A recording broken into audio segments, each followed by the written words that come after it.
Due to copyright restrictions on YouTube, I have decided to create a collection of fanfiction novels in audiobook format. If you would like to access the collection, you can purchase it through one of the following platforms.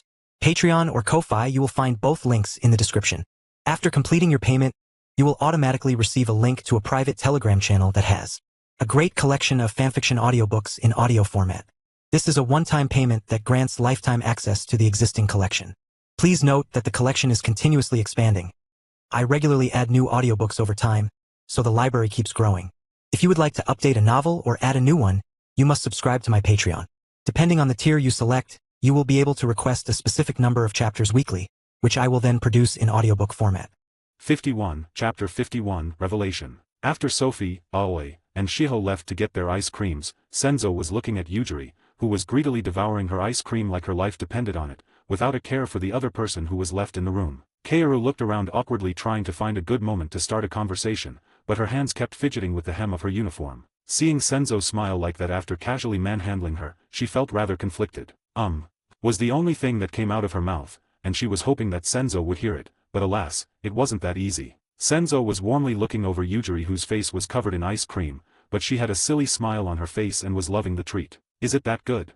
Senzo asked with a sigh. "Yesh," Yujiri exclaimed as ice cream splattered everywhere. "You need to be a little more mindful of your manners, you know. But for today you can do what you want," Senzo said with a wry smile. That's when he turned around and looked straight at Kaoru, who looked miserable, trying to get his attention but not wanting to overstep her boundaries and anger him. "Just spit it out already, it's painful looking at you like that." Caught off guard, Kaoru almost stumbled over air, but she straightened her posture quickly and puffed her non-existent chest out proudly. "Took you long enough," she muttered before taking a seat at the table with a serious expression on her face. "I assume you know about the prediction, right?" she asked, clasping her hands together in front of her. "Yeah, I have heard about it even though I don't know all the details," Senzo casually replied, placing Yujiri on his lap. Kaoru heaved a sigh of relief that helped a lot. Even if he didn't know any of its contents, just knowing about the prediction was a big step forward. So the reason why Minamoto and Babel are trying to capture Hyabu and Pandra is because of this prediction that Babel's precognitive section made. "Oh, now you got me interested. Do tell me more," Senzo said, his earlier nonchalance gone, but he was still patting Yujiri's head lovingly. "Ahem, so according to the precognitive section, the catastrophe will sink," Kaoru said, staring Senzo straight in the eye. Even though he had given his word that he would stay here and not interfere, it was a different story if the whole catastrophe and everyone who was still on board was in danger, and she knew that better than anyone. After all, if Shiho and Aoi were in danger on a ship that she knew would sink, she wouldn't hesitate a second to break every promise she has made to enemies. And the moment those words left her mouth, she felt the relaxed atmosphere shift slightly, but that was even more terrifying in her eyes. Someone who could control his own powers this proficiently even when facing a dire crisis was perhaps even more dangerous than Hyabu himself. "Just to be sure, I will ask this, but how accurate are those predictions?"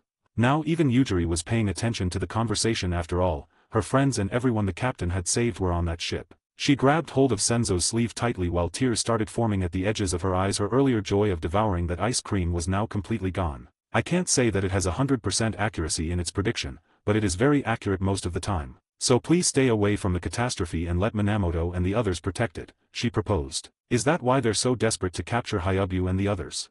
Senzo asked, while trying to calm the panicking little girl on his lap. "Yes. While that sounds good, I don't think I can do that. After all, like this it sounds like you want me to just desert them." Senzo countered that his eyebrows were twitching, but he kept it all inside and stayed calm. And right as she wanted to counter, Sophie, Aoi and Shiho returned. The two girls had massive smiles on their faces as they were both holding massive ice creams like Yujiri, and Sophie was smiling broadly. "Let's go explore the city now," she said, clapping her hands. But right after she said that, she felt the tense atmosphere surrounding her, with Senzo trying to calm down a sniffling Yujiri and Kaoru tightly clasping her hands together, glaring at Senzo. "What's going on?" Turning her head a little sideways, Sophie was trying to figure out what was going on, but nothing came to mind. What could have possibly happened for the atmosphere to get this tense and Yujiri to become so distraught? "Don't worry about it, let's go," Senzo casually said, and just like that the luxurious room vanished and they were standing in the middle of the busy city once more. But the moment the room disappeared, Kaoru took off without warning. She flew straight up and rushed toward the sea at full speed. "What?" Kaoru, Aoi and Shiho were completely caught off guard, and just as they were also about to take off, they felt the space around them become solid. Alarmed, they stared at the only one capable of that among the three, and just as they wanted to ask what the hell was going on, Senzo opened his mouth. "Just let her be, and stay here. You two should just relax and sit this one out. After everything is over, you can ask Kaoru everything you want to know, understand?" Senzo was trying to sound as firm as possible while still not ordering them. I will now loosen the space around you two, but the moment I see any strange movements, I will trap you two until everything is over.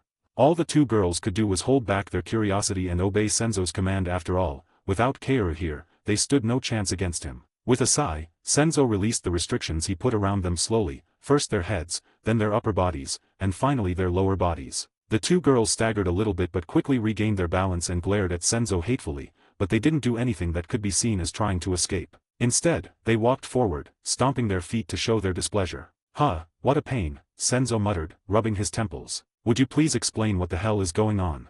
Sophie demanded while trying to make sure the girls couldn't hear them. But Senzo had already expected something like that and had sealed all sound from leaking out the moment the girls started stomping forward. It's a bit of a long story, but to give you the gist, apparently there's a prediction made that the catastrophe will sink, and that's why Babel is trying to capture Hyabu and the others. What? 52, Chapter 52, Resolution. Above the ocean, Hyabu was going straight toward the catastrophe. After all, he couldn't have those bastards do anything to his crew while all the capable fighters were away. At least Yujiri doesn't know about any of this. While flying toward the catastrophe at high speed, he suddenly saw a girl in front of him. I won't let you go back to that ship, Kusuk. But Hyabu was completely unbothered by her words and was more interested in why she was here. Queen, what are you doing here in the middle of the night? He asked, looking around for the other two, but they were nowhere to be seen. And you say you won't let me go back to my ship. He was casually floating in the air with his hands in his pockets, staring straight at Kaoru with a mildly annoyed expression. Kaoru sighed. It looked like she'd have to tell the exact same story twice. The catastrophe will sink. I've seen it in Babel's precognitive section. That's why please stop this and let Minamoto and the others do their jobs and protect you, she stated, with an unwavering look in her eyes. Protect? Just who are you speaking of with that protection, Queen? And a lot of my comrades are still on that ship. Are you saying I should desert them?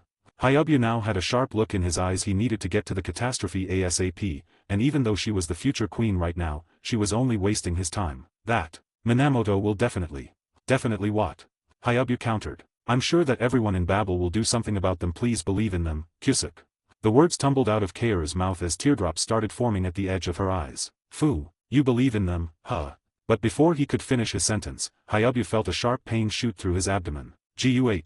He exclaimed while he grasped his shirt, trying not to show Kaoru any of his suffering. Sorry, Kusuk, but I'll stop you even if I have to use force. She screamed while surrounding Hyabu with psychic power to try and detain him. While he was still tightly grasping his shirt, Hyabu glared at her with a troubled expression. How ironic, Kaoru, to espers you are our future queen, but no matter how much time has passed, you're just like a child, Minamoto. At this point he was done, as faint memories flashed before his eyes of himself as a young boy standing in front of an adult officer who was affectionately patting his head. Why do normals continue to easily and parasitically disrupt the hearts of espers? After he said that, Kaoru felt her powers get pushed back by Hyabu's, and as she tried to detain him once more, she suddenly saw Hyabu grasp at the badge at his collar. Unlimited release. Hyabu shouted, not caring about anything else anymore. He blew Kaoru's powers to smithereens and flung her away like it was nothing. What power? Kaoru said, raising her arms defensively as she tried to stop Hyabu's overwhelming power, but it was no use. Hyabu raised his hand and grasped her tightly, and even though Kaoru was doing everything she could try to resist him, it was no use without her teammates here or Minamoto. She was no match against Hyabu at full power. I only want to protect everyone, but why don't you understand, Kusuki? While their confrontation was ongoing, Andy had quietly left all the other Pandra members and taken a bike that Sakeki had prepared ahead of time and was now speeding down the road while on the phone with the UCI troops. This is Andy Hinomiya. Everything is going according to plan. After I enter Ihachigo's chamber, I'll contact you again. Please have all personnel on standby. Understood, was all the person on the other side of the line said, but that was enough for Andy. Taking a steep turn into the wilderness, he made his way toward the abandoned warehouse where the teleportation gate was that led back to the catastrophe. All his nerves stood on high alert. After all, if Hyabu saw him, he would for sure get killed, but he had to have at least that much conviction to be able to complete his mission. The sharp turn led him into the woods. After what felt like an eternity, he finally saw the warehouse with the doors still wide open, and the moment he entered, he jumped off his vehicle and threw his helmet on the ground as well. This is Hinomiya. I'll soon arrive at the catastrophe as planned. Babel is currently stalling Hyabu, and the children are doing the same for Senzo, but please have all personnel ready. Understood. Upon completing the recovery of Ihachigo, we will immediately neutralize the catastrophe. While Andy knew the plan, it was still not something he would have liked to happen, but he couldn't do anything about it anymore. This had to happen. The plan is in its final stage. We pray for its success. Rushing through the teleportation device, Andy was now finally back on the catastrophe, and he quickly made his way toward his destination while still being careful not to be discovered by anyone. Because that ship is going to sink, Minamoto is trying to stop you for your own sake. Kaoru screamed she was doing everything she could to try to stop Hyabu, but the difference in power was just too much. Your power's impressive, Queen, Hyabu casually said. While Kaoru looked like she was overexerting herself just to match Hyabu, he looked like he was taking it easy on her. Bang! A massive explosion suddenly occurred between the two as their powers collided for the umpteenth time. Why don't you understand? If only you would understand. Kaoru shouted. Sadly I'm a little busy tonight, so I'm sorry, but you'll have to let me fight without holding back. After Hyabu declared that, he suddenly completely overwhelmed Kaoru's powers as he launched her straight into the wall of a massive skyscraper. Before Kaoru could brace herself or prepare for the crash, she crashed into the wall with full force. Ugh, Koog.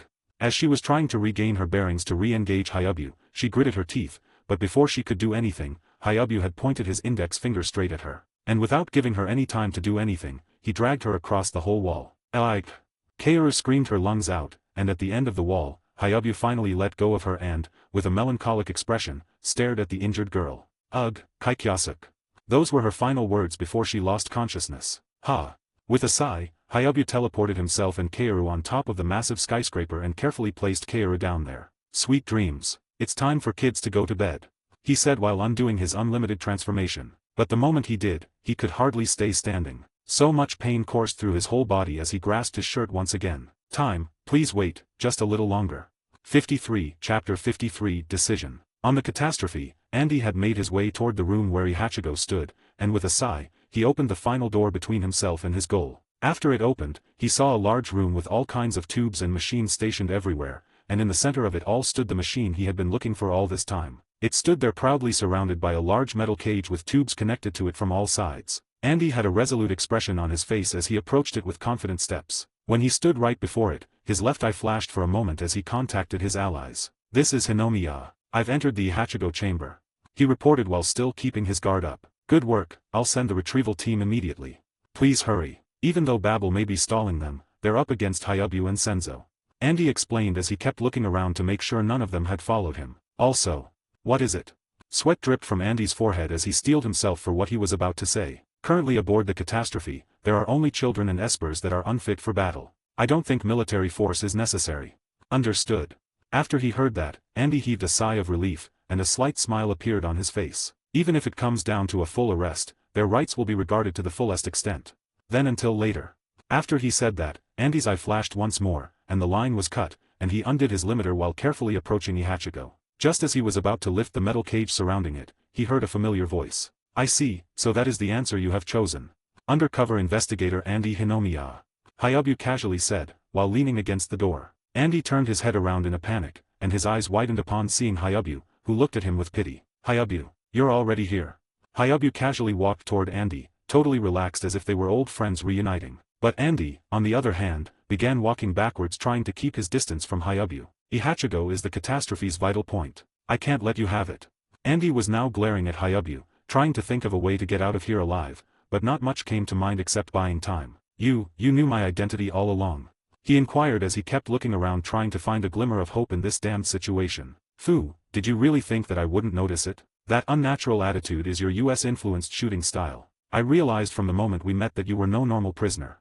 After Hyabu said that, his whole face darkened as he looked Andy straight in the eye. But more than anything, it was your eyes. They reminded me of someone of a certain foolish boy. Who do you mean? Andy managed to say as he stood with his back against the wall. I've got no need to answer you. Because, Hinomiya, you're going to die here. Just as I once did. Then, without warning, Hyabu raised his hand into the air, and all the machine's cables and tubes started floating. Andy was once again looking for any places where he could take cover, but it looked like Hyabu had taken that into account, as he had torn off all the large machines and made them float in the air. Then he slashed his hand downward in one smooth motion, and everything was launched straight at Andy. Shit! He shouted while running for his life, trying to dodge everything Hyabu was hurling at him. Heh, you might be able to nullify psychic powers, but you can't nullify the kinetic motion of objects being thrown at you. In other words, this is the most surefire way to ensure victory against you. While Hyabu was casually explaining his weakness, the biggest steel cable in the whole room had become an extension of his arm as he hit Andy's abdomen with full force. Gwah! Andy was thrown against the wall, but he couldn't back down now. He quickly stood back up and took his gun out of the inner pocket of his jacket and aimed it straight at Hyabu without hesitation. Hyabu had his hands back in his pockets on one side, and opposite to him, Andy stood holding a handgun aimed straight at Hayabu's head. A massive fleet of ships was aimlessly going around the ocean trying to find the catastrophe and help their special investigator Hinomiya with the recovery of Ihachigo, currently assessing the situation. All units presently standing by. Inside the bridge of the largest ship, all the high-ranking officers sat looking at all kinds of screens and were discussing how they would recover the Ihachigo. Tell them to stay away from the Japanese government, or they'll be able to track our movements. After all, our goal. Andy's direct superior was also seated there, and he was even giving orders to everyone else. What is the location of the catastrophe? He asked, looking at the screens with all kinds of data displayed on them. We haven't been able to confirm that since investigator Hinomiya's last transmission. A lower-ranked officer said with a vexed expression. Is this also one of Ihachigo's powers? Andy's superior had an annoyed look in his eyes. This was their best shot at recovering the device. If they failed now, would they get another chance? He had no idea and didn't want to think about that anyway. They had to succeed today. What are you doing, undercover investigator? Hayabu asked with a smirk. It almost looked like he had Andy exactly where he wanted him. Aren't you going to kill me with that gun? My mission is to secure Ihachigo and ensure its recovery. And nothing else. Andy exclaimed, suddenly throwing the gun straight at Hayabu and charging at him right after. Cuckoo.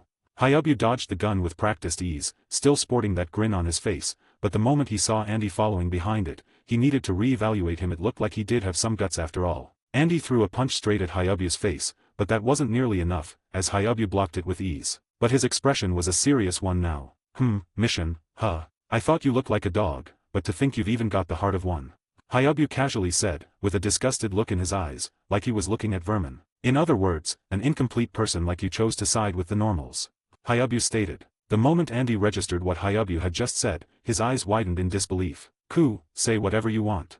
He screamed, throwing a wild punch and pushing Hayabu away. Immediately after, he turned around and grabbed Ihachigo firmly. And suddenly his left eye started glowing, disrupting all of Ihachigo's functions. Somewhere relatively close by, all the ships from the US suddenly found the catastrophe on their radar and immediately made their way toward it. We have a response from the catastrophe. Roger. Begin the operation. What did you do?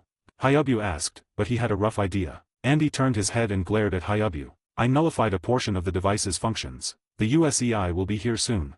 Hinomiya, you bastard. But before Hayabu could do anything, he suddenly heard an announcement from another ship's intercom. To all passengers of the catastrophe, surrender now, and hand over the device. You've had no other option from the beginning. Every single one of you must be supervised. Allowing you to act as you pleased until now had been a mistake. We cannot allow the monsters that threaten humanity to run amok. But Hayabu had long stopped listening as soon as he heard the voice that was conveying the message. Hayabu's hands clenched into fists, his knuckles white. That voice. Even after all these years, it still made his blood run cold. Andy was saying something, shouting, maybe, but Hayabu couldn't hear him anymore. The Ihachigo chamber faded away, replaced by another room. Another time. Another boy who'd believed in foolish things like justice and cooperation. How naive I was, Hayabu thought, his eyes distant. Before I learned what monsters truly looked like. And they didn't have psychic powers. 54, Chapter 54, The Foolish Boy. In 1938 a young adult man stood on a large military submarine. He wore a standard Japanese military uniform and wore glasses, but right now he was also holding binoculars. It seems everyone's safe, well done. But just as he was about to finish his sentence, he saw a small group of people flying straight toward him at high speed. Captain. A young boy with black hair screamed, rushing straight toward the man standing on the submarine. Kyusuk. And without hesitation, Hayabu dove straight into the captain's arms in a flying tackle full of love. Imperial Japan's Special Esper Squad had just won a mock battle with the Navy's new battleship prototype. Soon after, they had clashed with a U.S. submarine and successfully protected 2 experimental dolphins that had been locked away. As a result, the Army brass had finally begun to recognize the Special Esper Squad. One day 8-year-old Hayabu was casually walking in front of Baron Tsubomi's villa. As he was walking around, he was looking for a certain someone. Hey, Fujiko-san. Hayabu looked around once more as he was wondering where she could have gone. That's weird. I wonder where she went. After looking around for a bit more, he entered the villa, scratching his head. What's wrong, Kyusuk? Ah, Shiga-san. Have you seen Fujiko-san today? He asked the man sitting on the sofa. Now that you mention it, I haven't seen her at all. Shiga said, scratching his chin. Where could she have gone? Do you know if she is out taking a walk or something, Hayabu? I have no idea, but I really need to find her because it's almost time to meet up. She really isn't suited for teamwork, Hayabu said with a sigh. Then a man with long white hair suddenly entered the room. Fufu, don't put it like that, Kyusuk. Even though she may not look it, she's a girl of a certain age. She needs to prepare for special occasions like today. The man gently explained it with a bright smile on his face to the small Hayabu. Atsumi-san. I don't think a girl of her age would kick policemen or punch naval officers. Hayabu replied, averting his gaze. Utsumi could only shake his head. Hayabu made a good point, but he had to defend her dignity. Well, that's just a reflex for her, Kyusuk. Then 2 more members suddenly walked in with confident strides. At times like this, you should leave it to us. Yeah, finding people is our specialty. The 2 confidently stated. Yadoraji-san, Inugami-san, thank you very much. Hayabu exclaimed, his face beaming with joy the moment he saw the 2 young men. Then Inugami transformed into a wolf and put his nose to the ground and started sniffing to try and find Fujiko's trail. Alright, I'll find her in no time. I don't know, this house is full of Fujiko-san's scent. Hayabu and the others could only chuckle upon seeing Inugami's failed attempt. Of course the house was full of her scent. Is her residence. Really, you're no help at all, Inugami. Yadoraji exclaimed. I'll try to look around with a bird's eye view. But before he could do anything, 3 more people entered the room. You know there is no need for you to worry that much. She's probably just napping somewhere. A young man said with a smile on his face. I can imagine that. One of the other men that entered at the same time as the young man added. Natsumi-san and Kikuka-san too, if you say something like that, Fujiko-san will get back at you. Hayabu said with a teasing grin. Well, please spare us from that. While they were bantering, Yadoraji was continuously looking around to try and locate Fujiko, and after a couple moments, he had finally found her. Akuta, do you have a moment? Hayabu looked at the 2 who were whispering, wondering what they were talking about, but a moment later Akuta took his hand, and they teleported out of the villa into the mountains. Is something wrong, Akuta-san, for you to suddenly bring me here alone? Hayabu asked, looking around, wondering why he would take him all the way here. It's kind of. But before he could finish his sentence, Akuta pointed at a certain river. But Hayabu still turned his head and looked at the river, and there she was, Fujiko-san, wearing full gear and holding a gun, practicing tirelessly, shooting at small containers hung all around her. Fujiko-san, she's practicing. And while Hayabu was distracted looking at the hard-working Fujiko Akuta, she had disappeared once more. Akuta-san. Akuta-san. While Hayabu was looking around and shouting, Fujiko snapped out of her focus and looked at the young boy who had suddenly appeared there. Kyusuk, what are you doing here? She asked. I was looking for you, and Akuta-san just left me here all alone after taking me to you, he said, awkwardly scratching his cheek. Take a seat. Okay, Hayabu said meekly. After both of them had taken a seat on rocks right next to the river, they were dipping their bare feet into the cool river water. To be caught practicing by myself in a place no one can see, I've embarrassed myself in front of my little brother. She said, with a wry smile on her face. In my own way, I want to be useful for the squad. You know, Kyusuk, you are amazing. Hayabu's eyes widened after hearing Fujiko's statement. I don't want to lose to anyone, but I understand that the important thing isn't whether I win or lose. The important thing is to move forward with your own powers. Just like you, Kyusuk. Fujiko-san, did you catch a cold? Hayabu asked as he was staring with wide eyes at the woman sitting in front of him. I'm fine.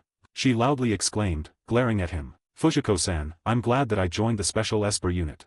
Hayabu suddenly said. Kyusuk.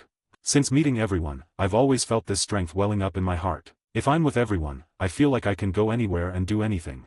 Hayabu stated, looking at the sky with a massive smile on his face and his eyes shining. Or, well, something like that. Now looking at Fujiko with an awkward smile. Fujiko also had a smile on her face, but before she could answer, they were interrupted by someone. It's just as you say, Kyusuk. See Captain Satome. And everyone, too. The future is something created with your own 2 hands. It's not just a gift that God has given. Satome said with a smile on his face. Oh, that reminds me, Kyusuk. Yes, Captain. Hayabu enthusiastically replied, a massive smile on his face as he was looking at his idol. Today, in honor of our distinguished service to the Empire, we, the Special Esper Unit, will be taking a commemorative photograph.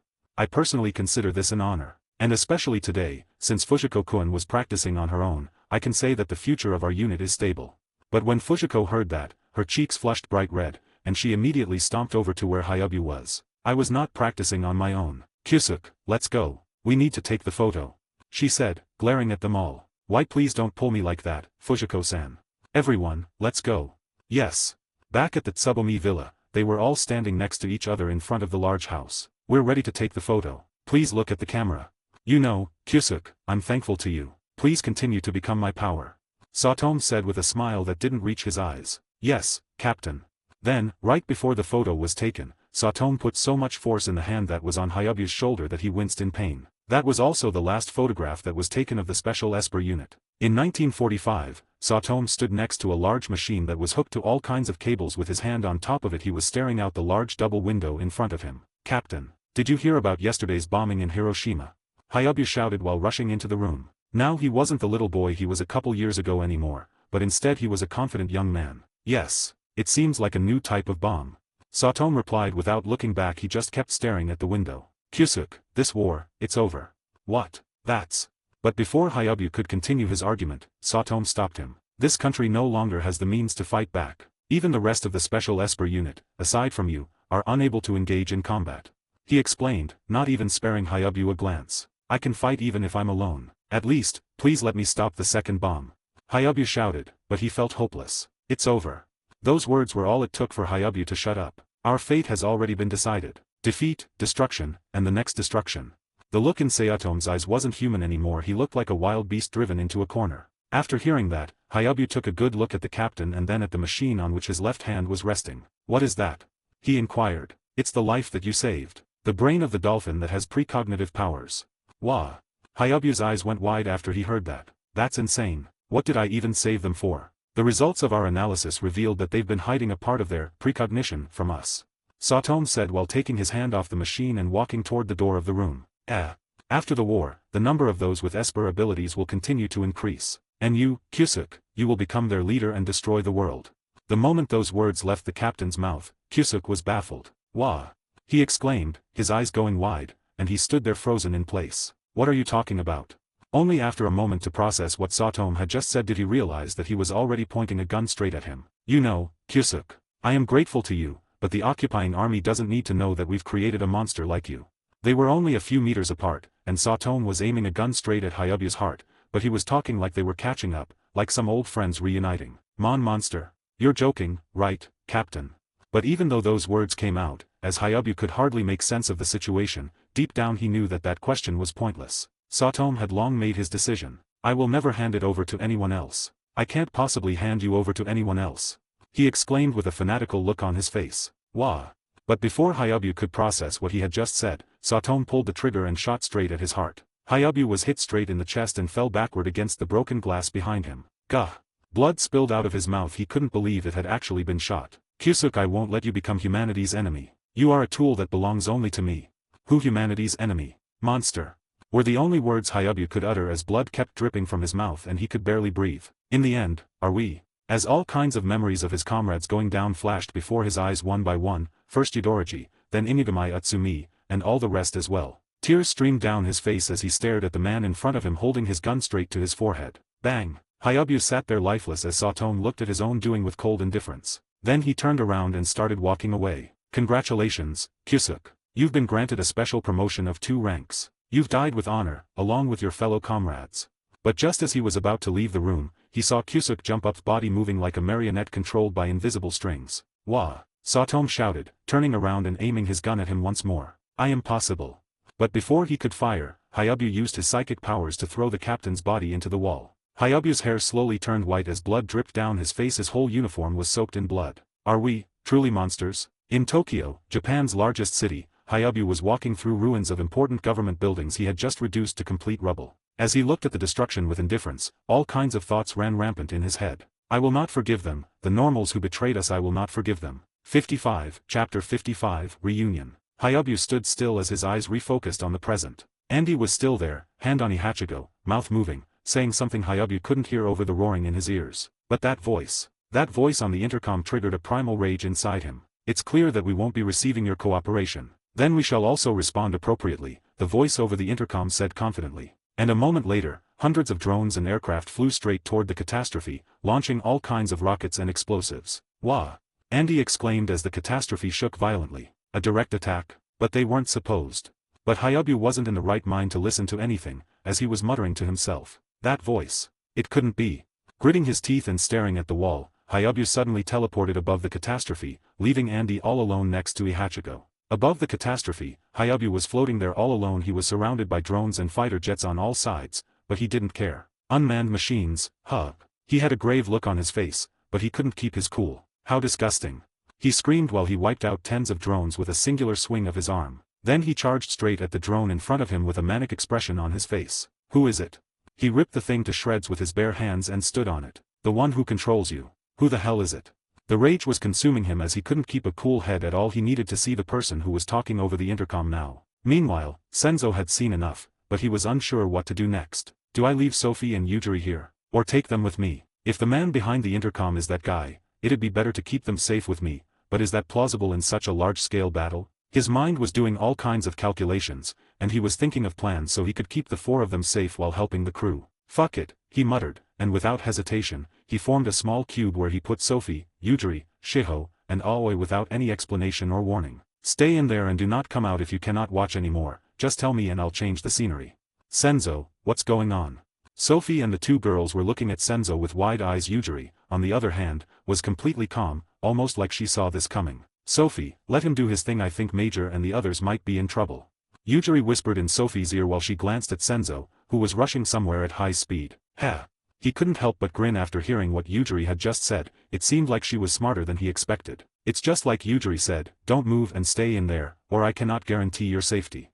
While Sophie still wanted to question him, she decided to just trust him for now, so she took a seat and looked around, admiring the beautiful scenery of the city. Shiho and Aoi were both looking at one another, unsure of what they should do next. At first they were told that they were going to explore the city and couldn't follow after Kaoru, and now they were being taken to the place they needed to keep Senzo away from. Let it be, Aoi. We cannot do anything right now, Shiho said with a defeated expression on her face. Aoi just nodded as the 2 of them leaned against the wall with somber expressions. Senzo just kept his mouth shut and kept going toward the other members of Pandra who were still entangled by babble. Tisk.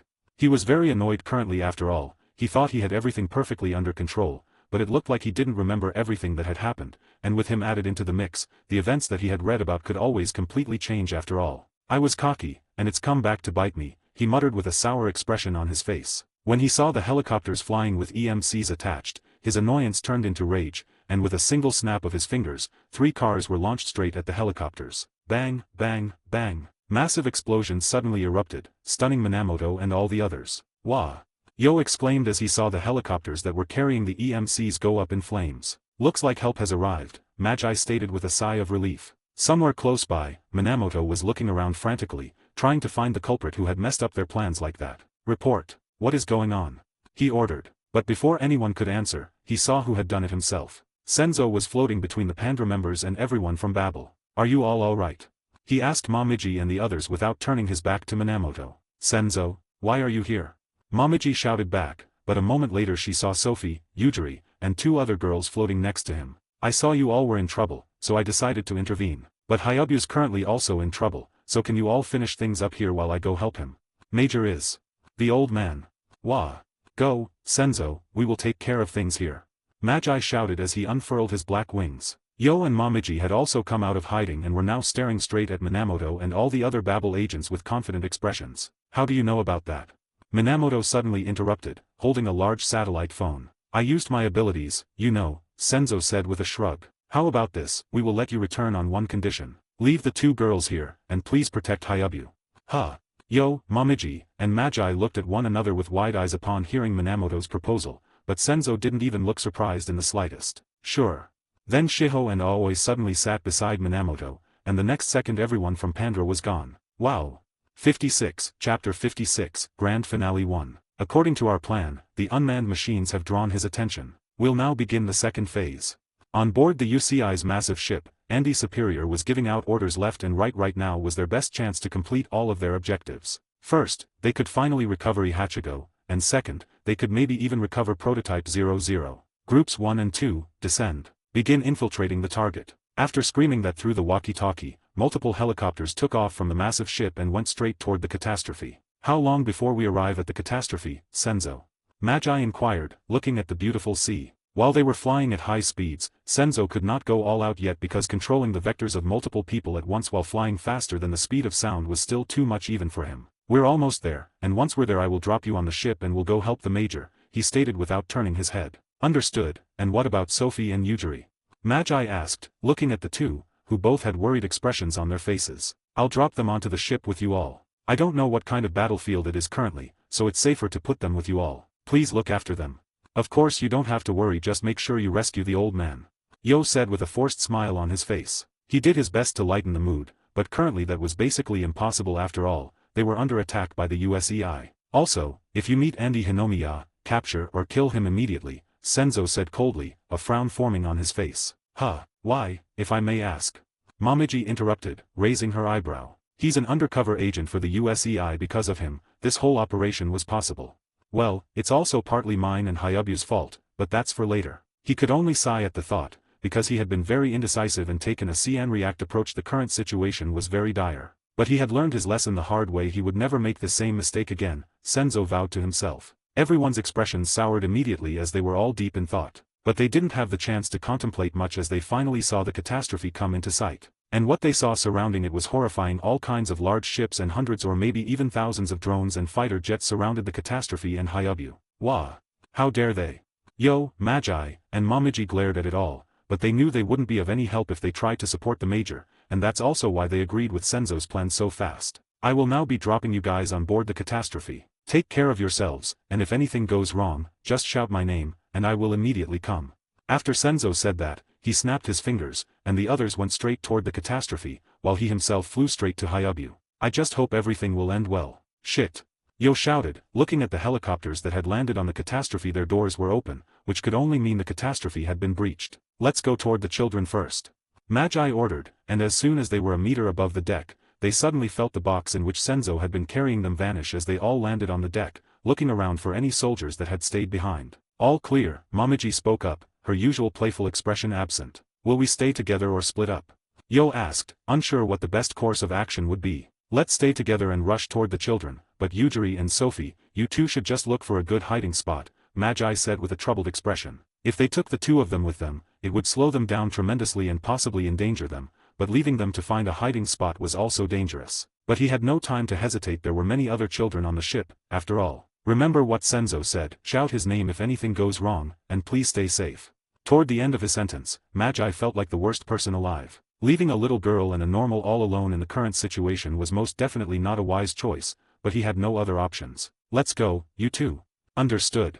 Shouted Momiji and Yo together, then Magi and Yo grabbed Momiji's hand, and they teleported toward the rooms where the children should be. Sophie was speechless, but she understood why Magi had done it. They were, after all, a burden in the current situation. Let's go, Yujiri, we don't want to waste precious time.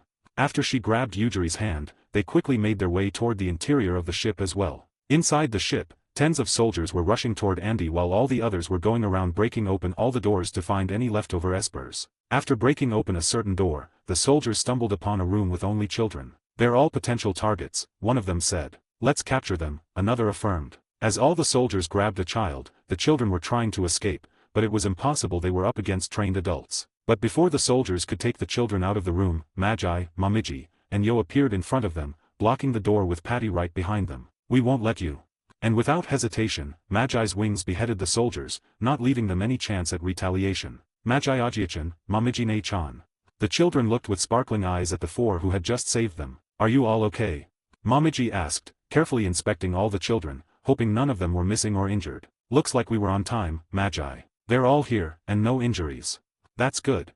Let's go, we need to get out of here. Even though we took out every soldier we saw on the way here, there are just too many of them crawling around, Magi said, and everyone nodded. Andy, on the other hand, was helping with the recovery of Ihachigo in the deepest part of the catastrophe. But seeing all those soldiers, something felt wrong. Why were they using so much force? What's the meaning of this, Director? I wasn't informed about the attacks from outside. But there was no answer. All he heard were beeping sounds from his earpiece. Director. His face scrunched up in disgust, but there was nothing he could do anymore. He had chosen his side the moment he disabled Ihachigo's function so the USEI could find the catastrophe. 57, Chapter 57, Grand Finale 2. Operation Ihachigo Recovery Complete. Begin transport. One of the soldiers suddenly shouted. But when Andy heard that, he couldn't help but grunt. This whole operation was fishy. He hadn't heard anything about using this much force against children or any of the other unethical methods they would be using. Cool. But he could do nothing about it, so he just quietly followed behind the soldiers who had already left the room with Ihachigo. While he was walking behind the soldiers carrying and guarding Ihachigo, his ears were ringing from all the explosions, and he could barely stay standing. That's how bad the catastrophe was shaking. Is it even necessary to attack this much? This operation's only supposed to be about recovering Ihachigo. Thinking about it made him grit his teeth so tight it felt like they would break, and he was glaring at the ground as if that would change anything. Hey, you're familiar with the ship's structure, right? One of the soldiers suddenly asked. Andy was caught off guard a little, but he just nodded. Lead the way, the soldier then added. Andy stood still, his eyes glued to the soldiers and Ihachigo. Hurry up. This is a part of your job too. The soldiers were getting impatient seeing this half-monster take so long. Fine.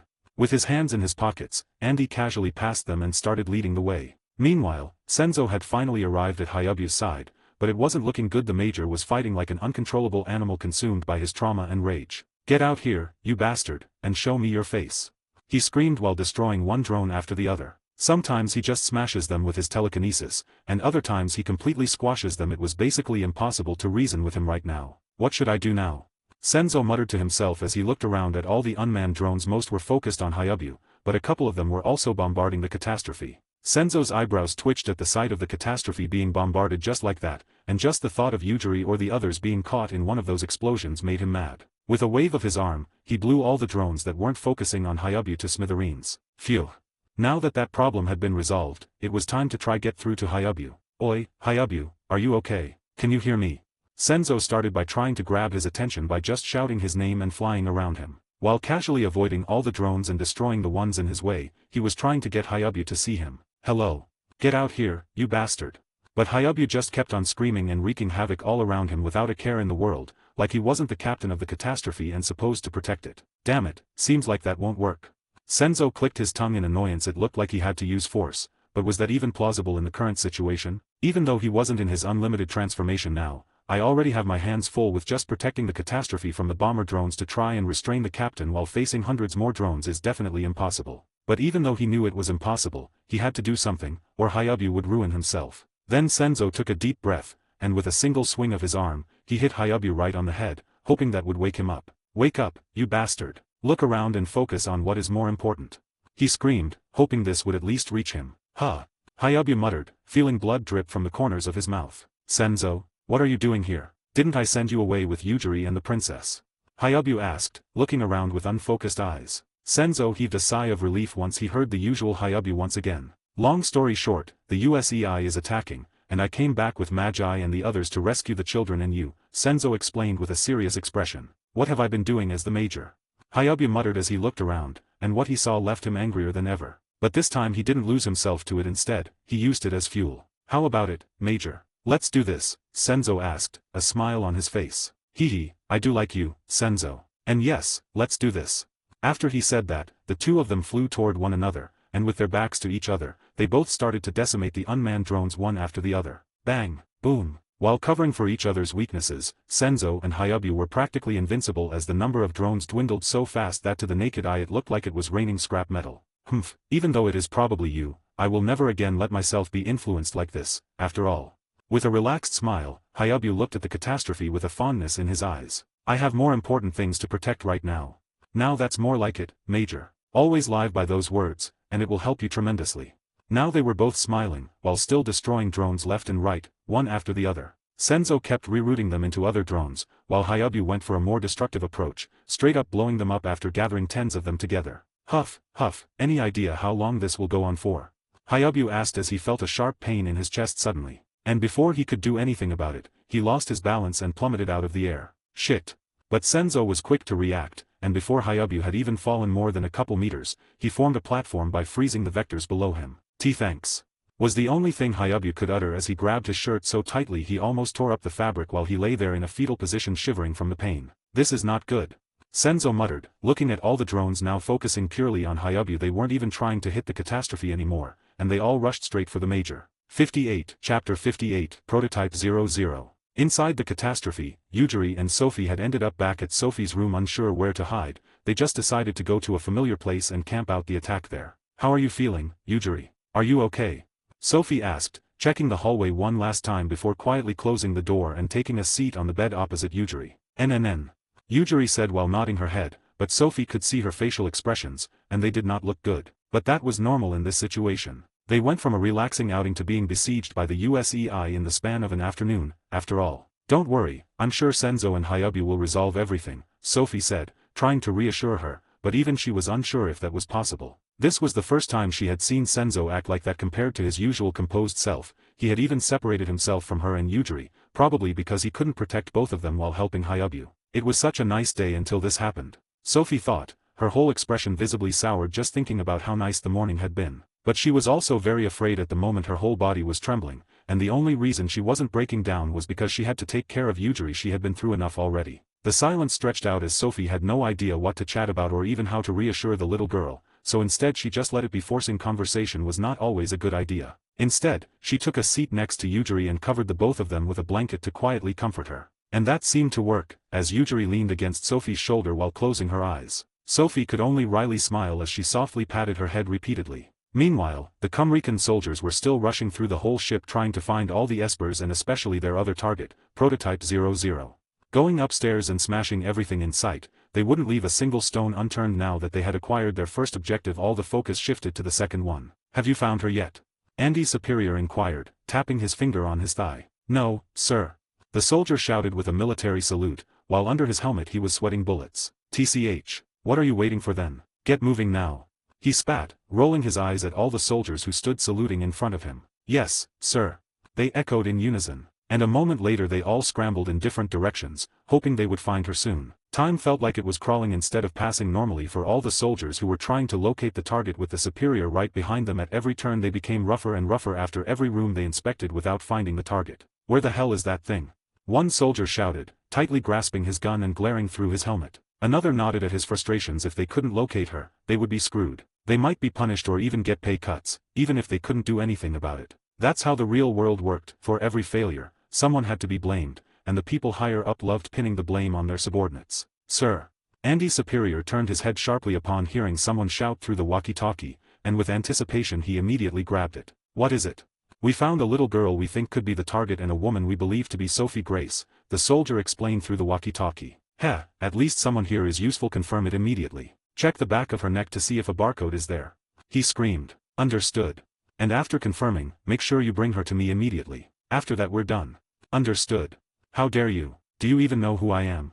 Sophie exclaimed, glaring at all the soldiers who had cuffed her and Yujiri after barging through the door. They had been dozing off when suddenly they were grabbed by USEI soldiers and cuffed. Shut it, princess, we have a job to complete.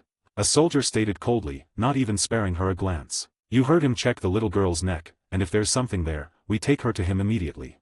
The soldier who was holding the sniffling Yujiri gave a curt nod and pulled her hair so roughly that Yujiri started crying. It's her. Tell him that we got her, and let's go. With a nod the soldier grasped the walkie-talkie once more and got the message to their superior. It's her. We're taking her and the princess with us right now. Good. Was the only thing they heard through the walkie-talkie, but that was all they needed. Immediately after, the two soldiers forced Sophie and the crying Yujiri upward and held guns straight to their backs. Move it if you don't want to die. Are you all insane? She's a little girl. Sophie exclaimed, but she couldn't do anything about it, so while trying to comfort Yujiri with her words, she quietly obeyed the soldier's command. Yujiri, please just do what they say, Senzo. And the major will be here soon, she explained, clearly enunciating Senzo's name. But Yujiri wasn't in her right mind, as she was crying hysterically. Senzo was desperately trying to protect Hayabu from all the suicide drones, but it was slowly taking its toll on him. Constantly being on guard from all sides and guarding the injured Hayabu was insanely difficult, and here and there a drone suddenly targeted him, and all he could do was at the last second try and minimize the damage to his own body. Irk. He groaned while a drone sliced through his shirt and left a large cut on his back. Bastards. This had been going on for who knows how long, but he couldn't just abandon Hayabu now after talking such big game in front of the others. But it looked like the USEI was clearly after Hayabu's life. 59, Chapter 59, Call for Help. Crushing a drone there and rerouting another on the other side, Senzo was slowly losing his patience but also becoming increasingly exhausted. Protecting Hayabu and paying attention to what was happening on the catastrophe was almost impossible. His concentration was stretched so thinly it felt like he would miss the most important parts of both sides. Phew, why can't I do anything more? He muttered, while glaring at the large fleet. Senzo, Hayabu coughed weakly, just leave me here and help the others. While blood dripped down from the edge of his mouth, his whole complexion had become so pale he already looked like a corpse. But Senzo just shook his head. No, I cannot allow that. If I left you to die now, your body would be torn to shreds, and no one would be able to give you a proper farewell. Gritting his teeth, with one large swing of his arm, he wiped out tens of drones once more, but once again, it didn't make a difference in the grand scheme of things. He knew that leaving Hayabu here would be the correct choice, but his pride wouldn't let him do that. He had told the others that he would help the major, so that was what he was going to do. It was as simple as that. And most of all, he would not let that cute little girl cry ever again. He had vowed so to himself after letting her suffer in that hospital.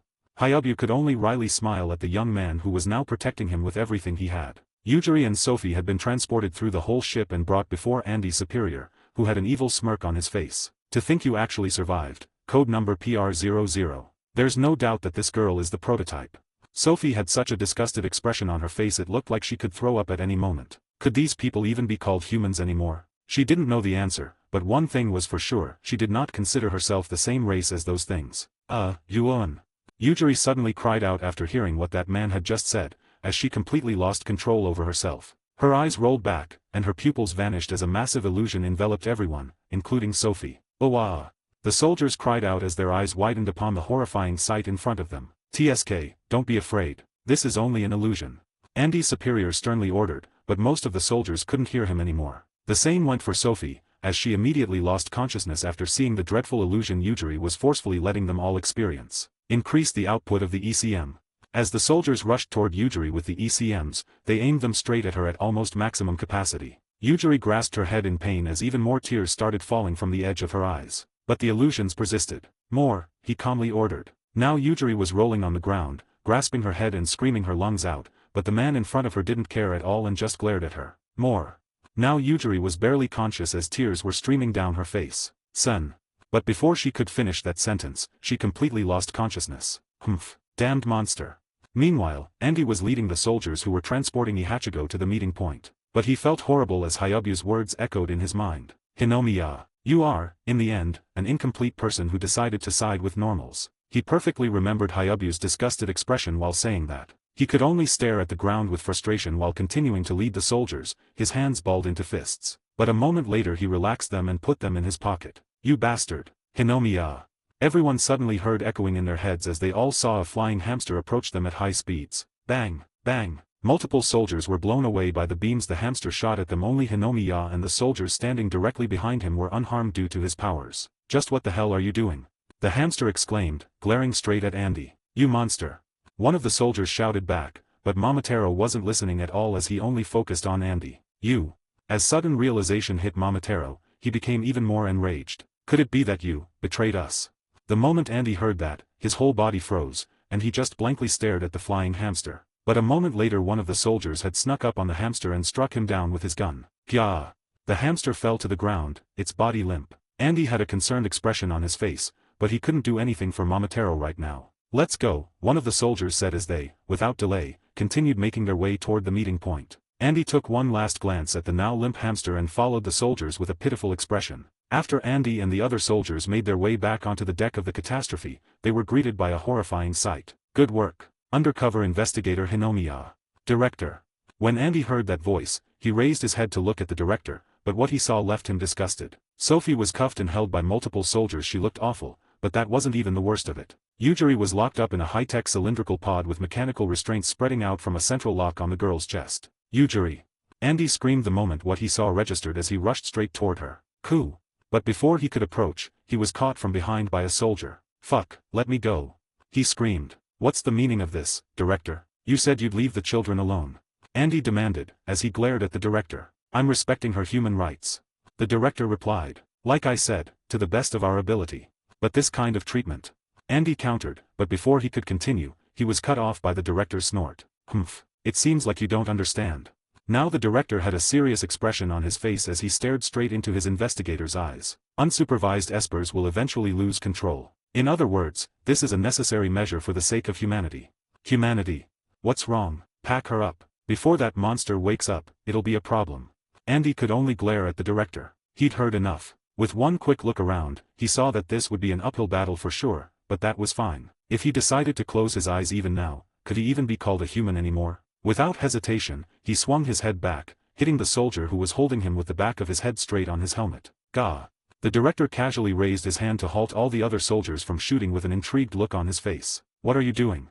But Andy was undeterred as he pointed his own gun straight at the director. Please let Yujiri go. That child is not a monster.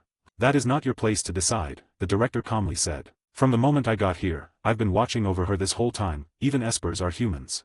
Andy confidently stated. But the moment the director heard that, his expression darkened. It seems that while you've been here, you've been infected by that monster Hayabu. Now pointing his own gun straight at Andy, the director continued. Andy Hinomiya, all of your records as our investigator shall be erased. But before Andy could process what he was saying, he heard a gun go off. Bang! He let go of the gun he was holding as he couldn't believe what had just happened. He shot me. He fell backward with blood dripping from his left shoulder, his mouth agape. Let's go. Load it up. the director casually said, like he hadn't just shot someone. But right before Andy hit the ground, he took a deep breath in and, with all his remaining strength, screamed the name of a certain someone that suddenly came to mind. Senzo. 60, Chapter 60, Senzo. Above the catastrophe, Senzo was sweating bullets with wounds all over his body, but the weakened Hayabu was completely unharmed. URG.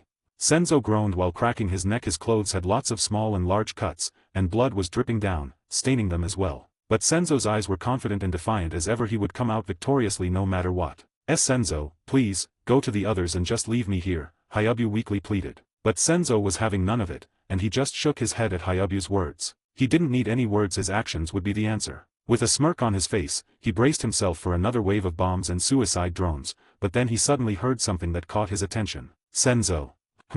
His head turned sharply as he focused all his senses on the place where he had heard that male voice scream his name, and what he saw left him boiling inside. Yujiri was about to be loaded up in a helicopter together with a barely conscious Sophie, and Andy lay opposite them with a wound on his shoulder. Then his senses swept across the whole ship, and his last bit of restraint just snapped. Momotaro lay there unconscious while Magi, Momiji, and Yo were running around with all the kids trying to evade the guards and make it to a safe space. What have I been doing all this time? Senzo muttered as he stared at his hands, which were clenched tightly into fists. I was so confident that I could monitor everything while protecting Hayabu, but in the end I didn't notice any of that until he screamed my name. A tear fell from the corner of his eye as his earlier relaxed attitude was gone. Instead, he was boiling with pure, unfiltered rage. Aimed at not only the USEI soldiers but also himself for being so conceited. He had even vowed to himself that he wouldn't do that anymore just a couple hours ago, but here he was making the exact same mistake. But that wasn't the most important part right now. He needed to rescue Yujiri and Sophie and get the catastrophe with the children to safety as fast as possible. How dare you all hurt them like that? He growled as his expression darkened. Hayabu could feel the change in Senzo's demeanor, and recognized it was similar to his own rage when he'd heard that voice on the intercom. But stopping that right now would only hinder the rescue of everyone, so he could only grit his teeth and hope Yujiri or Sophie could get through to him so he didn't destroy everything. Please don't make the same mistake as me, Senzo. Senzo felt like something had unlocked inside him, as all he wanted to see was the absolute destruction of the UCI's forces. He couldn't care less about them at this moment. You all will suffer for what you've done, he stated, and a moment later it happened. His powers went haywire, everything with him as the center completely froze in place. And with a single look, all the drones simply imploded, but not with any grand explosions. No, they just vanished from sight. I don't have time to deal with this nonsense anymore, Senzo said casually as he and Hayabu vanished from sight and appeared next to Andy a second later. What just happened? A man demanded aboard the largest USEI ship. He looked to be 80 or 90 years old with scars all over his face. We have no idea, sir, the soldiers echoed in unison, their mouths agape at the sight that had just transpired in front of them. The old man's expression darkened as he was deep in thought. Oh, Hayabu, how dare you escape from my grasp once again, but don't worry, I will kill you with my own hands, and that will happen today. A sinister smile crossed his face, terrifying all the other soldiers, who quickly turned their heads and went back to their assigned tasks. Senzo stood next to Andy, glaring at all the soldiers in front of them with such a chilling look that the soldiers started sweating buckets, but the moment he saw Sophie and Yujiri's faces, he knew what had to happen. With a single step he appeared in between the two, and all the soldiers became blood mist. You guys are lucky that I'm in a hurry, he said, with a deadpan expression as both helicopters also imploded without a sound. 1 second they stood there, and the next they were gone. No sound, no warning, they just vanished. But Senzo didn't care in the slightest. He just carefully took Yujiri out of the mechanical pod and put her in Sophie's arms, whom he was carrying in a princess carry. Are you okay, Sophie? He asked, his voice full of concern. I'm fine, but they roughed Yujiri up quite a bit, Sophie explained as she looked at the raging Senzo. She was taken aback by how brutal he could be as her eyes darted between the blood clouds and the expressionless Senzo. What did you just say? The moment Senzo heard that, it was like time had stopped. Have I failed her again? Even after promising her? How dare they, was all he muttered. When suddenly the whole catastrophe started violently trembling under the increasingly impossible amounts of pressure Senzo was emitting, but he had to keep his head at least a little rational, or he would annihilate everyone, not only the USEI forces. In less than a second, Senzo had put Sophie and Yujiri next to Hayabu and Andy, and now he stood right in front of the director. Any last words? But before the director could say anything, Senzo turned him into paste. Senzo, please calm down now, Sophie said, while clearing her throat. He was clearly enraged right now, but doing too much was also not good. And she hoped he would just get them out of here already before wiping out the whole fleet down the line. That would only bring about more issues after all. But Senzo just kept walking forward until he stood at the edge of the deck. As he took a good look at all the ships surrounding the catastrophe, something just snapped, and he flashed a smirk. Perfect.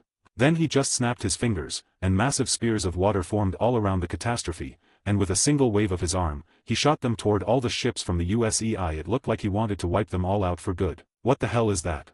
Someone atop the massive ship screamed while pointing at the massive spears of water that were coming straight for them. Silence followed as nobody had any idea what the hell was going on anymore. This was supposed to be a big but simple operation to recover a very important machine, but now they were under attack. Retreat! Retreat immediately!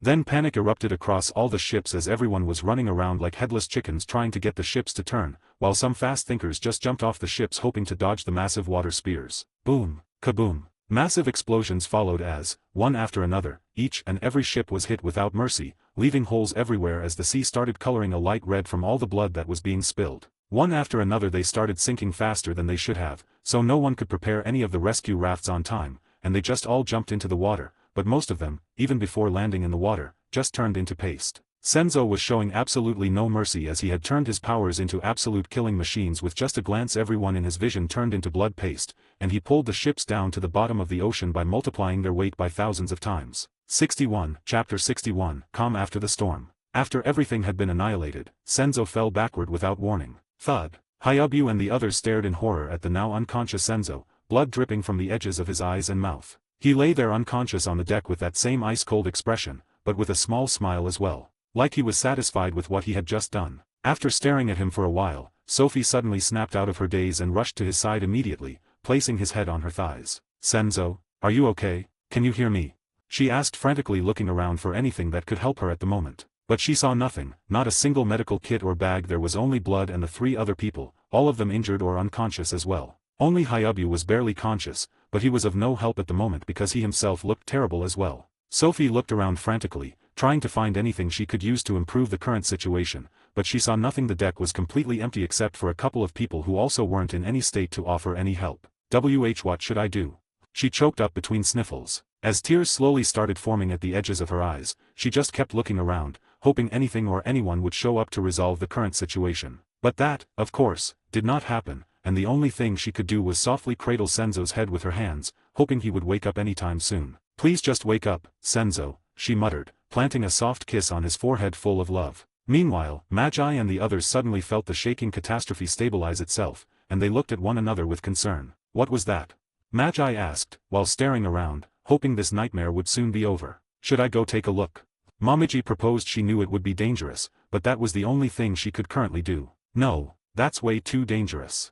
He immediately rejected her idea with a stern look. The children were all huddled together in a large room behind them with the other non-combatant espers and Patty to take care of them. And Magi, Momiji, and Yo stood in front of the door, guarding the corridor from any assailants. But what else can we do? Senzo went to help the major, and if something went wrong, wouldn't we get captured shortly after anyway? Hearing Momiji's words, Magi and Yo could only grit their teeth in frustration. She was right, but it still felt horrible to hear it so bluntly. But what are you going to do if they are caught? They will most likely be deploying an insane amount of EMCs to stop them from using their psychic powers, Magi countered, trying to talk Momiji out of it. Does it make a difference if they catch me sooner rather than later? She blankly stated, a resolute expression on her face. Magi sighed. She was just like the major, way too stubborn for their own good. Fine, go. Magi. Yo exclaimed, his eyes shot open as he looked at Magi with disbelief. What else am I supposed to say? Even if we keep going back and forth here, it won't make a difference in the grand scheme of things. He explained with a resigned look. He knew that even if he forbade it, she'd go anyway. So it was much better to just give her that permission. Maybe this decision might bring forth a miracle. Thanks. Momiji deeply bowed her head while clasping her hands together after hearing Magi give her permission to go. But remember to be careful and don't cause trouble for the major or Senzo. He sternly said. Understood. Then Momiji was gone. It feels terrible to not be able to do basically anything, you know, Yo said while staring at the ceiling with a somber expression. That's right, but that is also the reality of the current situation. Only Senzo or the major could possibly resolve something of this magnitude, Magi said, smacking Yo on his shoulder. So let us just trust those two. He could only nod his head at Magi's words as he slid down the wall and took a seat on the ground, his gaze still aimed at the ceiling. Momiji stood atop the catastrophe, and what she saw left her speechless. Everything was gone. No more drones surrounding the catastrophe, no fleet on the sea, just pure silence. What has happened here? She muttered while looking around in shock. How is something like this even possible? She just couldn't wrap her head around it. In less than half a day everything had disappeared. Had it been wiped out? Or did something else happen? She had no clue, but for now she had another priority, locating the major and all the others. That's when she suddenly heard it, whimpers coming from somewhere. She stopped staring at the now calm sea and instead tried to locate where the whimpers were coming from. That's when she suddenly saw it. Hayabu and the others were atop the deck. Let's go.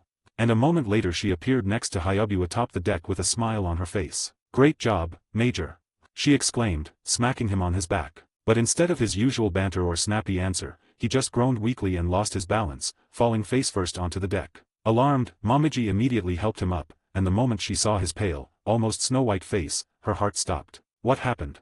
She shouted, her mouth agape as a tear started forming at the edge of her eye. Hayabu coughed weakly a couple times while he stared straight at Momiji, who was now holding him, but he could only see the blurry outline of her face. Don't worry about me, and get Magi here right now, he ordered, trying to sound stern, but he couldn't muster any strength in his voice, and it just sounded like the dying wish of an old man instead. 62, Chapter 62, Critical Condition. Are you sure, Major? You. But Momiji never finished that sentence. She didn't want to believe what was happening. Turning her head, she looked around, trying to find Senzo, because she had only seen Yujiri, Andy, and the Major. What are you waiting for? Hayabu asked. She had to get Magi here ASAP to get them out of here, but, well, he wasn't really in any condition to enforce it. Sorry. But do you know where Senzo is? The moment Hayabu heard that, it all made sense. A smirk formed on his face as he barely lifted his right arm, pointing toward where Senzo lay unconscious, his head on Sophie's lap. Momiji suddenly appeared next to them as her eyes widened in shock at the sight of Senzo's pale, bloodied face on Sophie's lap. What happened? She barely managed to speak while covering her mouth with her hands. Thud. After Momiji suddenly teleported away, Hayabu couldn't hold himself up anymore, and he fell backward straight onto the deck once again. Ugh. He groaned, but he didn't call Momiji back here. He could at least give her some time over there before they needed to leave. After he got rid of everyone, he just fell backward, and since then, he hasn't moved a muscle, Sophie explained as tears were streaming down her face. She was totally powerless after all. She couldn't be of any help and was captured by the USEI soldiers. She was the cause of Senzo's outburst and couldn't even help him after everything was over. Momiji's mouth was wide open. She couldn't believe what she was hearing. He did all that by himself. Can I do anything to help? Maybe teleport with him to a hospital, she proposed, fidgeting with her hands. But on second thought, that probably wasn't the best idea. He was lying there unconsciously, and she had never teleported with someone unconscious. It could have disastrous consequences. Ahem, Momiji. She suddenly heard her name and turned her head toward Hayabu. Yes. Get Magi and Yo here, and reinstall Ihachigo. After that, return to Japan. Babel has their hospitals over there, and then we can get Senzo admitted. Hayabu explained his plan, with lots of effort to stay conscious. That's why you asked me to get Magi here. Hayabu gave her a nod. Understood, hold tight, Sophie. Now it's my turn to play my part after he saved us all. And she was gone the next second, reappearing in front of Magi and Yo. No time to explain. Grab my hands, you two. Yo, he muttered. Calm down, Momiji, what's going on? Magi inquired, trying to understand the situation. Tisk. But Momiji was having none of it as she grasped both of their hands firmly without a moment's hesitation and teleported back to where Hayabu and the others were. After Magi and Yo saw the sea and sky, they immediately got ready to fight, but there were no more soldiers in sight. The two looked at one another with confused looks in their eyes, and just as they were about to question Momiji, they heard someone cough weakly. And when they saw who it was, they immediately made their way toward the Major. Are you okay?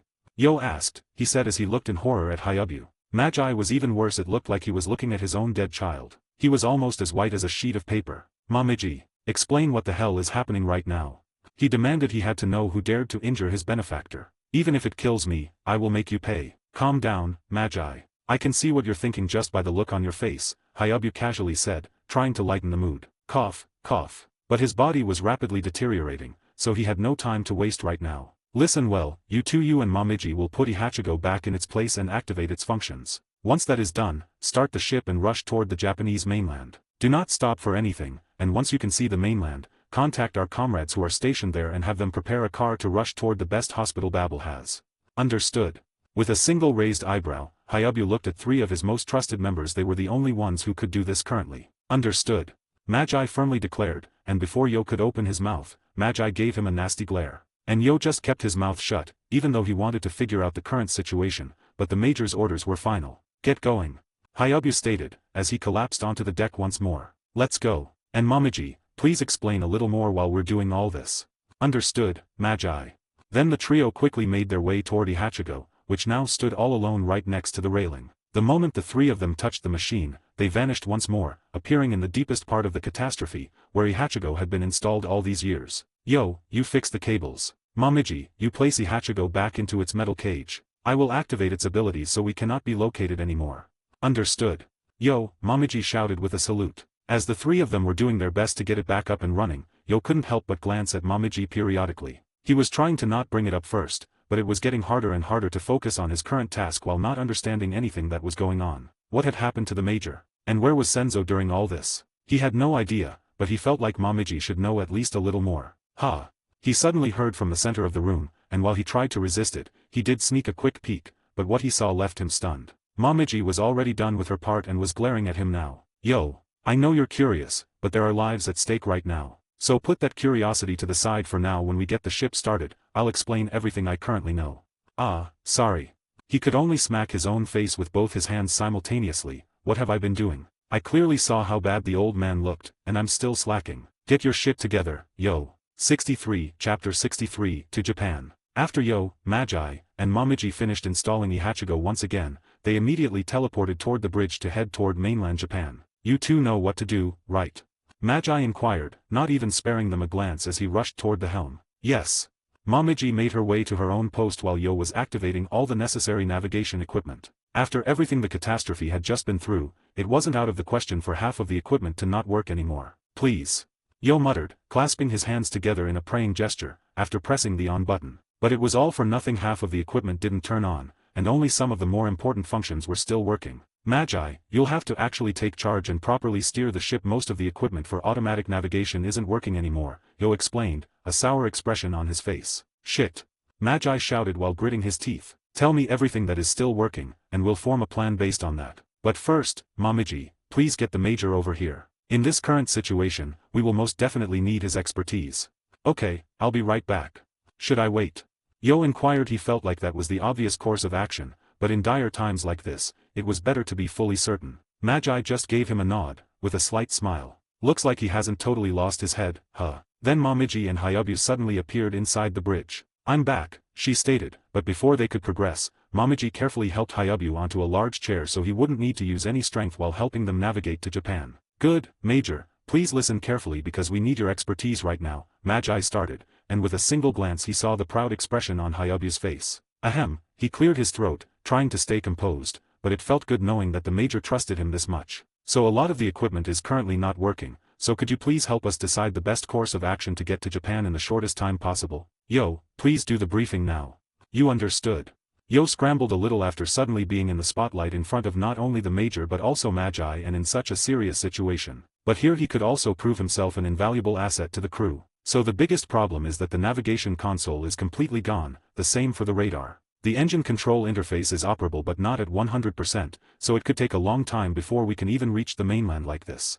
Yo began, his expression becoming more and more somber as he explained the current status quo of the ship's functions. But at least the communication panel is still intact and the tactical display as well, even though those aren't what we need right now. If any others think of attacking us, we'll know.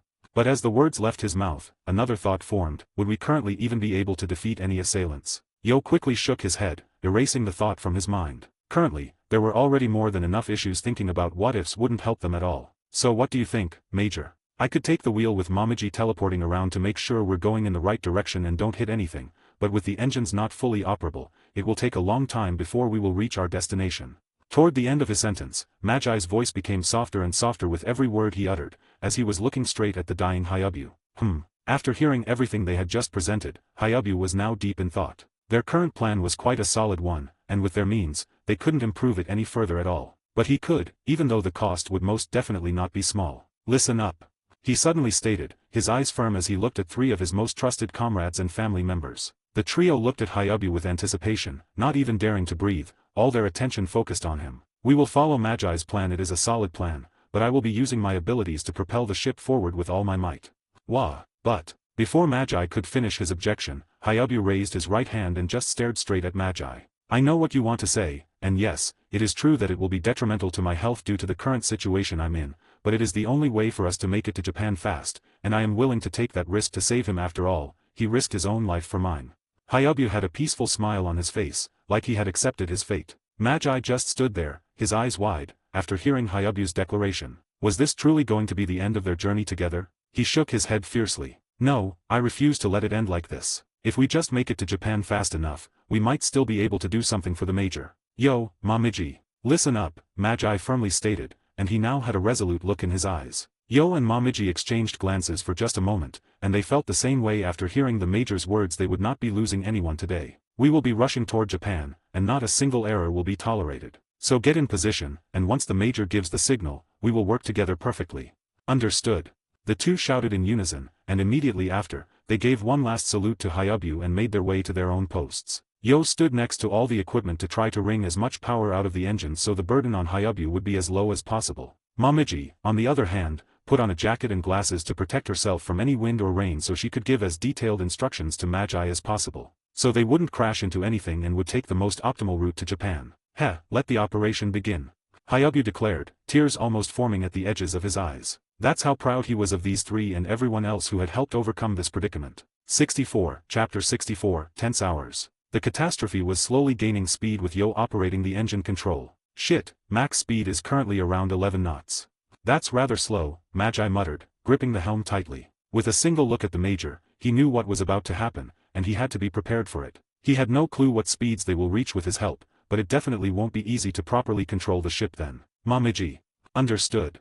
She reappeared on the ship's upper deck moments later, teleporting to different points around the vessel to spot any recognizable landmarks that might guide them back toward Japan. Nothing yet, she mumbled as she teleported back to the bridge. The coast is clear, and just keep following the current course. I haven't been able to spot anything that would be of help, she stated, and a moment later she was gone once again. Major.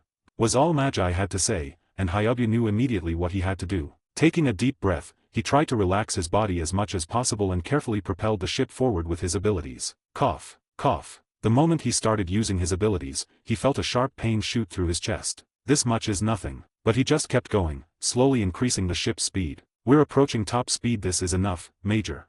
Yo shouted, seeing that they had finally reached 20 knots. And with this they could also try to keep the load on Hayabu as light as possible. Even if he could accelerate the catastrophe any further, it would become basically impossible to do any last-minute maneuvers for Magi. Just hold on for a while, Major, we will get you help as soon as possible, Magi exclaimed, as all his nerves were on edge. It pained him that he had to rely on Hayabu at this moment, but it was the only option currently. Momiji, on the other hand, kept teleporting as far from the catastrophe as possible in all directions to try and find anything useful so they could take the shortest possible route. There's nothing useful here, damn it, she grumbled. Currently she could only utilize the sun's position and knew the rough direction Japan was in, but it would be much better if she could spot anything that could confirm her rough guess. She stood on top of the catastrophe looking in all directions, and sometimes she also stole a peek at Senzo and the others, but nothing much had changed there since their departure. Senzo was still lying on Sophie's lap unconscious, and the same was true for Andy and Yujiri, both of them lying completely still on the deck. How dare they?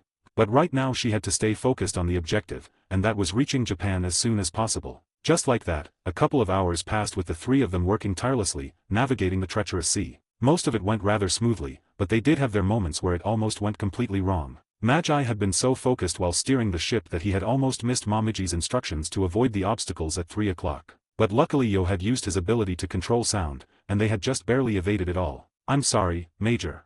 Magi was apologizing profusely because of his mistake. Hayabu had to step in and expend a lot of extra power that totally wouldn't have been necessary if he had just heard Momiji. It's fine, Magi, just learn from your mistakes, Hayabu said weakly, as he tried his best to stay conscious and control the ship's speed to the best of his abilities. Magi could only nod and grasp the helm so tightly that his hands almost turned fully white. Calm down, right now is not the time to drown in guilt. I need to keep my head cool. Then Momiji appeared next to him once more. Magi, I see land, which I assume is Japan. She exclaimed excitedly, a massive smile on her face. Actually. When Magi heard that, he let out a sigh of relief. It looked like they were almost there. Yo, you heard her, right? Try to push the ship forth as hard as you can, and if you're confident, you can even overload the system if you're sure we can reach close enough to the shore. Magi swiftly composed himself and started giving out his orders. This was the final push, and no mistakes could be made. Understood. Major, please take it easy and let the engine do the work. We're almost there. Okay. Was all Hayabu could reply, as his consciousness was slowly slipping away. These hours of constantly controlling the ship's speed and propelling it forward had taken their toll on his already failing body. Magi could only grit his teeth after hearing the Major's barely audible response, and the same went for Yo as he tried to get as much speed as humanly possible out of the half-working engines. Momiji, on the other hand, was teleporting around like a madwoman, trying to confirm where they would arrive, as she had her fingers crossed it would be close by where Babel had their best hospitals. It's quite hard to properly confirm anything from here, but if I teleport all the way there, I don't know how long that would take, and I don't know if I could get back on time to properly guide Magi. She was currently standing atop the catastrophe once more, contemplating what the best course of action would be, but she couldn't really come to a decision on her own. I'll ask them. After saying that, she reappeared inside the bridge once more as she quickly explained her current predicament to Magi, Yo, and the Major. So what do you all think I should do?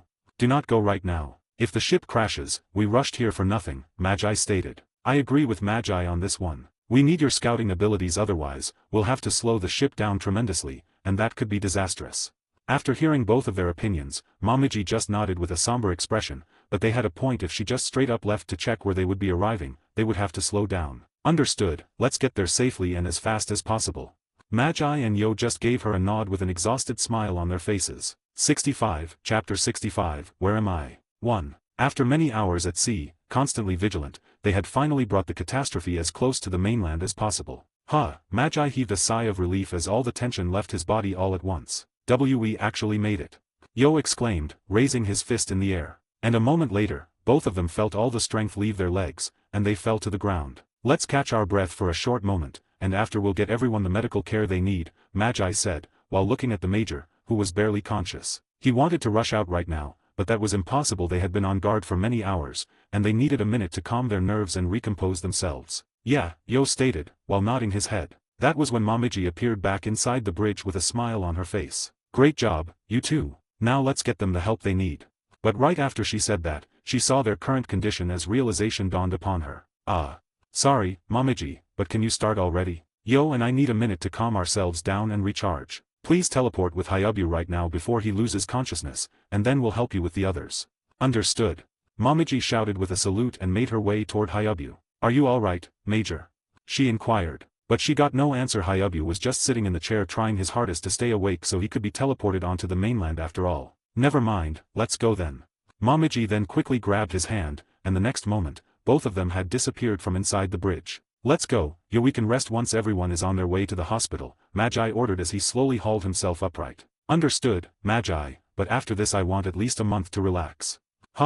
Sure, that's fair, and I will need a long time to relax as well. While bantering about what they'd do after everyone got help, they slowly made their way back to the deck with great effort, meeting up with Momiji once more. How long can it take to get here?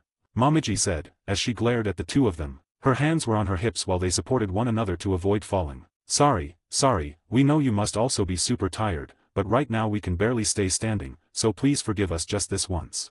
Magi explained with an apologetic expression, pressing his hands together in a pleading gesture. It's fine, just stay close to the others, and I'll transport you all to where he is waiting.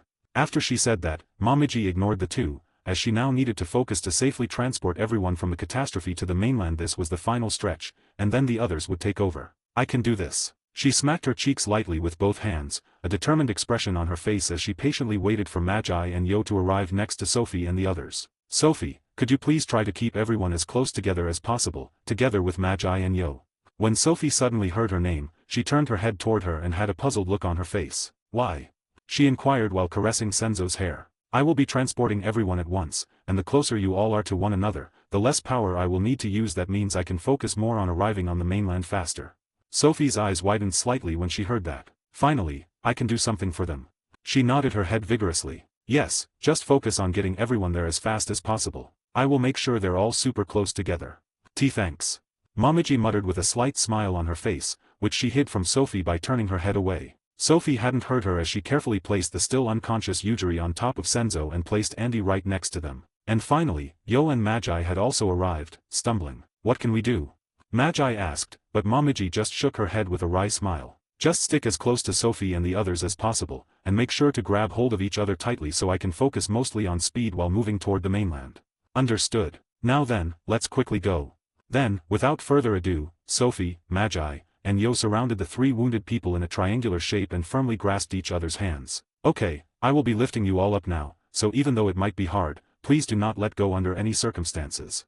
The three just nodded their heads, with determined expressions as they grasped each other's hands even more firmly. Then Momiji carefully lifted them all from the deck, and once she felt like they were stable enough, she also lifted herself up. And off they went without hesitation. Momiji increased their speed to the maximum she thought she could handle while still keeping them as stable as possible. It will take around 10 to 15 minutes. I know it will be hard, but please just bear with it. After she warned them one last time, she shut her mouth and fully focused on using her powers as optimally as possible. Ugh. Sophie grunted as she felt the cold air hammer against her skin, but she gritted her teeth and kept her focus on keeping Senzo, Yujiri, and Andy safe. Magi and Yo weren't faring any better, as they were barely holding on. But they knew how important this was. If they failed here, they would no doubt bring everyone into danger. As the minutes slowly passed and they got closer and closer to the mainland, the three of them were feeling more and more miserable by the second. Ha, ha. Magi was barely holding on as he was trying to calm himself down, but the cold air was constantly whipping against his face and ravaging his lungs. That's when he suddenly had an idea as he formed two black wings behind him and carefully wrapped them around everyone. Huh, that's much better, thanks Magi, Yo said as he heaved a sigh of relief now that the cold air tearing past them had been severely limited thanks to Magi. I don't want to sound ungrateful, but why did you not do this from the start?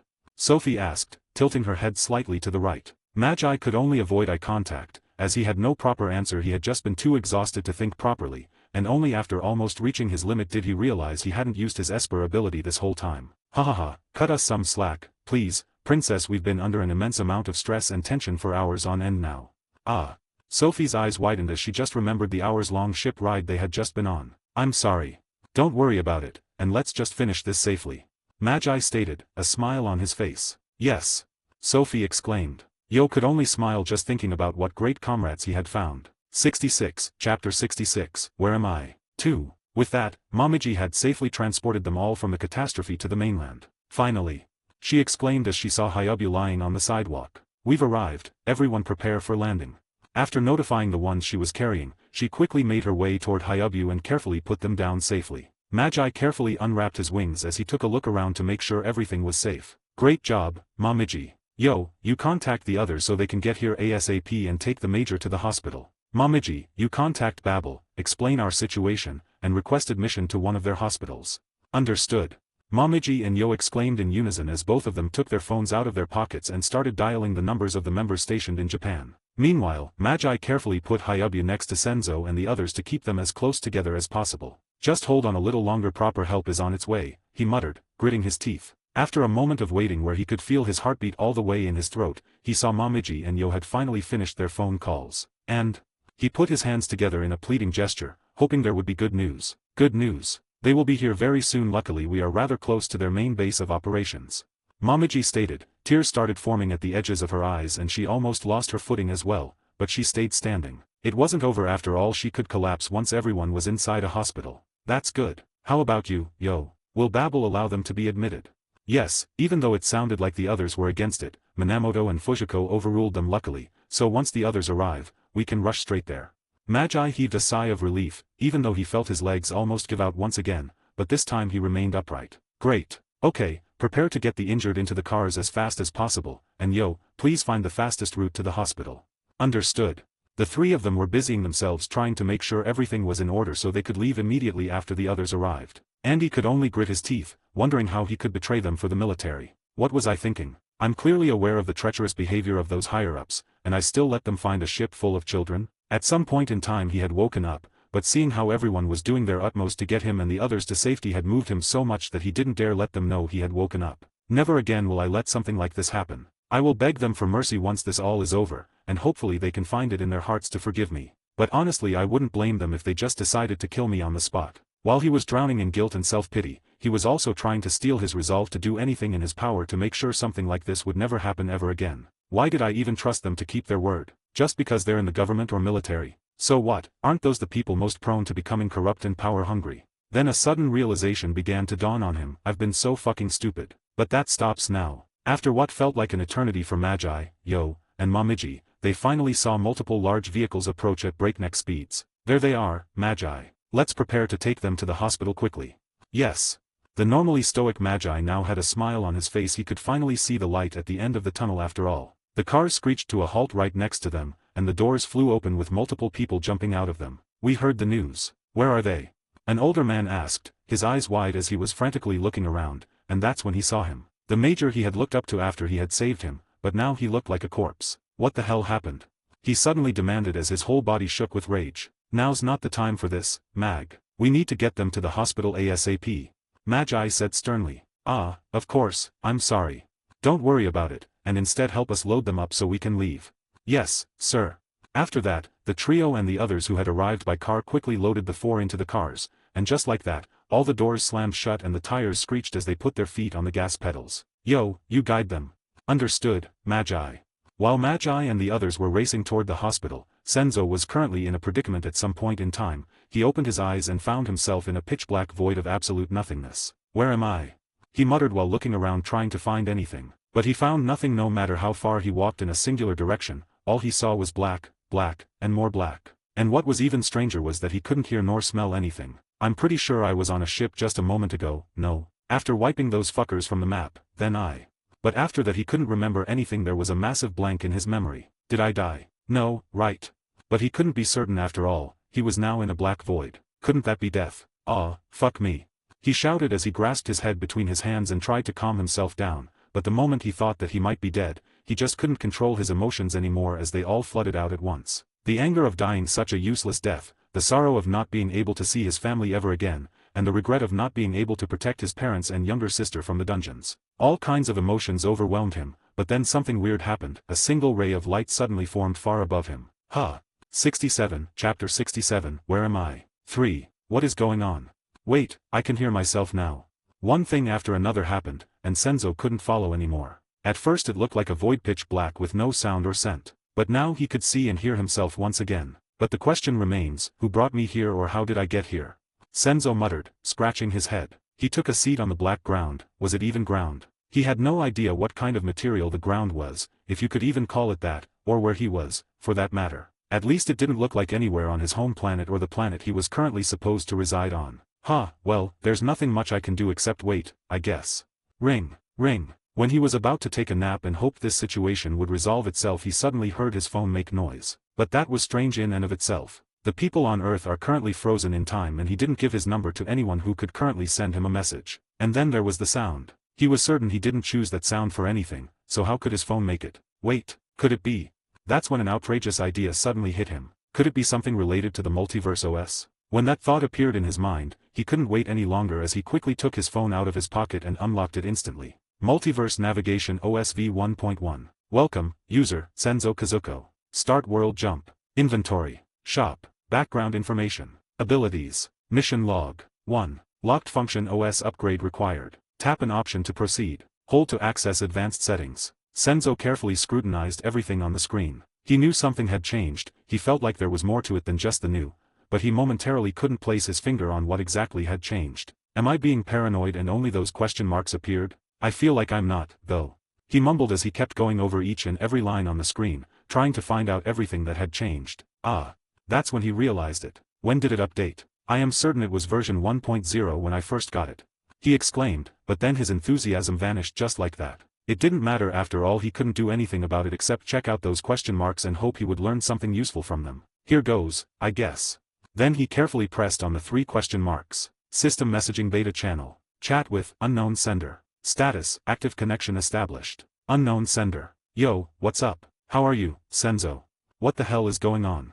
Senzo couldn't wrap his head around what he was seeing. Someone had sent a message to him. How is this possible? Now Senzo was in a predicament. Should he respond or ignore it? On one side he could maybe learn more about this mysterious phone, but on the other hand he had no idea who the other party was, and they clearly knew him. What do I do?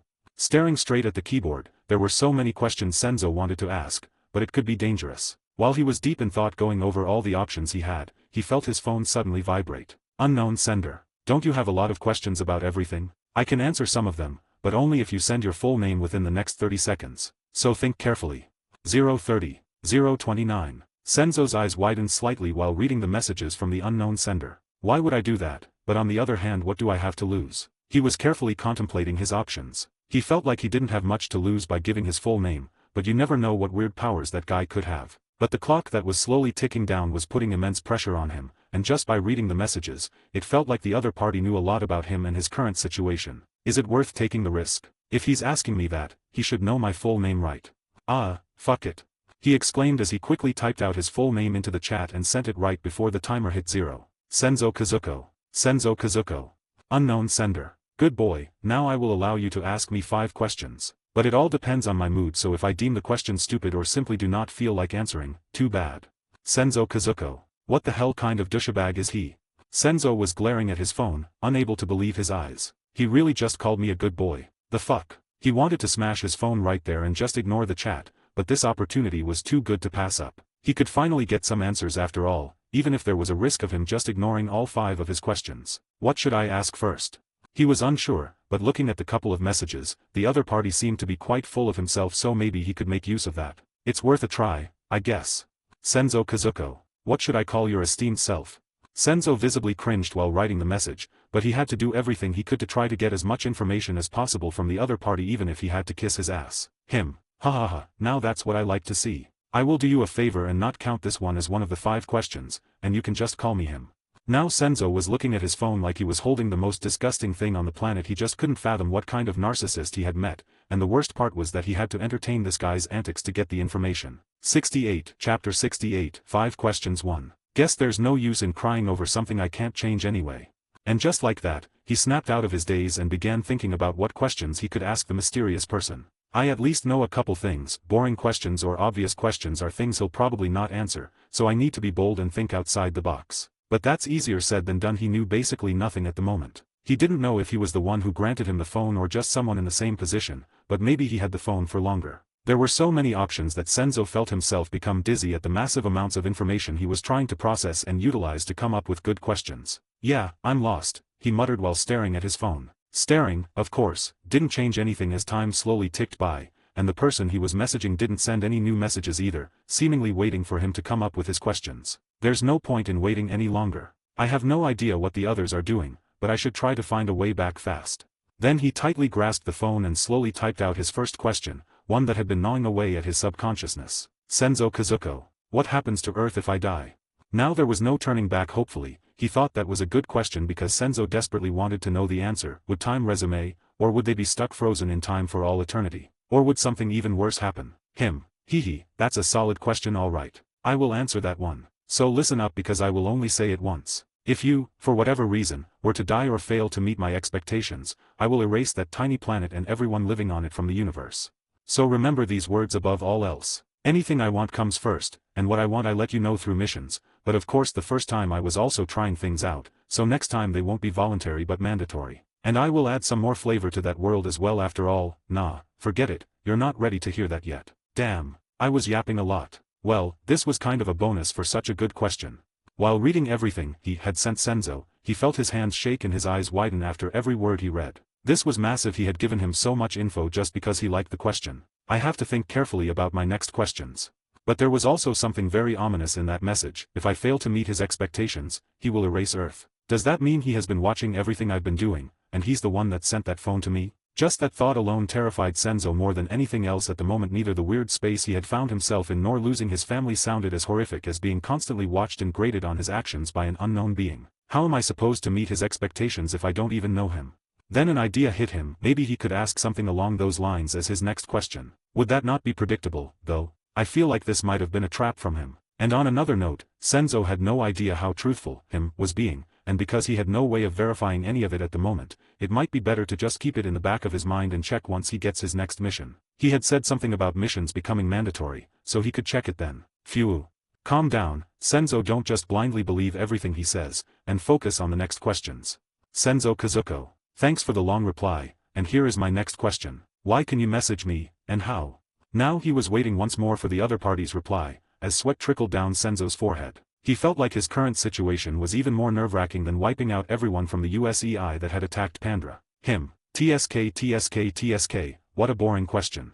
Silence followed as Senzo stared at his screen, hoping for another one to follow after. But with each passing second, that hope grew fainter and fainter as he didn't even see the 3 dots indicating that the other party was typing. That's it. Shit.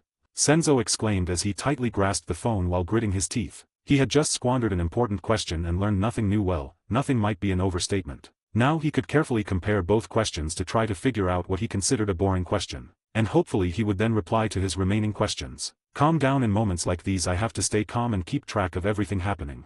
Phew.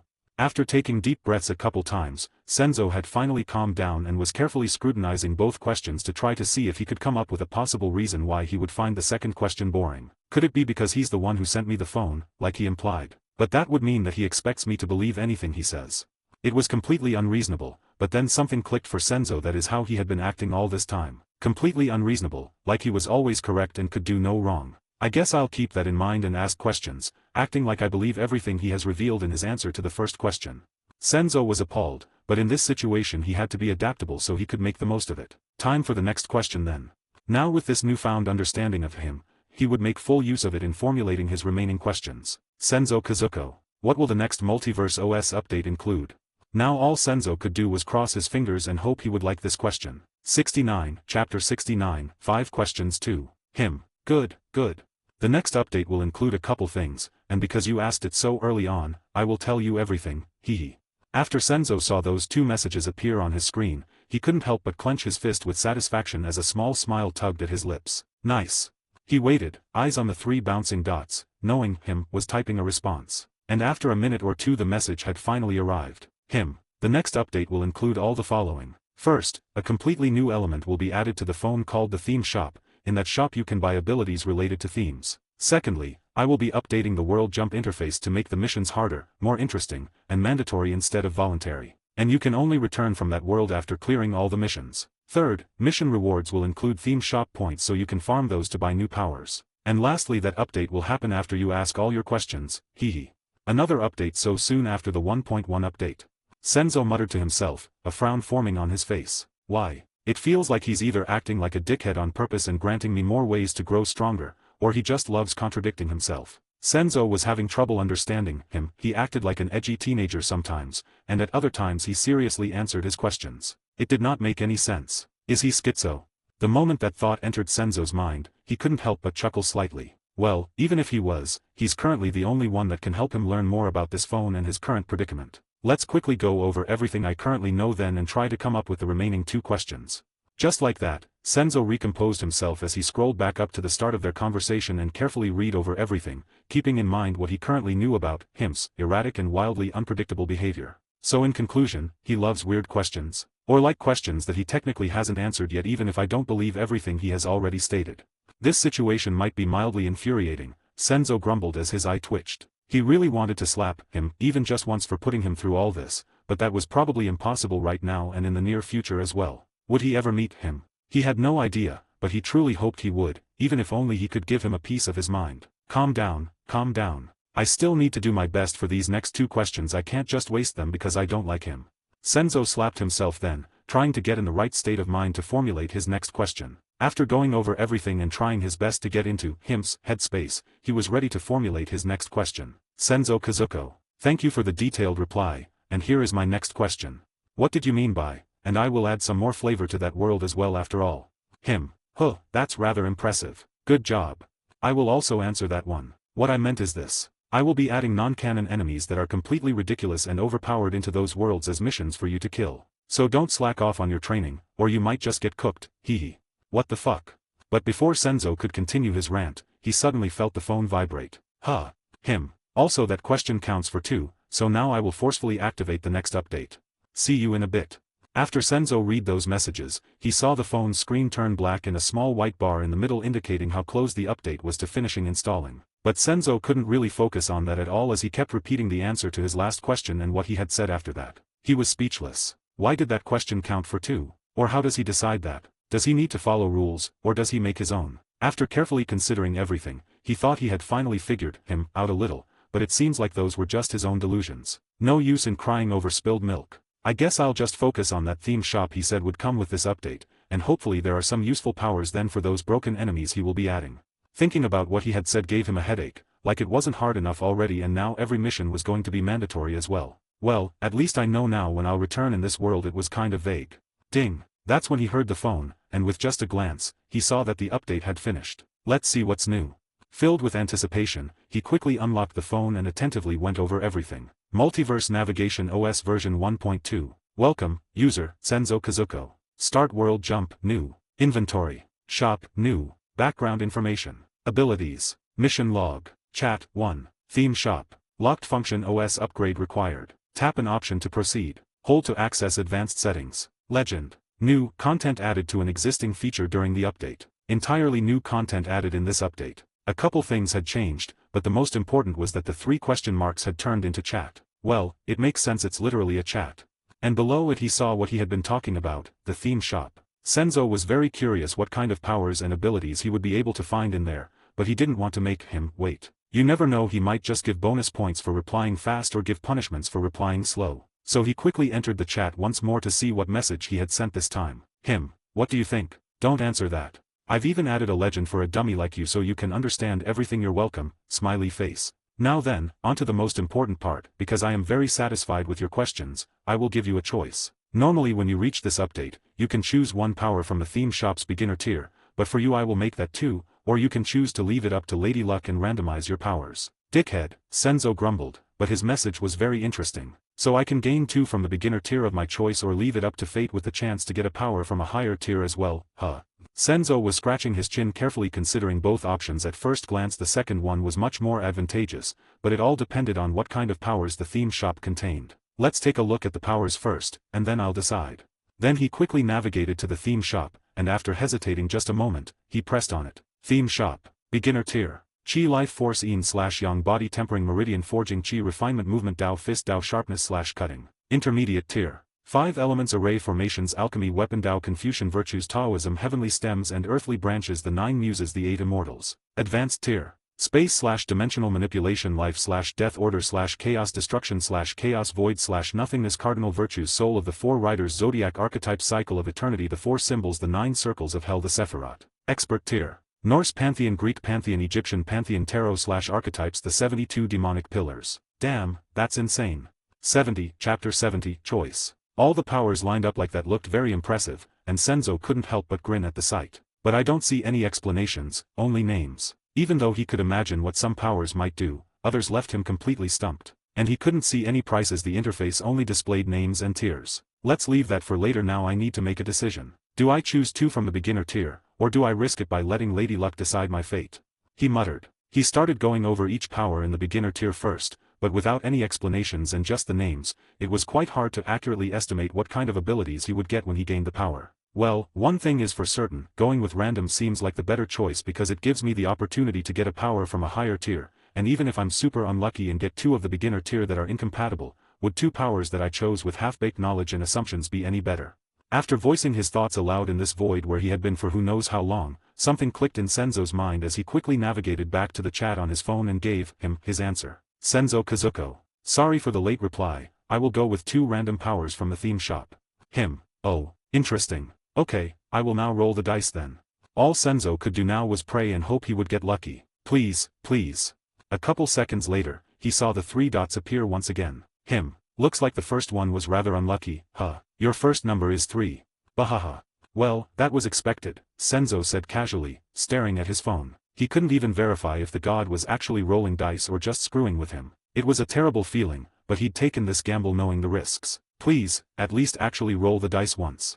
The second roll was rather lucky, huh? Your second number is 25. Congrats. It seems like the risk has paid off. Yahoo! Senzo threw his fist in the air. He couldn't care less about anything else right now. His gamble had actually paid off. Calm down, stay composed. I don't know which powers these are yet, for all I know, they could be trash. He said to himself, but he couldn't wipe the smirk from his face. He was just too excited, and just as he was about to return to the theme shop interface to claim his new powers, he saw a new message come in from him. Now then, here are your new abilities, and just this once I will even add a short description for you. Smiley face. So you can properly understand it even with your small brain. Senzo's enthusiasm had vanished, and it felt like someone had thrown a bucket of cold water over him. I really want to punch him right now. He growled, while gritting his teeth. His eyes were ablaze as he typed furiously every single insult and hateful word he could think of, but right before he clicked on send, he hesitated for a moment and quickly deleted all of it. Calm down, stay calm. Now is not the time to succumb to his provocations. I'll definitely need those powers. After taking several deep breaths, he finally calmed down. And that's also when the highly anticipated message had finally arrived. Ding. Yin/Yang, wield mastery over Yin and Yang, the primal dual forces of the cosmos. Yin embodies darkness, cold, stillness, and femininity. Yang embodies light, heat, motion, and masculinity. Soul of the 4 riders, your soul will be fractured into 4 primordial aspects, each embodying one of the horsemen of the apocalypse, war, famine, pestilence, and death. Do you wish to accept these 2 powers? Wow, Senzo was mesmerized by the descriptions. Not only had he gotten lucky and gotten a power out of the beginner tier, but he also got a great power from inside of the beginner tier. Let's go. And after carefully reading the descriptions, had added, he still didn't fully grasp what they were about, but he was certain of one thing: gaining those powers would be immensely painful, especially the second one. My soul will be fractured into the 4 primordial aspects embodying the apocalypse. That sounds insanely painful. But he couldn't shy away now. After enduring all that humiliation, he refused to back down. Without hesitation, he pressed yes. Nothing could have prepared him for what came next. The instant he pressed that accursed button, pain unlike anything he'd ever experienced or likely ever would consumed him entirely. Not only was his soul fractured into 4 pieces, but his head also felt like it was exploding with knowledge, and all that was happening simultaneously. Ah! He let out a primal scream, but it didn't help at all as the 4 separated soul fragments slowly turned from formless husks into fearsome projections of the primordial aspects of the apocalypse. The first piece of his soul erupted into blood red. No slow transformation war didn't wait. The armor materialized in an instant, plates slamming together with metallic shrieks, the massive greatsword blazing into existence already mid-swing. Before Senzo could even process it, war crashed back into him like a battering ram. He tasted blood. The second piece turned from faint white to eerie green, but this time the change was agonizingly slow. Bone formed after bone, each vertebra appearing one by one, building the skeleton from feet to skull. The sickly green aura pulsed with each addition like a heartbeat of hunger. By the time the final piece clicked into place and merged, Senzo was already screaming. His stomach felt hollow, empty, starving. The third piece shifted to gray-green, but something was wrong with this one. The cloak appeared first, empty, fluttering in a wind that didn't exist. Then the plague doctor mask manifested inside the hood, floating, tilting as if observing him. Only after did the body form underneath, filling the cloak like rot filling a corpse. When it merged, Senzo gagged. He smelled decay. The final piece didn't fight the transformation. It stayed faint white for a long moment, as if considering, then slowly, inevitably, darkened to bone. The scythe didn't form, it revealed itself, as though it had always been there waiting. The black cloak settled like a shroud, and the smoke simply was. Death didn't crash into him like war or build like famine or disturb like pestilence. Death settled, patient, permanent, and Senzo felt cold, so cold it burned. Only after it had fully formed and merged with Senzo did the soul-tearing pain finally subside, but that didn't mean he was freed from his suffering. 71, Chapter 71, Yin/Yang. After his soul had reformed itself into the 4 horsemen of the apocalypse, it was now his mind's turn to get completely rearranged. His head felt like it could explode at any moment with all the knowledge that was flowing in, just one thing after the other. Yin and Yang slammed into him like a tidal wave. The primal forces of the cosmos, light and darkness, heat and cold, and stillness and motion. All of them were interconnected, inseparable, and eternal. He understood it now, felt it in every cell in his body. How they gave birth to each other, how one could not exist without the other. Balance was the foundation of all power. Then even more unbelievable knowledge crashed into him. Unlike the earlier tide, this felt like a massive tsunami. When Yin and Yang achieved perfect harmony, when opposing forces unified completely, they transcended into something greater, Teiji. The supreme ultimate. Pure, boundless energy that contained all possibilities. The source from which everything emerged and to which everything returned. But this understanding came at a price. Senzo's mind stretched and tore, trying to contain knowledge that shouldn't fit inside a human brain. Principles older than language branded themselves into his consciousness. How to manipulate opposing forces. How to draw power from duality. How to achieve perfect balance and birth Teiji energy itself. Senzo gasped, clutching his head. His brain felt too small. His thoughts were too loud. Blood vessels burst behind his eyes. This was worse than the soul fracturing, at least that pain had been external. This was rewriting him from the inside out. And when he thought everything was over, he felt something snap inside him the next moment. He sat down with perfect posture as he lost complete control over his body. What is happening? He couldn't fathom what was happening to his body,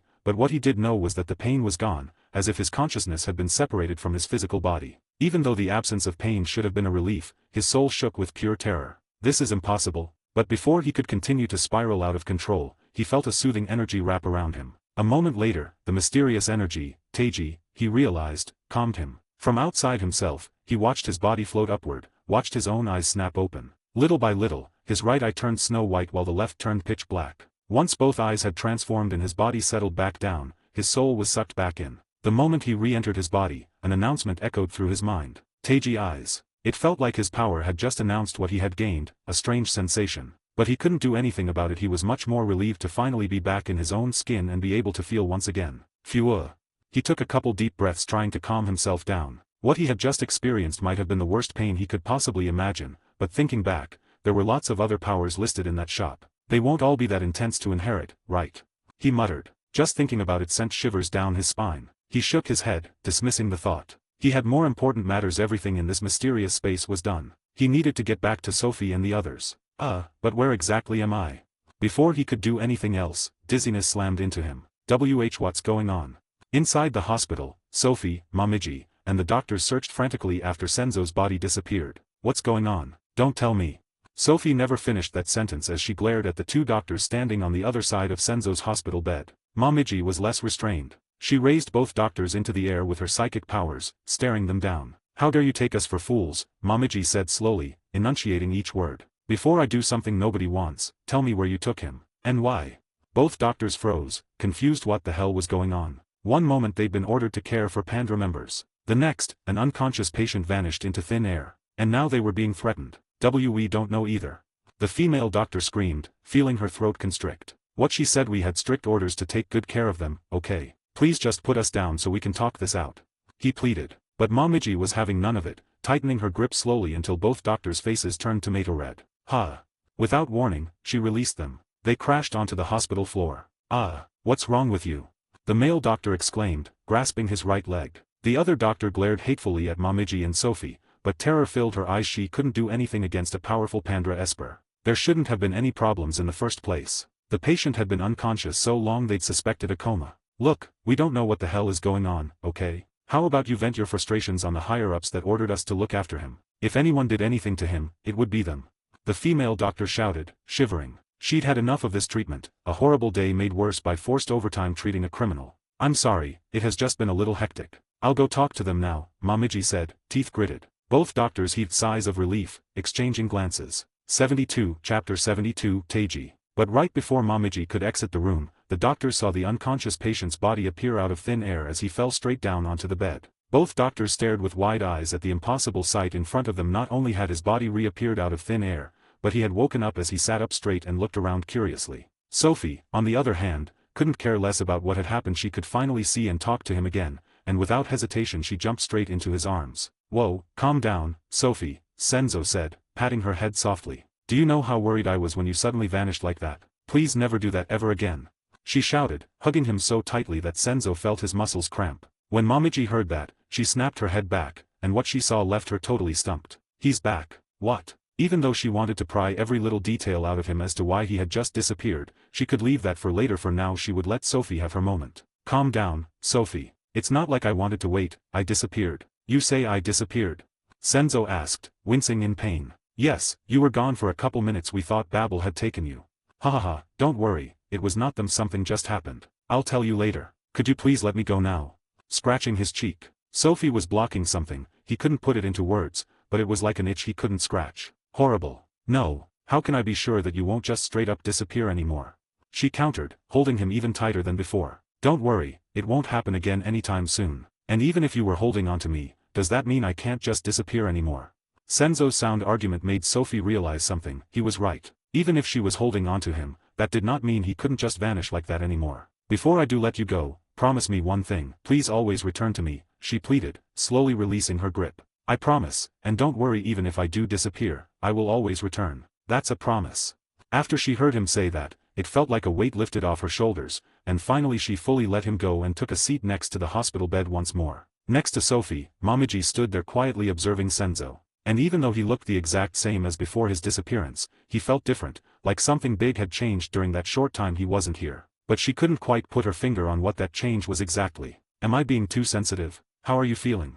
The female doctor suddenly jumped in after letting them have their moments. Now it was their turn after all. They were still the medical professionals, and they had to carefully assess his condition. Instead of replying, Senzo closed his eyes, crossed his legs, and began levitating above the bed. Sophie, Momiji, and the two doctors stared at him with wide eyes. But Senzo couldn't be bothered with them now. This was that scratch he needed, but he couldn't explain it to them, or the opportunity might be lost. The Teiji energy inside his eyes went around his whole body, slowly enriching every muscle and bone, but while it felt incredibly comfortable, his muscle aches did not disappear. It felt more like his body was being recalibrated so it could heal itself faster and more efficiently. What's going on? Senzo knew Teiji's characteristics from the imprinted knowledge, but this phenomenon hadn't been described. Wait, isn't this related to the balance characteristic of Teiji? Because it feels like my body is being recalibrated, the balance is being restored. Just like that, he knew what was happening to his body, and he could put aside all his worries and fully enjoy this amazing feeling. At first it started at his head, rebalancing all the burst blood vessels and all the damage his eyes had taken.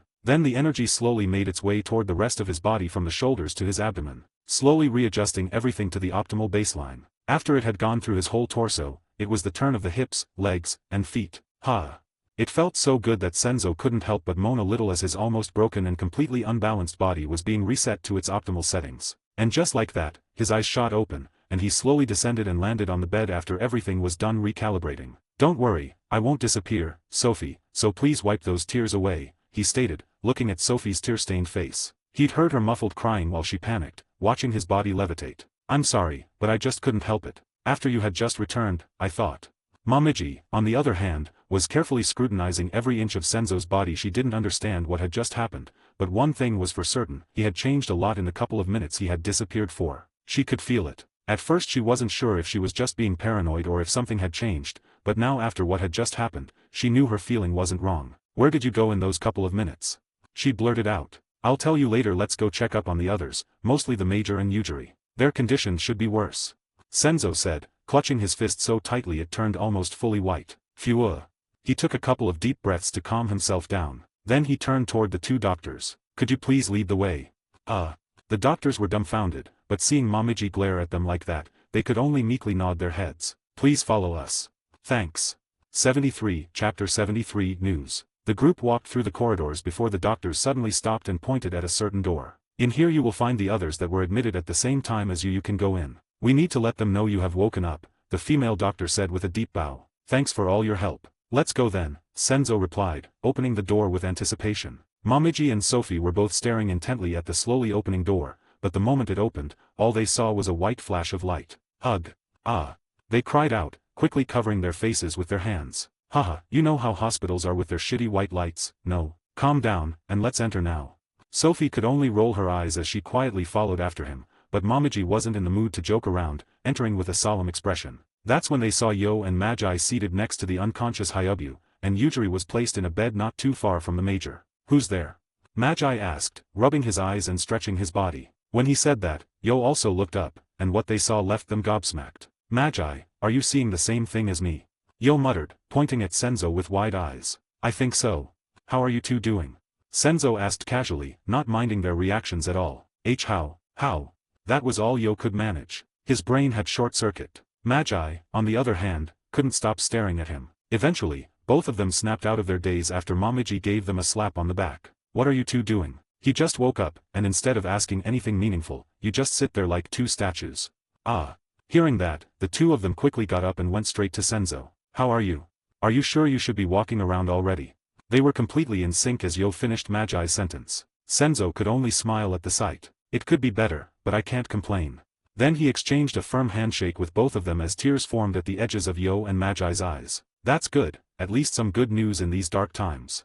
Yo could only nod at Magi's words as he quickly took a look at the two other unconscious members. Feeling the mood shift, Senzo decided to drop the pleasantries as well and jump straight into business. "So how are their conditions? Anything special?" the doctor said.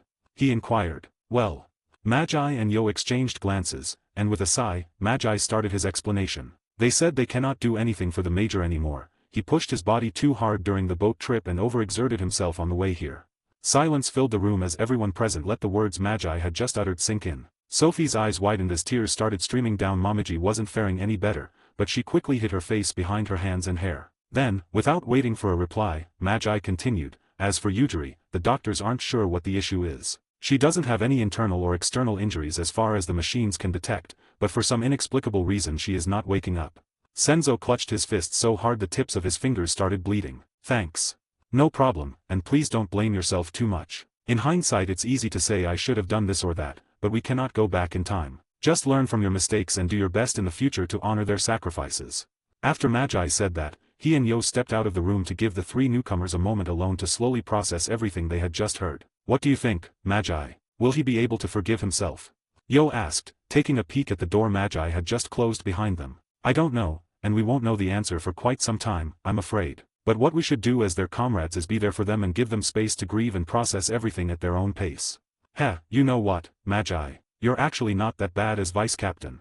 Yo teased, slapping him on the shoulder. Magi could only chuckle a little as they walked away from the hospital room to grab something to eat. They had been under constant stress for too long now. After finally getting some kind of closure on the situation, they felt their mind and body relax significantly, and with that came an enormous hunger. Meanwhile, inside the room, Senzo had slowly approached the bed where Yujiri was lying. But instead of trying anything, he just stood there with clenched fists, carefully observing every movement she was making. What now? He thought, but currently his mind was blank, a white canvas. He couldn't think of anything that could salvage the current situation. That's when he suddenly felt a hand on his clenched fist, and with a quick glance he saw Sophie standing next to him, observing the little girl with a pitiful expression. Calm down, Senzo. I know you blame yourself for this, but this wasn't your fault. You can't predict the future, and you saved so many others. Please listen to what Magi said, and don't drown in your guilt. Use that instead to better yourself and save as many other people.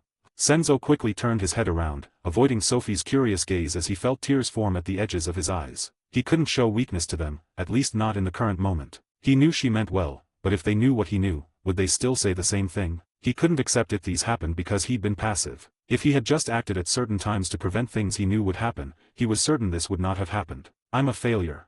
I told myself after the first time it wouldn't happen again, and then it happened anyway. What did I even come here for? 74, Chapter 74, Black and White Slushy 1. They stood there in complete silence right next to each other, Senzo and Sophie both with their own thoughts, but they shared one sentiment: they wanted Yujiri to wake up as soon as possible. I guess it's worth a try, Senzo said suddenly as he calmed himself down and focused on Yujiri's body, trying to utilize his newfound powers to see if he maybe could do something for the little girl. What did you say? Sophie asked. She heard Senzo mumble something, but she couldn't quite catch what he had said. But she received no reply. Senzo was engrossed, searching for anything he could do for the little girl. So all Sophie could do was take a step back and let him do his thing. Please let her wake up. Clasping her hands together, she closed her eyes and prayed for a miracle to happen.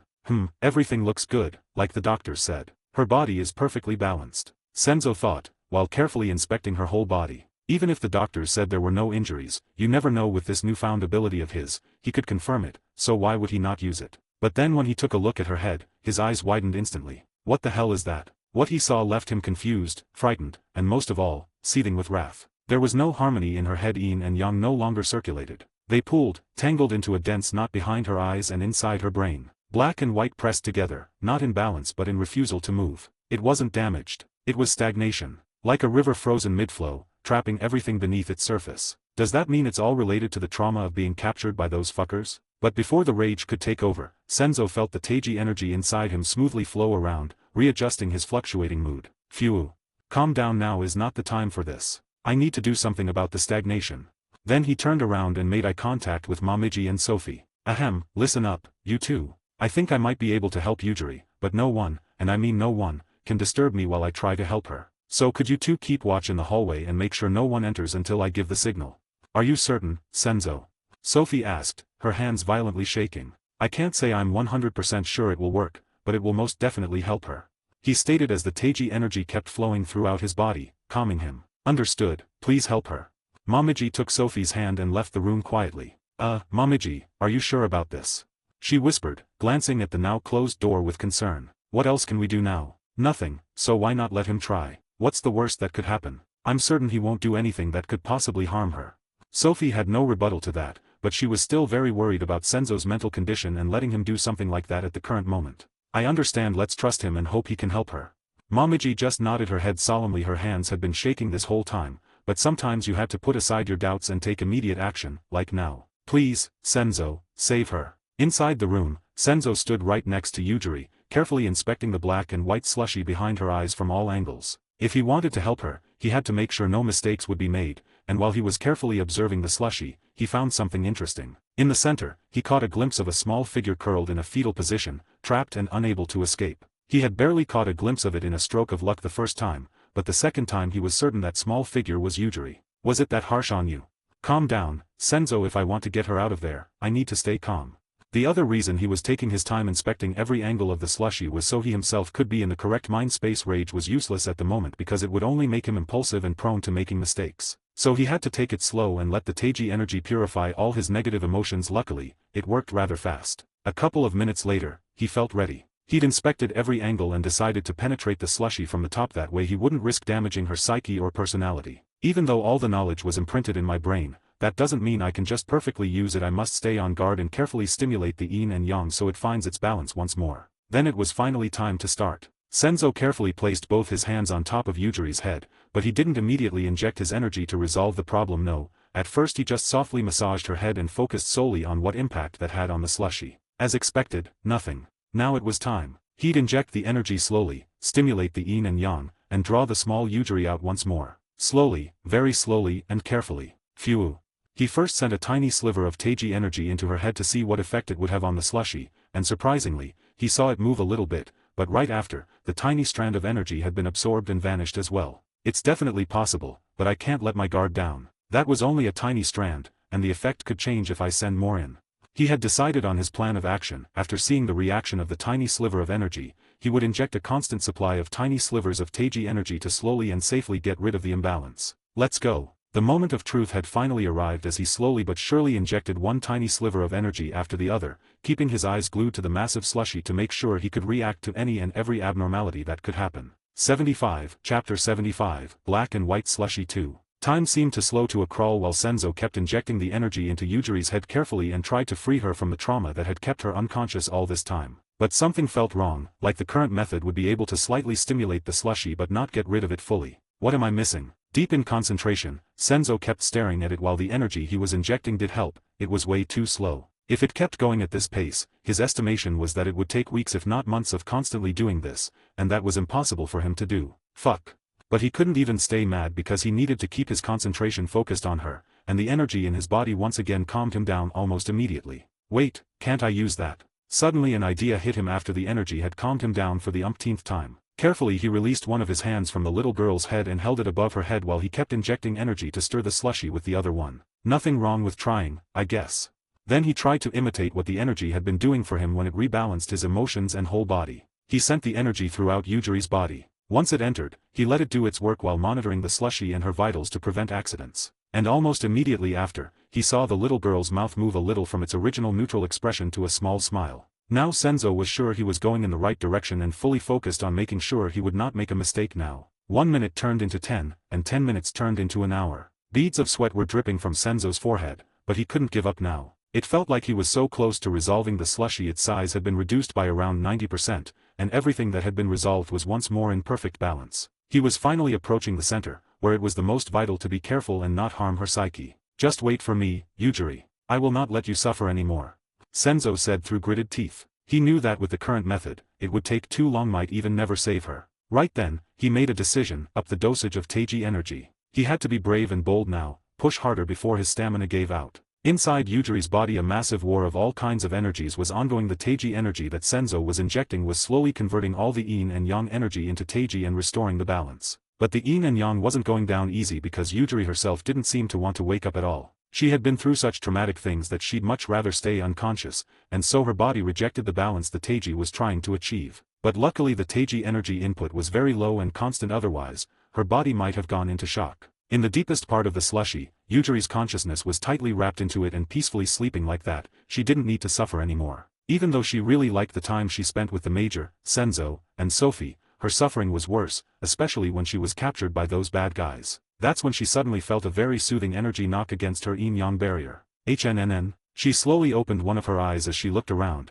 but luckily it looked like she had just imagined it. Yeah, I'll stay here. I don't want to feel any more pain. Just like that, she closed her eye once more and snuggled into the slushy. It was nice and warm while at the same time also being nice and cold. This was the perfect place to sleep forever. But right before she fell into deep sleep again, light suddenly shone on her body. HNNN. It felt so uncomfortable that she turned around and hoped her cocoon would quickly fix itself so she could go back to sleep. I just want to sleep, leave me alone. She was so tired of suffering, and just wanted to rest forever all alone here. The thing that broke through her cocoon did not care in the slightest, though it drilled straight through the cocoon and wrapped the little girl. What is this? It feels so familiar and comfortable. That's when realization dawned on her. This felt like Senzo. Get me out, Senzo. I don't want to sleep anymore. She was trying to scream as hard as she could, but no sound came out of her mouth. But luckily, the energy that had wrapped around her seemed to understand. It came flooding in all at once, wrapping her in a massive blanket of soft, luminous gray. It broke straight through the black cocoon with no issue. Thank you. Senzo couldn't believe it. After struggling for so long, he had actually done it. The whole slushy had vanished, and it was nice and balanced once more. He planted a kiss on her forehead with a tender smile. Welcome back, Yujiri. Don't worry, and take your time to slowly wake up. He knew it would still take some time for her to wake up, but at least she would wake up now. You all can come in now, he called out, as a couple of tears fell down from the edges of his eyes. Momiji, Sophie, Yo, and Magi rushed inside with expectant gazes. They all stared at Senzo, waiting for an explanation. Don't worry, it was a success, but give her some more time, she has worked hard. All four of them heaved a sigh of relief simultaneously while smiling and tearing up as well. 76, Chapter 76, Rewards. At least some good news, huh? Magi muttered, looking at the sleeping Yujiri. The others nodded their heads while still wiping away their tears. But this didn't mean everything was suddenly perfect. After all, Hyabu was still barely alive, lying a couple meters from Yujiri on his own bed. Senzo, if it isn't too much to ask, could you also please take a look at the Major's condition? Magi asked, twirling his hair with his fingers. He could clearly see that Senzo had spent a lot of energy to help Yujiri, but he had to try. Not trying would leave a bad taste in his mouth, and he might regret it forever. Give me a moment to recover, and I'll take a look at Hyabu as well. Really? Yo, he blurted out. Magi's eyes widened after hearing Senzo's reply, and he couldn't help but deeply bow. Thank you, and please take your time and make sure to recover properly. A smile appeared on Senzo's face seeing the others act so sincerely. This is what life is all about, sharing the joys of it with the people you love and trust. Haha, thanks. But don't get your hopes up. However, he couldn't give them any false hope, so he had to clearly tell them about what he could see from here. His condition is terrible, much worse than Yujiri's, and most likely I will not be able to do anything for him. But that does not mean I won't try. I promise I'll try my hardest. He stated with a resolute look in his eyes. That's more than enough already. You're our last hope anyway, because the doctors here couldn't do anything either. Just like that, the earlier sweet mood turned somber once again, but in these circumstances that was normal. Yo couldn't help but slump next to Hyabu's bed as he blankly stared at him. If only I were stronger, then I would have been able to do more. Momiji and Sophie both looked at one another and then back at Yo, deciding to leave this to Magi. I know how you feel, but now is not the time to drown in regret. Remember the crisis we just made it through? Be proud of what you did there. After all, without anyone here, it might have ended a lot worse. Senzo and Momiji nodded at Magi's statement, sharing his sentiment. Sophie, on the other hand, grasped the edges of her shirt and gritted her teeth. Yeah, unlike me, they all helped each other in saving the children and everyone else. Including me. She couldn't come to terms with that reality. She knew she was normal, but still, what if she hadn't been there? Would things have changed if only I were also an Esper so I could actually be useful for them instead of having this title that's basically only for decoration? While she was bashing herself, she didn't notice Senzo's gaze landing on her, and with a frown on his face, he kept staring at her. Why is she so unbalanced? Unlike Yujiri, it looks more like inner turmoil. The yin and yang in Sophie's body were going crazy. Unlike the black slush he had seen in Yujiri, this looked more like a massive tsunami was happening inside her body. The black and white colors were constantly mixing and crashing into each other. Sophie, are you? But before he could finish that sentence, he suddenly felt his phone go crazy in his pocket. Huh? What's up, Senzo? Can you wait 1 second? It looks like I'm getting a call. And after he said that, Senzo vanished out of the room, closing the door behind him in a hurry. What's this now? He quickly took the phone out of his pocket and unlocked it, only to be met by a weird message. Multiverse Navigation OS version 1.1. Welcome, user, Senzo Kazuko. First world clear. Congratulations, Senzo Kazuko, you have finally cleared your first world and will be returned to Earth right after claiming your rewards. P.S. These rewards are a special privilege from him because he was so satisfied with the conversation you had with him. Rewards. Ihachigo. You'll see when you are back on Earth. Another surprise, but I can guarantee you will enjoy it. Yujiri Kazuko. Hyabu Kazuko reverted back to child. Greater than 29 theme shop points, TSP. Magi sure. Why Fujura? Message from him. These rewards are very special because I made a mistake in how I set this first world up. From the next one onwards the missions will be mandatory like I said before and they will count heavily toward your world rating. Enjoy these perks for now because you will need it lol. And I might have forgotten to add the theme shop prices, whoopsie, so I'll announce them here. Beginner tier cost, 30 TSP.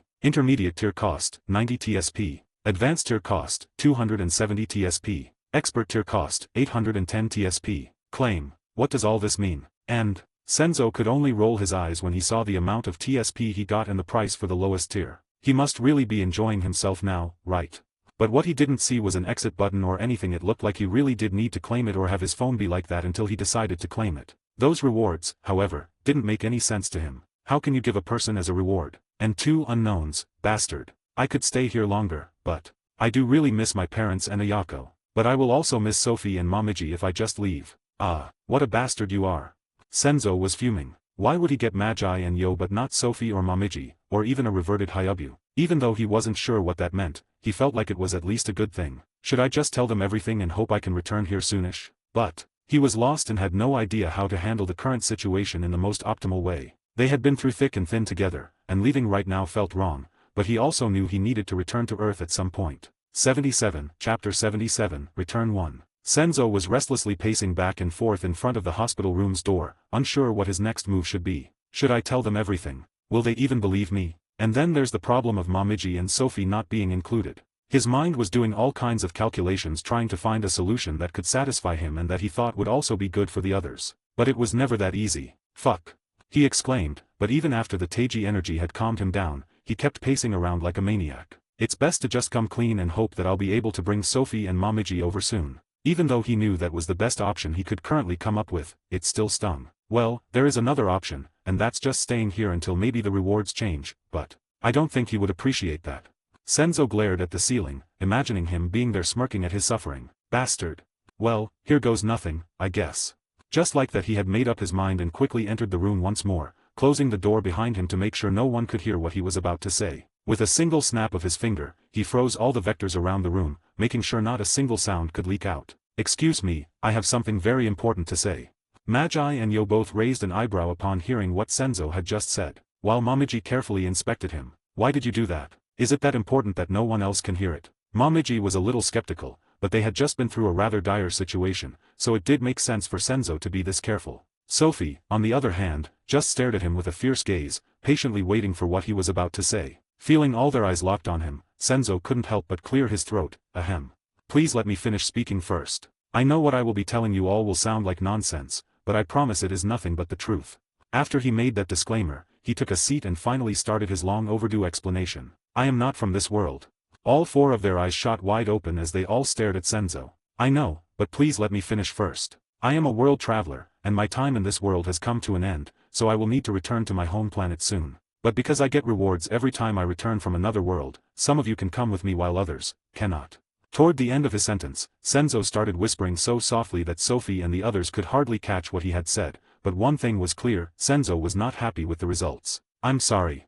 When he said those two words, his eyes stayed locked on Momiji and Sophie, and both of them felt a sense of dread settle in their hearts. You don't mean? But Sophie couldn't even finish her sentence before tears started streaming down her face. Silent Senzo had no words to comfort her because he himself was just as distraught. Momiji, on the other hand, seemed to take the news much better because she just stood there with a blank stare, staring straight at Senzo. This might be a bad time, but what the hell do you mean you're not from this world? Did you not have a perfect background, and you're even an Esper? Yo couldn't understand anything that was currently going on. Senzo wasn't from this world, so how did he have such a perfect background? It didn't make any sense. I know how you feel, Yo, but that's basically a perk. Like whenever I enter a new world, I gain a perfect background and abilities. After all, on my home planet there is no such thing as Espers or any special abilities for that matter.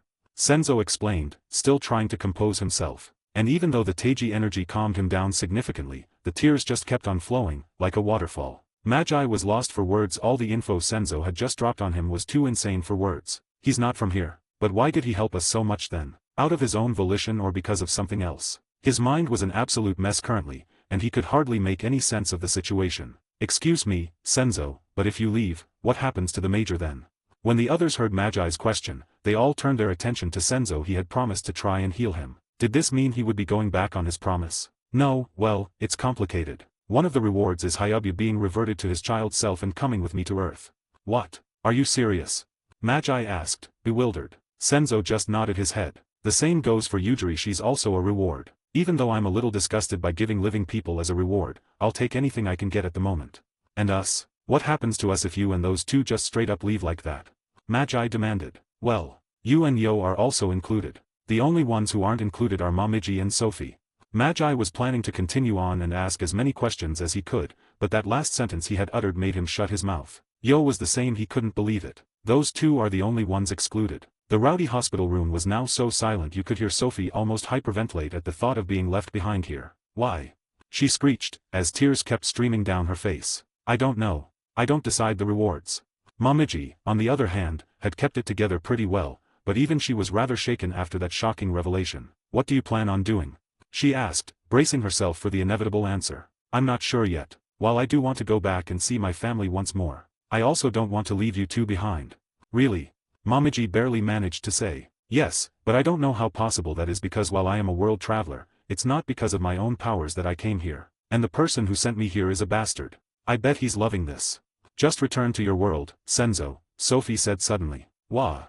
But before Senzo could retort, Sophie cut him off. We'll be fine. I know you must miss your family dearly. I can't bear to be the person that stands in your way. Please just promise me you won't forget me and will visit whenever you are able to. Senzo couldn't believe what he was hearing. He could clearly see Sophie shaking and tears streaming down her face, but still she said something so incredibly brave and painful at a moment like this. 78, Chapter 78, Return to, Volume 1 END. Are you sure? Sophie. Yes, please just go now. I don't know if I can keep it together like this if you keep hesitating. Sophie managed to say, biting her upper lip a couple times. The silence that followed was deafening. Senzo felt himself hold back tears as he tried to process everything. Yo and Magi, on the other hand, just stood next to each other, observing everything that was happening. They had long since made up their minds if they could be together with the Major once more, then they didn't care where they would be. Exchanging glances, they could see the determination in each other's eyes, and for the first time in a while, they both chuckled a little, but they made sure Sophie and the others wouldn't notice it. They had a much harder choice to make after all. I'm sorry, and I promise you too that I will do everything to make sure I can return here as fast as possible. Thanks. Sophie muttered, trying to keep a strong front as she stared at the ground, hoping some kind of miracle would happen. Momiji, on the other hand, just stood right behind her, softly massaging her shoulders with a stoic expression on her face. Well, there's nothing I can do here even though I would have liked to go with him. Her mind was a complete mess, and she was staring straight at Senzo even though she didn't mean to. Senzo gulped a couple of times trying to get his shit together, but it was much harder than he had expected. He took a couple of deep breaths and finally steadied himself with the help of the Taiji energy circulating inside his body. Are you two ready?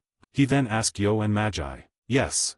Magi replied, trying not to look in the direction of the two women. Yo didn't even reply because he didn't have the heart to. He just nodded and kept his eyes aimed at the ground. Without hesitation Senzo took his phone out of his pocket and quickly pressed claim so he didn't have to let Momiji and Sophie suffer anymore. And just like that, he vanished from the room. The moment Senzo's body vanished, Magi and Yo both saw something fantastical appear in front of them. Dimensional transfer request. User, Senzo Kazuko, has been granted permission to bring companions to Earth, Dimension 77231A. You have been selected as a potential companion. Warning, this choice is permanent. Accepting will transfer you to Earth immediately. You will retain all memories and abilities. Return to this world is not guaranteed. Time flows differently between dimensions. Do you accept this transfer? Yes, no. Time to decide, 60 seconds. What?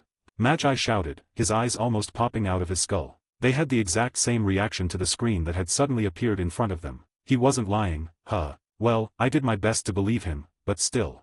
Magi was talking to no one in particular, but the screen in front of him did confirm that Senzo was a world traveler, however unbelievable that may sound. And without hesitation he pressed on the S button. He had made up his mind before even seeing this screen anyway. Knowing the Major, he would press the same button. Before Sophie and Momiji could ask what was going on, both Magi and Yo disappeared. They shared the sentiment that they would have really loved to go with them, but clearly, like Senzo said, they weren't included.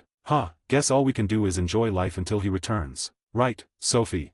Momiji tried to lighten the mood but knew it wouldn't be that easy to get Sophie to forget about this day. Before she could get an answer from her, they saw something insane happen. The sleeping Yujiri stirred awake as she rubbed her eyes a couple of times upon seeing the weird screen in front of her.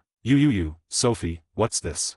She asked, pointing at nothing in particular from Sophie's and Momiji's perspective. But they knew that it was most likely the same screen Magi and Yo had seen. If you want to follow Senzo and the Major, you need to agree to it, Sophie said, trying her best not to let the little girl notice how much she had been crying. Really?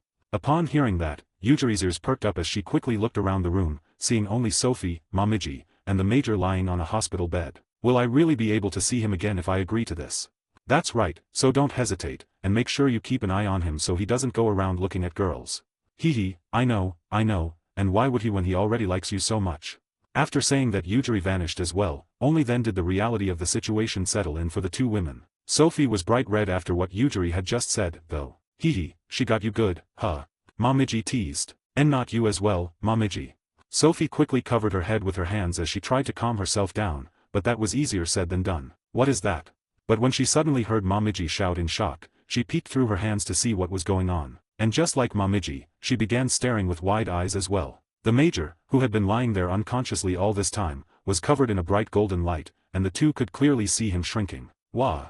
And slowly he became smaller and smaller until he looked no older than an 8-year-old kid, but before they could ask any questions, he also vanished from the room. Now left completely alone, the two stared at the empty bed where Hayabu had just been with their mouths agape. It's one impossible thing after the other, Who knows, maybe next we can go after them. Momiji muttered, scoffing at her own delusions. How nice that would be.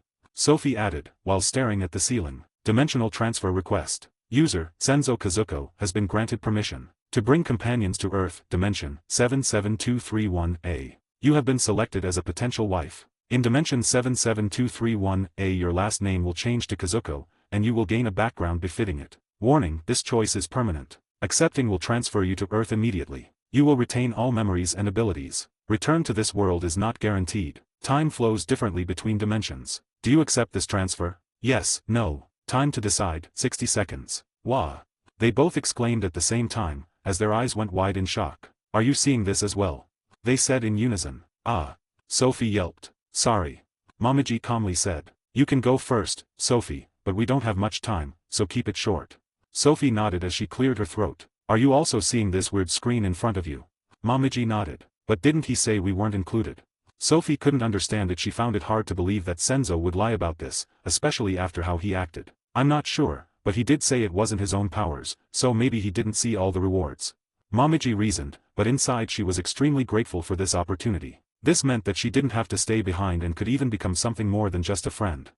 This might be a weird question, but does yours also say, potential wife? Momiji couldn't help but chuckle a little after hearing Sophie say that with bright red ears. That's right, and I don't plan on backing down easily. You might have had the upper hand here, but over there it will be all me, she stated confidently. Sophie stared at Momiji with wide eyes. She couldn't believe what she was hearing. Did she really just say that? And before she could ask another question, she saw Momiji smirk and disappear just like the rest. Ah. Without hesitation she also pressed yes, and just like that everyone in the room had vanished without a trace. 79, Chapter 79, Surprise, Volume 2 Start. MRG. Senzo stretched his whole body when he could see once again. He was finally home. But after a good stretch, something felt off. Where is my room? I'm certain I was in my room when I left. He turned his head around to look for it, but all he saw were ruins, and even though he was in a room, it wasn't his own. And the walls looked like they could collapse at any moment. The ceiling had holes in it, and it was just very unpleasant to look at. Wait, don't tell me. But before he could finish, other people appeared next to him, first Magi and Yo. Then Yujiri and a small Hayabu, and a rather large machine, which he instantly recognized as Ihachigo. Welcome to my world, Senzo announced, trying to lighten the mood. It was a rather bad first impression, after all. Senzo, were you seriously living in a place like this? Magi asked, looking around with a disgusted look on his face. Senzo vehemently shook his head. Of course not, I'm not too sure myself what is going on. But I do have a suspicion. What suspicion? Yo asked, raising his eyebrow. Well, right before I came to your world, it was mentioned that dungeons would be spawning all over Earth, so I'm pretty sure this is one. Yo and Magi were speechless as they looked at one another with helpless expressions. Pfft. Yo couldn't hold back as he started laughing uncontrollably. And Magi could only roll his eyes after hearing what Senzo had just said. Yujiri, on the other hand, was looking around, taking in everything the current view had to offer, but when her gaze landed on the young Hayabu, her eyes went wide. Major. She muttered, pointing her finger straight at him. Yep, that's me, Yujiri. Let's calm down first, guys. We need to properly assess the current situation and decide on a plan. We currently know nothing about this dungeon after all. Senzo clapped his hands. He couldn't risk them getting injured because of carelessness this time. He wouldn't sit back and take it slow. That's right, Yujiri. Hayabu, get over here and stay close to us. Magi ordered. He wasn't sure what tone to use when addressing the reverted Hayabu. Yo couldn't help but stare a little at the now small Hayabu. He looked so cute. How did this little fella grow up to be such an old man? It just didn't make any logical sense. And just as they were about to start discussing what their next move was, they saw two more people appear. Senzo's eyes almost popped out of his skull when he saw the two women appear in front of him. His mind was currently a storm at sea. Not a single coherent thought could be formed as he kept on staring at the two. Hello everyone. Sophie meekly said, feeling all their gazes burning on her skin. Momiji was in a similar state, feeling a little shy. How are you two here? Senzo barely managed to say. Well, we also got the question if we wanted to go with you, albeit with a twist. And we decided to accept, of course. Sophie said, her cheeks flushing red as she thought about how the message worded it. Momiji just nodded her head. That's when Senzo finally snapped out of it, and in a second he appeared right in front of the two women and passionately embraced them both. Thank you so much for coming along. He exclaimed with a massive smile on his face. Momiji and Sophie, on the other hand, were frozen by Senzo's sudden hug, their ears turning bright red, but both of them also had massive smiles plastered on their faces. Hee. After several seconds of tightly hugging them, he finally let go of them and cleared his throat a couple of times. Ahem. Now back onto the important topic. What do you all think is the best way to get through this thing we assume is a dungeon? Dungeon. Momiji echoed, taking a look around. That's when she saw it, this dilapidated building they were currently in. Yes, this used to be the apartment building I was living in, I think. I assume it has changed into a dungeon. And the problem is we don't know if it actually is a dungeon, and if it is, what type of structure it will have. What do you all think would be the best way to go about getting out of here or maybe even clearing it? Senzo inquired, and while he was at it, he also secured the surroundings by freezing the vectors around and above them, boxing himself and the others in a safe little box. Good question, and it looks like you haven't lost your edge, huh? Magi stated, feeling the invisible wall with his wing. This situation could be much more dangerous than the fight with the USEI, so of course I won't let my guard down just because I just returned and such a pleasant surprise appeared. Good, Yo replied, a proud expression on his face. One thing is for certain, you are currently by far the strongest fighter in this group, which is both a pro and a con. Magi continued. He was now in full vice-captain mode. Senzo and the others nodded their heads. There were a couple of options that everyone thought of, but it was hard to tell at the moment which one could be the most optimal. What do you think, Momiji? Magi asked suddenly. Well, depending on the enemies here, I would say either have Senzo explore on his own while we stay in the box here, and if anything can break through, we try to defeat it, or we all follow Senzo while he tries to clear a path. Magi carefully listened to the two options Momiji had suggested and gave a satisfied nod. Those were also the two options he had thought of. I do like those two options, but you are forgetting something, Senzo interrupted, a grave expression on his face. There might be other people here. If it is the apartment building where I was living, a lot of other people also lived in there, and they might also be in this dungeon either trying to survive or looking for a way out. That's... Magi gritted his teeth. How could I forget something so simple? Momiji's eyes widened for a moment before regaining her usual calm. Sophie, on the other hand, could only stare at the ground, cursing at her own powerlessness. Well, we could just ignore them, of course, but I personally don't agree with that way of thinking, and unless the situation is so desperate that we don't have any leeway, I would like to avoid that option. Everyone else seemed to be in agreement with Senzo's words as they all nodded. 80, Chapter 80, Emergency Patch. Anomaly detected. Initiating emergency patch. Right in the middle of their heated debate on what their next course of action would be, Senzo saw weird lines of text appear in his vision. And not only that, he also heard them in his mind. A mechanical voice echoed through his head. It was a very unpleasant feeling. Wait a second, he said to Magi and the others, who at some point had also stopped talking and were all staring ahead. Seeing that a thought formed in Senzo's mind, are they also seeing that? Do you all also see this emergency patch message? He asked. Yes, Magi replied, readying his body for anything that could happen. Yujiri was hiding behind Sophie, and Momiji and Yo were looking around with grim expressions, forcefully initiating the status window. Then, without any time to prepare, Senzo saw something fantastical appear in front of him. Status. Name, Senzo Kazuko. Age, incalculable due to time distortion. Constellation sponsor. Traits / innate abilities, vector authority, mass displacement, perception distortion, soul of the four riders, yin / yang. Abilities / But before he could try to figure out what was going on, the mechanical voice echoed through his mind once again. Emergency patch completed. Welcome to Dimension 77231A, Senzo Kazuko. For newly gained abilities, you will be able to view detailed information if you think about the name. What's going on? Is this due to the dungeons appearing on Earth? Shaking his head, he refocused on his purpose. This thing didn't change his goal. He had to figure out where he was and how to get to safety. Did you all also get a status window? He inquired, looking at the others. Apparently because we aren't originally from this planet, we can only get awakened by entering a reward dungeon. Magi explained. But Senzo, what is a reward dungeon? Yo asked, staring Senzo dead in the eyes. Reward dungeon? I've never heard about that. Well, I did leave right before the dungeons formed, so I'm just like you all, figuring things out as we go. Senzo. Sophie suddenly interrupted while fidgeting with the edges of her clothes. Yes. Do you think I could gain powers from such a reward dungeon? Sophie asked. That is a possibility, yes, but let's leave that for later, okay? We first need to get out of here. I'm sorry. Don't worry, I know it must be frustrating to be the only one without any combat powers, but don't lose yourself in trying to become stronger. That's not all there is to life. Senzo said, trying to reassure Sophie. But he clearly saw the balance in her body being disrupted whenever he mentioned anything about abilities and her not having any. So that's it, I need to keep that in mind. He quickly made a mental note to make sure not to neglect her progress after he figured out the current situation on Earth. Let's get back to the topic at hand. How are we proceeding now? Just like that, everyone put all the weird mechanical messages behind them as they began debating and brainstorming ideas. In my opinion, we should have Senzo explore alone, and we stay in this box, and whenever he returns, we make our way forward together, because we have no idea what kind of enemies we will face, human or non-human. Yo said, hoping the others would agree. After all, in situations like these, time is of the essence. The faster they get moving, the better it is. What do we think about Yo's plan? Senzo asked, a small smile on his face. He hadn't expected Yo to be so decisive in moments like these. Was he always this decisive? Or has he learned from? I agree with his plan, Magi stated. And Momiji gave a curt nod. Both were looking at Yo with approval in their eyes. Hee, sometimes even I can be useful, you know. Ha ha ha ha, that's right, Magi bellowed. It was always nice to have someone like Yo in situations like these. Even though he normally was a prankster, if the circumstances required it, he could become a very important member of Pandra. Momiji, on the other hand, just gave him a couple light slaps on his back. Good job. Thank you, guys.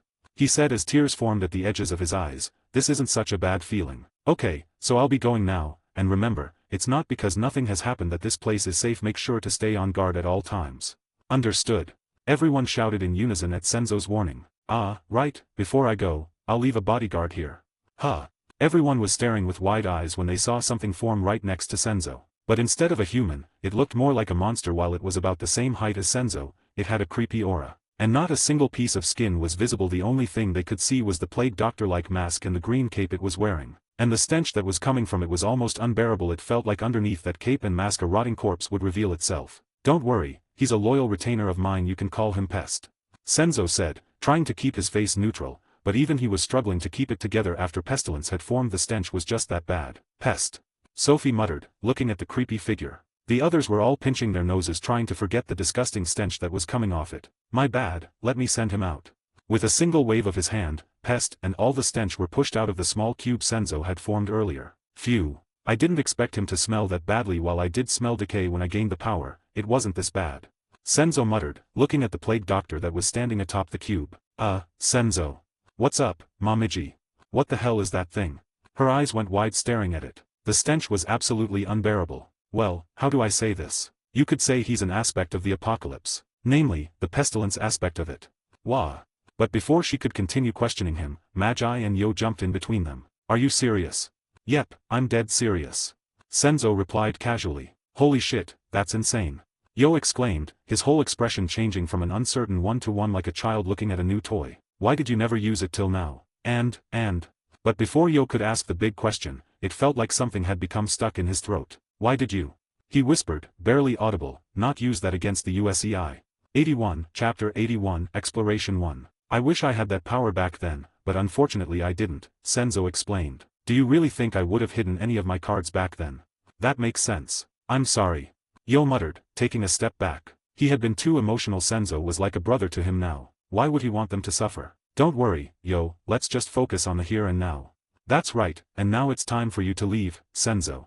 Magi jumped in, patting Yo on the back. Senzo gave one last nod and left the cube. I'll have to make sure to properly use my abilities from now on so nothing like that ever happens again, Senzo muttered to himself while walking through the dilapidated apartment building. After taking one last look at Magi and the others, he turned his head back around and decisively walked forward. There was no use in regretting what had happened, and the only thing he could do now was work toward a better future. Now I have some time, so why don't I check out the status system properly? I remember it said I could check ability details. Just like that, Senzo was now fully focused on properly exploring this dungeon and learning everything he could about his new status system. Soul of the Four Riders, Yin Yang. Soul of the Four Riders. Soul of War Crimson Conquest, abilities. Weapon Genesis. Battle Escalation. Spectral Legion. Soul of Famine the Hollow Hunger, abilities. Resource Void. Devour Essence. Starvation Aura. Soul of Pestilence Virulent Dominion, abilities. Evolving Plague. Toxic Armory. Corruption Field. Soul of Death the Silent Reaper, abilities. Soul Rend.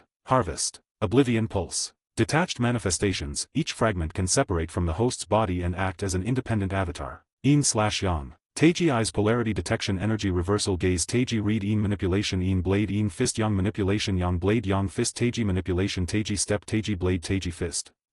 That's rather impressive, he said, looking at all the info displayed in front of him. Even though the status screen couldn't identify some things, it knew quite a lot about it. Why would it not know that, though? Is it because it's an innate ability? Well, there wasn't much use in worrying about it for now, because he himself knew everything about his newly gained abilities after going through all that suffering to gain them. It was only natural, of course. If I didn't know everything after going through all that. Senzo shook his head a couple of times. Just thinking about it sent shivers down his spine. Well, now that I have checked that out, it's time to properly explore this thing. Slapping his cheeks, Senzo adjusted his mindset to one where he could face danger at any moment. He couldn't afford to be careless in a situation like this. And even if it was a simple dungeon clearing, doing it faster rather than slower was much better. After all, they had no food or water with them currently. Let's do this. After he said that, 2 large greatswords appeared in both of his hands. Nice, weapon genesis is pretty dope. And with mass displacement he completely removed the weight of both greatswords. Now he was ready for combat. He carefully made his way through the halls that felt way too empty with both swords in hand. Senzo decided not to run through it. Instead, he would walk at a normal pace to try and find an exit or anything else that could signal he was going in the right direction. While he was carefully walking through the hallways, it felt like he was constantly being watched. TCH. It was a terrible feeling, and what was even worse was the scenery, holes in the floor, and the walls looked like they would crumble because of the slightest touch. It was fuel for nightmares. The wooden floor he was walking on creaked with every step, and Senzo kept looking back. It felt like something was close by, but he wasn't certain. This sucks, he mumbled, rolling his eyes when he looked back for the 5th time in less than a minute. Where are the damn monsters? All I'm seeing is this hallway that's way too damn long. At first he was excited to go and explore his first dungeon, but now after minutes of just aimlessly walking around, the mystique had long worn off, and it was more like a chore you didn't want to do. Stay calm and alert, he reminded himself. Last time he took a passive approach, things went horribly wrong. After walking for what felt like an eternity, he finally saw the end of this damn hallway, and a smile involuntarily appeared on his face. Finally. He carefully grasped both swords and quickly made his way to the end of the hallway, but what he saw once he stepped out of the hallway left him shivering. It was a room filled with gigantic rats and spiders, but instead of looking like normal enlarged animals, they had all kinds of grotesque features. The rats looked like they were radioactive with bright yellow eyes that gave light, and from the giant spiders' mouths, a bright pink fluid leaked out that slowly melted the floor. Senzo was appalled as he quickly took a step back to recompose himself. Instead of fantastical creatures, he got those abominations? Fuck me. He muttered, but there was nothing he could do. He had finally come across a room full of monsters, so it was safe to assume he was going the correct way, right? Better to keep them at a distance. No idea what might happen if those disgusting creatures bit him. Infection, instant death, better safe than sorry. 82, Chapter 82, Exploration 2. He flung both greatswords at the nearest giant rats without hesitation, cutting them both in half. But what followed left him completely speechless and utterly horrified. Instead of just falling down like normal animals would after dying, the giant rats exploded. The giant rats exploded, splattering bright yellow blood everywhere. Senzo was lucky he had thrown his swords because he still had time to quickly form a barrier in front of him by sealing the vectors. But the 2 swords he had just thrown weren't so lucky, as they were completely dissolved in the pool of bright yellow blood, and worst of all, the other creatures in the room were completely unfazed by the explosion and the acidic blood that was covering them. Senzo had to do his best to stop himself from throwing up as he gagged a couple of times at the horrifying sight in front of him. But because of what had just happened, he was now certain that this was not just an easy dungeon. Worst case scenario, Without hesitation he formed tens of spears behind him, and with a single flick of his wrist he pierced one rat after the other while his vector abilities were used to squash all the spiders crawling toward him. A couple of seconds passed like that, and at the end of the total massacre, there was nothing left of the room. The walls, floor, and ceiling had all completely melted away, and the only thing Senzo could see was a pitch-black hole that was unfathomably deep. This is not looking too good. Senzo grumbled. How the fuck is anyone supposed to clear this? He couldn't understand it. Luckily, he had basically the perfect skill set for situations like these, but if anyone else tried to clear this, it would have been a total disaster. Let's keep moving. Carefully forming invisible platforms he could walk on, Senzo made his way through the now pitch-black void that was once a room, hoping this nightmare would be over soon. Please, just give me normal monsters to fight next time. He mused while carefully making his way to the other side of the room. When he finally saw a normal floor again, he heaved a sigh of relief and stepped on it to inspect his surroundings. It's literally the same as before, a straight hallway that looks taken straight out of a horror movie. He formed 2 more greatswords in his hands and, just like before, started making his way through it once again. Please, normal monsters, please, I'm not asking for too much, right? While he was talking to himself and walking through the hall at a normal pace to make sure he could react to anything this dungeon could throw at him, he suddenly heard the walls creak. Stopping dead in his tracks, he tightly grasped the 2 greatswords, ready to swing at anything that could appear. Clang! Out of nowhere a pitch-black, needle-like arm suddenly shot out of his shadow, aiming straight for his heart, but Senzo was prepared, and by erasing his body weight, he moved with such speed that he could easily parry it. But cold sweat was dripping down his forehead that was insanely dangerous. If he had been even a moment slower, he would have been gravely injured, if not killed. What the hell is that? He had no idea, but now was not the time to hold back and care about his surroundings. Without hesitation, he blew up the whole hallway and deployed his spectral legion, stationing them on the makeshift floor he'd created using his vector authority. A massive spectral banner appeared next to him, and from it hundreds of spectral warriors appeared. Some were holding swords and shields, while others held halberds or spears. But they all had one thing in common: they didn't look like normal humans, but instead they looked like yellow ghosts, translucent with a yellow border outlining their forms. Damn, that's dope. But Senzo didn't let his guard down even though he had blown away the whole hallway, he still couldn't sense the thing that had targeted him. Find the thing that attacked me and kill it. Senzo ordered, using everything at his disposal to quickly take care of it. If there were multiple like it could become really dangerous quickly, so he had to root this one out ASAP. Understood. The spectral army echoed, and they got into multiple formations immediately. A small elite unit holding daggers surrounded Senzo immediately, and around them, sword and shield warriors formed a second defensive ring to ensure their master's safety. The others spread out, swinging their weapons and firing beams of colorful energy. I'll have to ask them what those energies they're using are later. Quickly making a mental note, Senzo was now also on full alert, hoping that thing would be found quickly. But seconds quickly turned into minutes as not a single trace of the thing they were looking for could be found. Senzo was quickly losing his patience. I have to do something and fast. I can't be getting stalled all day like this. Ah, I could try that. Then an idea suddenly hit him, and with a smirk, he snapped his fingers, and the whole landscape changed from a void filled with yellowish ghosts to the dilapidated hallway where only Senzo was walking around, not even holding any weapons. And in that instant the black, needle-like thing shot out of his shadow once more, cleanly piercing through Senzo's chest. Guh. A small pitch-black humanoid creature jumped out of the bleeding Senzo's shadow with a creepy grin on its face and started cutting pieces of his flesh out and eating it gleefully. Its arms looked more like deadly needles, and its body wasn't even half as tall as Senzo's, but it was so fast and hard to detect that Senzo felt cold sweat run over his whole body watching the scene of his fake body being devoured by such a monster. Then with a single wave of his arm, the monster was easily beheaded, and the massive illusion Senzo had formed was dispersed. What the fuck is this dungeon?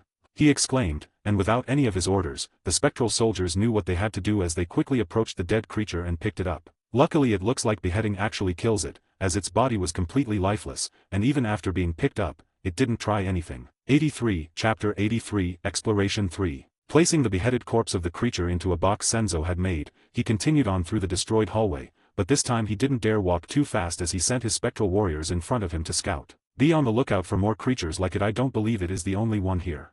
Understood. All the warriors echoed as they surrounded Senzo and sent the ones with the highest mobility to the front to scout every nook and cranny of the path. Phew. Senzo took a couple of deep breaths, trying to calm himself down, but it was easier said than done after seeing a creature like that eating him. Let's just focus on quickly clearing it and get the hell out of here. Senzo made his way through the hallway, if you could even still call it that. Surrounded by the spectral warriors, he was constantly tensing his muscles, ready to react at a moment's notice. Boss. One of the spectral warriors that had run ahead suddenly shouted as he was running back. What's up? Senzo asked, readying himself for the possible terrible news. There's nothing. Not a single monster attacked until we reached the end. And at the end the hallway splits in two. Senzo couldn't understand it. Why was there only a single one? Did it get lost? Thanks. Take half of the warriors and explore the entrance on the left. I'll take the rest and explore the other one. He quickly composed himself and made his orders known. Now was not the time to dwell on hypotheticals. Understood. The warrior said with a salute, and a moment later he and many other ones rushed forward to meet up with the other scouts. Ah, take this guy with you. Senzo shouted, and with a wave of his arm, a large skeleton with a green glow stood beside him. Follow and protect them. If you meet any humans, save them at all costs. Senzo ordered. Understood, master. The skeleton politely bowed, and a moment later, he also took off running after the spectral warriors. Let us make haste as well. If any of the other people living in this apartment were trapped in here as well, we need to get to them as soon as possible. The spectral warriors all nodded their heads in unison, but before they could start running like the others, they all felt their bodies shoot forward at inhuman speeds. Heh, luckily y'all are in my group, Senzo stated with a smirk on his face. Well, at least right now he could enjoy the dungeon a little bit without any threats to his life and no weird abominations in his vicinity. The warriors shared quick glances with one another, and a newfound resolve to serve their master seemed to form between them all. After flying for a couple of minutes, Senzo and the others safely arrived at the end of the hallway the warrior had reported to him, but Senzo was a little surprised. Even though he hadn't been flying at full speed, he also hadn't flown at a snail's pace, but he did not pass any of the rushing warriors nor Famine. Looks like they're very physically fit. The spectral warriors he had expected, but Famine that was unexpected. Well, I'll take everything I can get at the moment. Okay, form a formation with me in the middle and carefully explore the opening, and remember if you spot a human, let me know immediately. The spectral warriors all nodded their heads and quickly got in formation. The ones holding a sword and shield at the forefront. Behind them were warriors holding long spears or halberds, and behind them stood Senzo surrounded by the elite dagger-wielding warriors. And all the way at the end were bow wielders and some more sword and shield wielders. Impressive, I saw it last time as well. They're like a well-oiled machine. And just like that, they all slowly entered the entrance on the right. It had the same look as the abandoned hallways they had just been through, the only difference being that there were splashes of yellow blood and pink saliva on the walls and roof. Fuck, stay alert. Most likely we'll encounter giant rats and spiders. They're extremely acidic, so don't engage in close combat, leave it to me and the archers. Senzo efficiently relayed his orders by amplifying his voice using vectors while cutting off external sound so the monsters wouldn't hear them approaching. Understood. The warriors whispered in unison, now clearly all on guard, ready to engage the enemy their master had just warned them about. And it didn't take long before they met the first wave of enemies. After barely a couple of meters, they saw a disgusting scene in front of them. The whole roof of the hallway was covered in glowing pink saliva, with gigantic spiders covering every inch of it. Senzo grimaced just thinking about how much acidic blood would be shed here. Attack! But he had no time to hesitate as he sent hundreds of spears flying straight at the spiders, and together with the arrows the archers fired, every spider that was hit exploded immediately upon death. TCH. After sending his initial spears flying, Senzo focused solely on containing the waterfall of acidic blood that was coming down from the roof. He formed a massive bowl-like shape right below the spiders, but he also had to make sure the archers could still hit the remaining spiders. He used all his concentration, carefully predicting where the arrows would fly and forming gaps just big enough to let them through. The moment they went through the bowl-shaped vector form, he had to close the gap immediately to make sure the blood was contained. Fuck those bastards, he growled, looking up at the floating river of bright yellow blood. Inside, he could also see hundreds of spider corpses floating around, clearly unaffected by their own blood. Boss, what now? One of the assassins next to Senzo asked, looking up at the fantastical sight. Don't worry, I'll just lock the bowl in place and collect it when we leave. Can't have all these resources go to waste after all. Understood. Let's keep going, and next time the ones at the front can also just throw their weapons to take them down. I'll focus on supporting you all and keeping the blood from touching us. Understood. Just like that, Senzo and all the warriors left the massive bowl full of blood behind and kept making their way through the creepy hallway. 84, Chapter 84, Muffled Sobs 1. The hallway was ridiculously long. Even after walking for 30 minutes without meeting a single monster, Senzo and the others still hadn't reached the end. This sucks.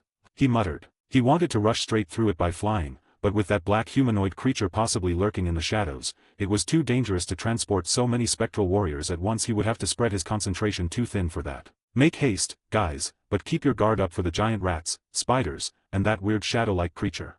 Just like that, the warriors shifted into another gear as they started speed walking. Senzo could only heave a sigh of relief. We have only met deadly monsters, not a single human. Well, I don't think it would be reasonable to ask others to survive here. He gritted his teeth and balled his fist, but he had to keep pushing onward, and after what felt like an eternity in the basically pitch-black hallway, they finally saw some light at the end of it. What's that? Senzo was very curious when he saw a new source of light appear out of nowhere, but better safe than sorry. Slow down and get ready for combat.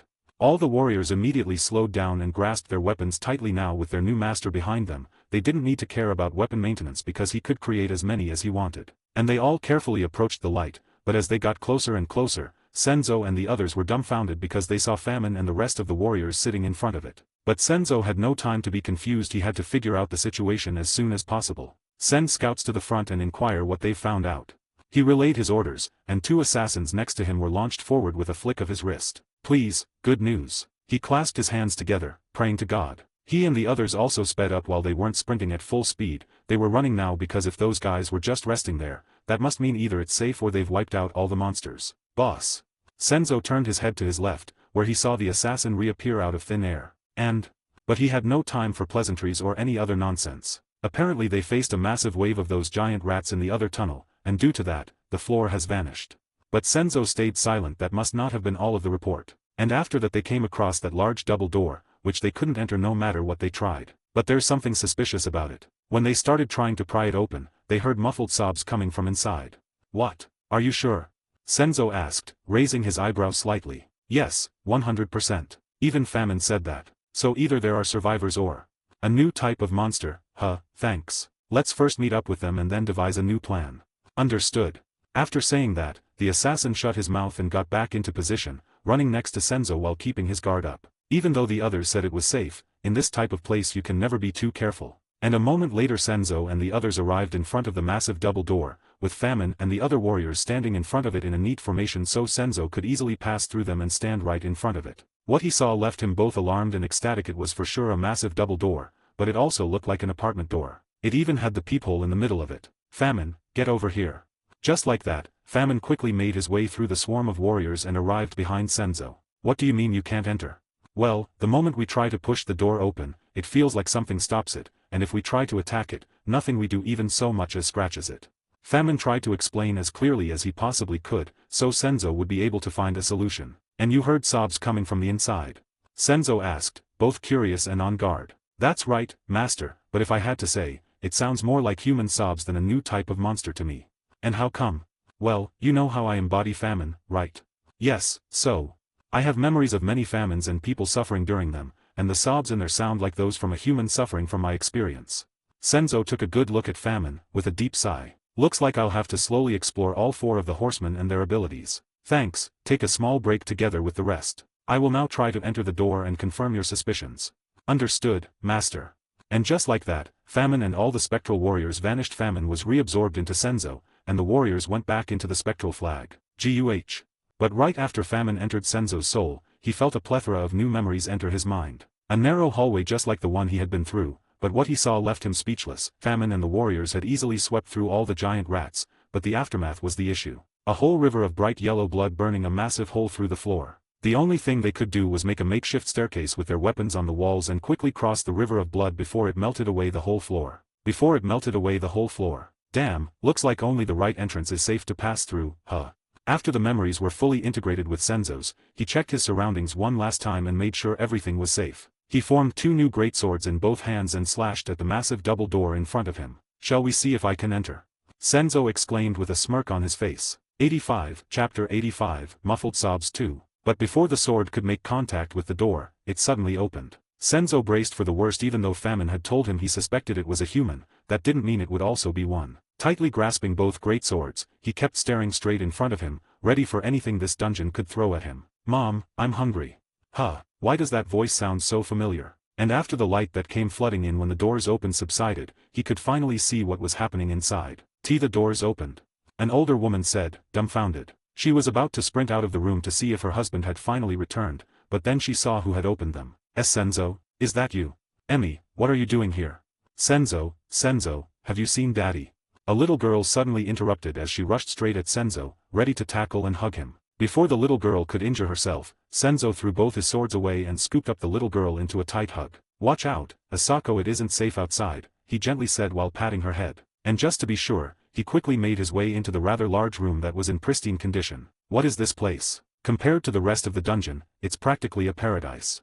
Senzo muttered while looking around with the little girl still in his embrace. He. She had a silly grin on her face while snuggling Senzo. She was loving all the head pats she was receiving at the moment. Senzo, did you meet my husband? Emmy asked, a hopeful look on her face. Uncle Jiro, no.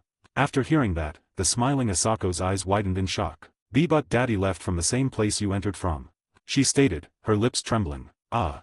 Emmy gasped, covering her mouth with her hands, as she fell to the ground. Shit, I have to do something and fast. Don't worry, I'll go look for him soon. Senzo said, trying to calm down the family. In the corner of the pristine white room, he saw a teen boy sitting with a defeated expression, and upon closer inspection, Senzo saw that all 3 of them had massive bags under their eyes and looked very thin. How long have you all been in here? Silence followed as Asako tightly wrapped herself around Senzo, desperate to absorb his body heat. Emmy and the teen boy just stared at one another with despair in their eyes. We don't know, but we suspect that it has been at least a day or 2. Emmy replied, still on her knees, as tears slowly started falling. Wah. But before Senzo could continue his questions, he remembered what kind of place this damn dungeon was. Makes sense that they stayed cooped up in here, and Uncle Jiro must have tried to look for food. He gritted his teeth, just thinking about that. This perfectly happy family was broken up in such a tragic way just because of his whim. Now's not the time for that. He sternly reminded himself that if he quickly conquered this dungeon, he could at least save the rest of them. Okay, enough about that. Do any of you know what kind of place this room is? Or well, white space is? Senzo inquired, trying to put Asako down. But when he tried to lower her, he felt heavy resistance, like she had been glued to him. You want to stay like that, Asako? Why yes, can I? She said with large puppy eyes. Sure, why not? Thanks. And just like that, she placed her head on his shoulder and almost immediately started dozing off. Looks like they were pretty tense. From what I know, this is supposed to be a safe zone where only humans can enter, Emmy explained, trying to stand up, but her legs had completely given out after hearing the news about her husband. A safe zone, huh? Senzo muttered, looking around and taking in the massive, fully white space. It looked like the opposite of the void he had seen after completely destroying the hallway. And do you know where it goes to? The teen boy's body suddenly tensed upon hearing that question, and Senzo, of course, did not miss that reaction. Looks like it's nothing good. The boy used the wall behind him to help him stand up and stumbled to his mother and Senzo. "Please, promise me you won't ever go in there," he said, his voice cracking. "Why?" Senzo was now genuinely curious. Why would he be so afraid of that place? Because the doors to the boss room are over there. Seriously? The boy nodded his head and sat down next to his mother, giving her a tight hug. "Senzo, you must absolutely never go in there. Like Naosuke said, everyone that went in there has never returned, and they're all dead." Senzo raised his eyebrow as he saw their desperate expressions, even though they had been stuck here for who knows how long and the situation was already terrible. The moment they talked about that so-called boss room, they looked even more miserable. "Are you sure the others that entered are dead?" He had to make sure, so even though it might bring up some bad memories, this was a must. Naosuke started gagging as some horrendous sounds came out of his mouth, but a moment later he cleared his throat and looked Senzo dead in the eyes. The monster inside that room has them displayed on his web," he barely managed to say. And Senzo was ready to kill that beast this instant. His whole body shook with rage, but the next moment he felt a very soothing energy go through his veins and forcibly calm him down. "I'm sorry for asking," he said, making sure Asako wouldn't wake up by patting her head gently. "It's fine, we know we're doomed to die in this place anyway. Dad left to find food a couple of hours ago, and since then we haven't heard anything from him," Naosuke explained as tears started dropping from his eyes. "Now," Emi muttered, gently embracing her son while also silently crying. She had to be strong now because she was the oldest and their mother. If even she was breaking down, how bad would her children have it? Senzo could only sigh seeing the two in front of him. 86, Chapter 86, Boss 1. Senzo snapped his fingers, summoning famine once again. It was time to bring Sophie and the others in here as well. Here they'll be safe, and I can focus solely on clearing the dungeon as fast as possible. He didn't know if monsters respawned or if the dungeon would change over time, so it was much safer to leave them here. Why is he not coming? Senzo was looking around, but famine was nowhere to be seen, and after trying a couple of more times, he realized it was futile. "What's going on?" he muttered, raising his eyebrow, trying to figure out why he wouldn't come out. But he had no idea, it just didn't make any sense. Does the safe zone block abilities? After that thought surfaced in his mind, Senzo stopped patting Asako's head and tried to summon a small dagger. A moment later the dagger appeared in his hand, just like the great swords had done. Senzo was staring at nothing in particular with a dumbfounded expression. It just didn't make any sense. "I don't get it," he grumbled, not minding the curious mother and son duo that was staring at him holding the small dagger in his hand. Senzo, what are you doing?" Emi inquired, pointing at the dagger he was holding with shock in her eyes. Hee, don't worry about it. I wanted to use my abilities to bring the others to this safe zone, but some of them don't seem to work in here." He explained his problem, and with a flick of his wrist, the dagger vanished once more. "Others? You mean that there are other survivors in the dungeon?" Naosuke exclaimed, his eyes wide open. "Yep, but I left them behind with a guard to explore the dungeon, and after fighting a lot of monsters and exploring multiple creepy hallways, I arrived here." Emi and Naosuke looked at one another with wide eyes. He had killed those abominations. "If you don't mind me asking, did you perhaps awaken with some crazy overpowered abilities?" Naosuke asked, scratching his cheek awkwardly. Of course he had also dreamed of becoming some protagonist once he saw the status screen suddenly appear in front of him, but reality had given him a harsh wake-up call. They had luckily appeared in front of this massive white room and accidentally entered it after encountering gigantic spiders and rats. You could say that, but well, back to the topic at hand. "I'll go outside for a moment to send my subordinates to pick up my companions, and after I'll..." But Senzo stopped himself right before finishing that sentence. It was probably for the better that they didn't hear about his goal of clearing the dungeon. They might not mentally survive knowing someone is going into that room once again. "Don't worry about it for now, I will be right back." Just like that, he turned around, still holding the sleeping Asako, and went straight toward the door he entered through. Emi shot upright, leaving her son stumbling a little, but he seemed to share her sentiment as his eyes went wide. "Wait, don't go, please stay here," Emi exclaimed as she grasped Senzo's shoulder, signaling him to stop. "Why? I killed all the spiders and rats on my way here. Shouldn't it be safe now?" Senzo said casually. "You don't need to know about that shadow-like creature." Thinking about it was enough to have shivers run down his spine. He still hadn't forgotten the horrors of that thing. "Are you serious? You killed all of those?" Naosuke interrupted as he saw Senzo in a completely new light. At first he thought he was just like them, barely making his way into the safe zone. That wasn't possible, He thought back to the way Senzo entered. He hadn't seen clearly, but he was clearly holding some kind of weapon and was rather relaxed, unlike when he and his family entered the safe zone. What would I gain by lying about that? That's true. Emi's mouth was wide agape, but she still couldn't let him leave the safe zone even while knowing that. "Still just stay inside until the government comes to save us, right? Before you entered, we heard creatures banging on the door, and it sounded like they were holding weapons," Emi explained, feeling her whole body shake just thinking about what had happened right before Senzo entered. Senzo seemed to realize something as he couldn't hold in his laughter and started chuckling. Pfft.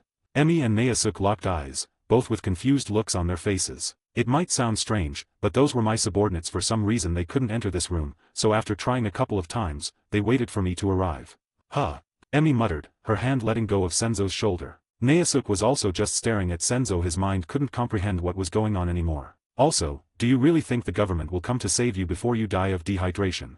Senzo asked, raising an eyebrow. Emmy had no answer. She knew better than anyone else. That was basically impossible, but still she had to get hope from somewhere. What else were they enduring this hell for otherwise? She clutched her fists tightly as a fiery look appeared in her eyes. She was not ready to give up the will to live. Heh, that's much better. And don't worry, I'll give you hope soon enough. Like that, Senzo quickly exited the safe zone and summoned his spectral banner and famine once more. But this time two more creatures appeared. Next to the green glowing skeleton on his right stood a robust humanoid-looking creature wearing blood-red armor. He was a head or two taller than Senzo and had an insanely robust physique. Senzo could only smile seeing it with his own eyes. He did really look like the epitome of a warrior. Your war from now on. The red warrior bowed politely, clearly accepting the name his new master had granted him. Then Senzo turned his head to the one on the left of Famine. It was a small skeleton about half the size of Famine, but it didn't look any less terrifying. On the other hand, it gave off a chilling aura, wearing a simple black hooded cap and holding a simple scythe. Impressive, and your death from now on. Understood, master, the small skeleton replied. His voice was so bone-chilling that even War and Famine felt the pressure. Ha! Senzo couldn't help but smirk a little looking at the lineup in front of him. 87, Chapter 87, Boss 2. I want you three to pick up Pest and the humans he's protecting. Make sure you watch out for any monsters that could have respawned, especially the one in the long hallway.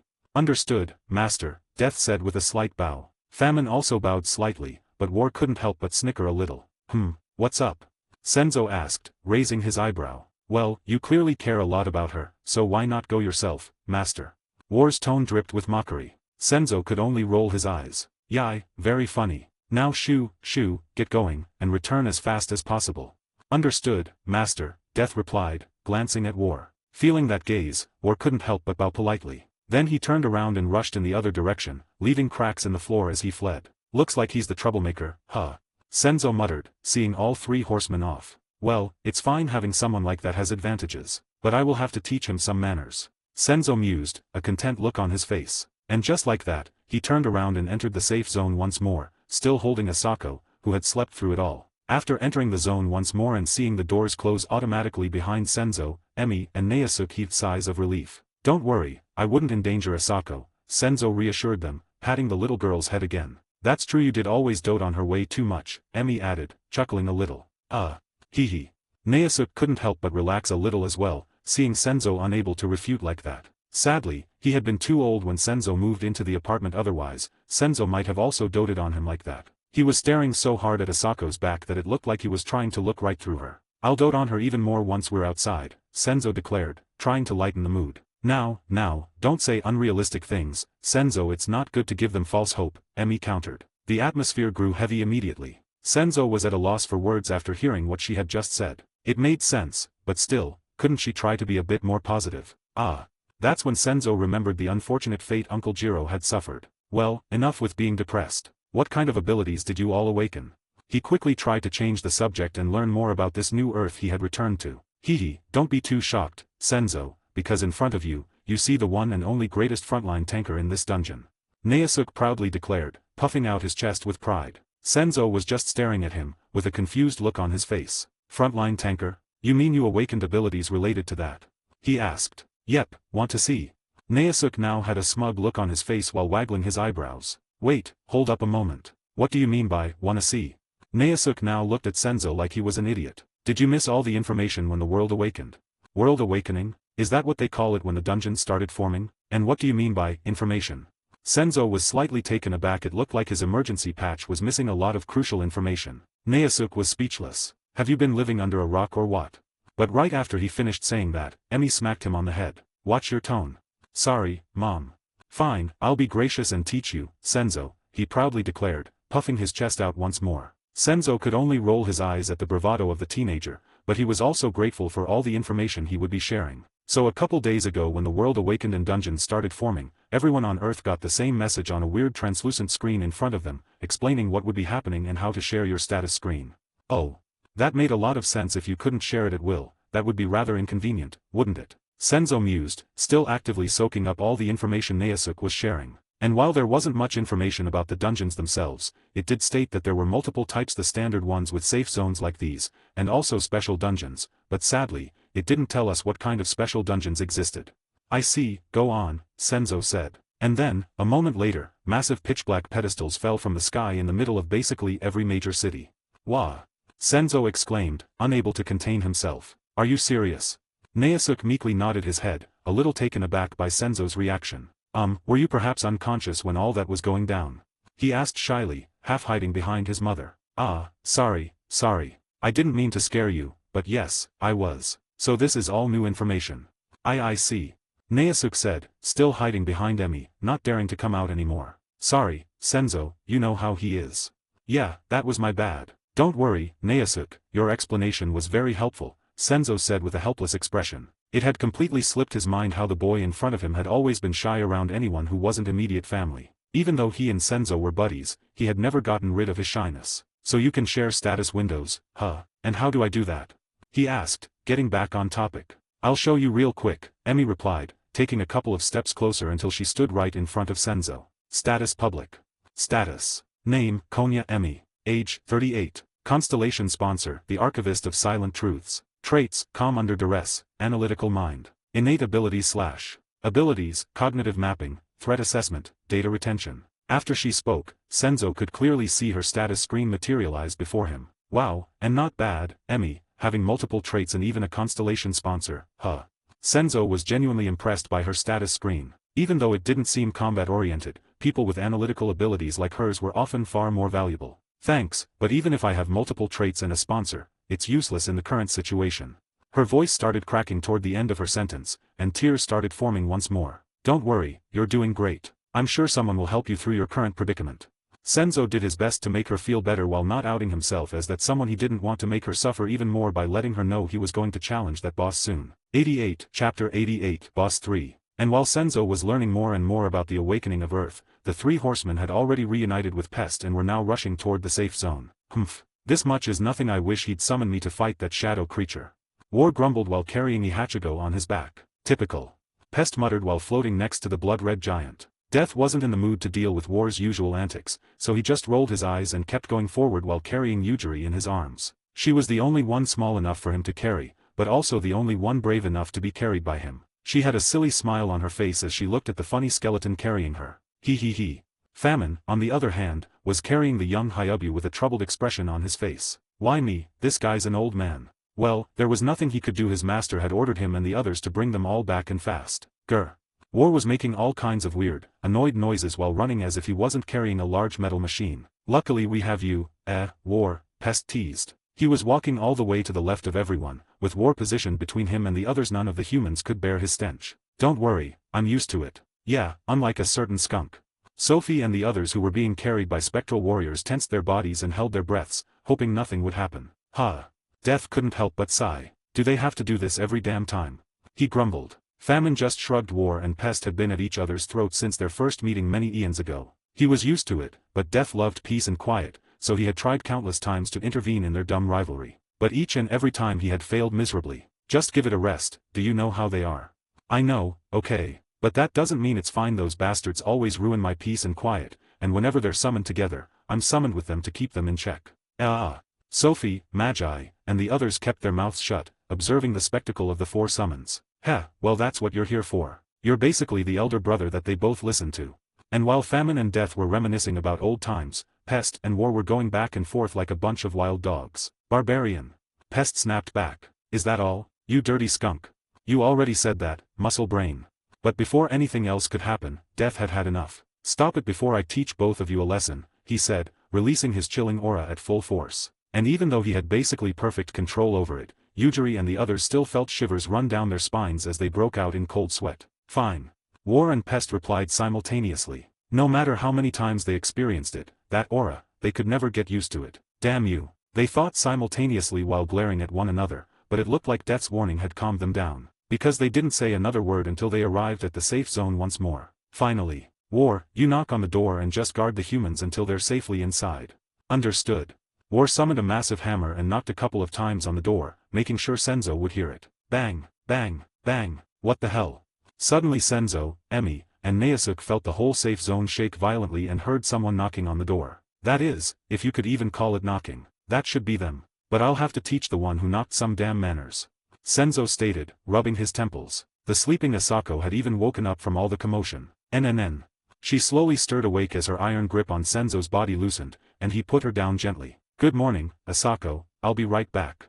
Senzo said with a pat on her head, and he made his way toward the entrance. After the doors opened, he finally saw them all standing there safe and sound. Come in, he said while pointing at the inside. Sophie and the others quickly entered the large white room one after another, glad to be away from those troublemakers. And when everyone had safely entered the safe zone, Senzo's whole vibe shifted, from the relaxed young man to an angry commander. Who the hell thought it was a good idea to knock that damn hard?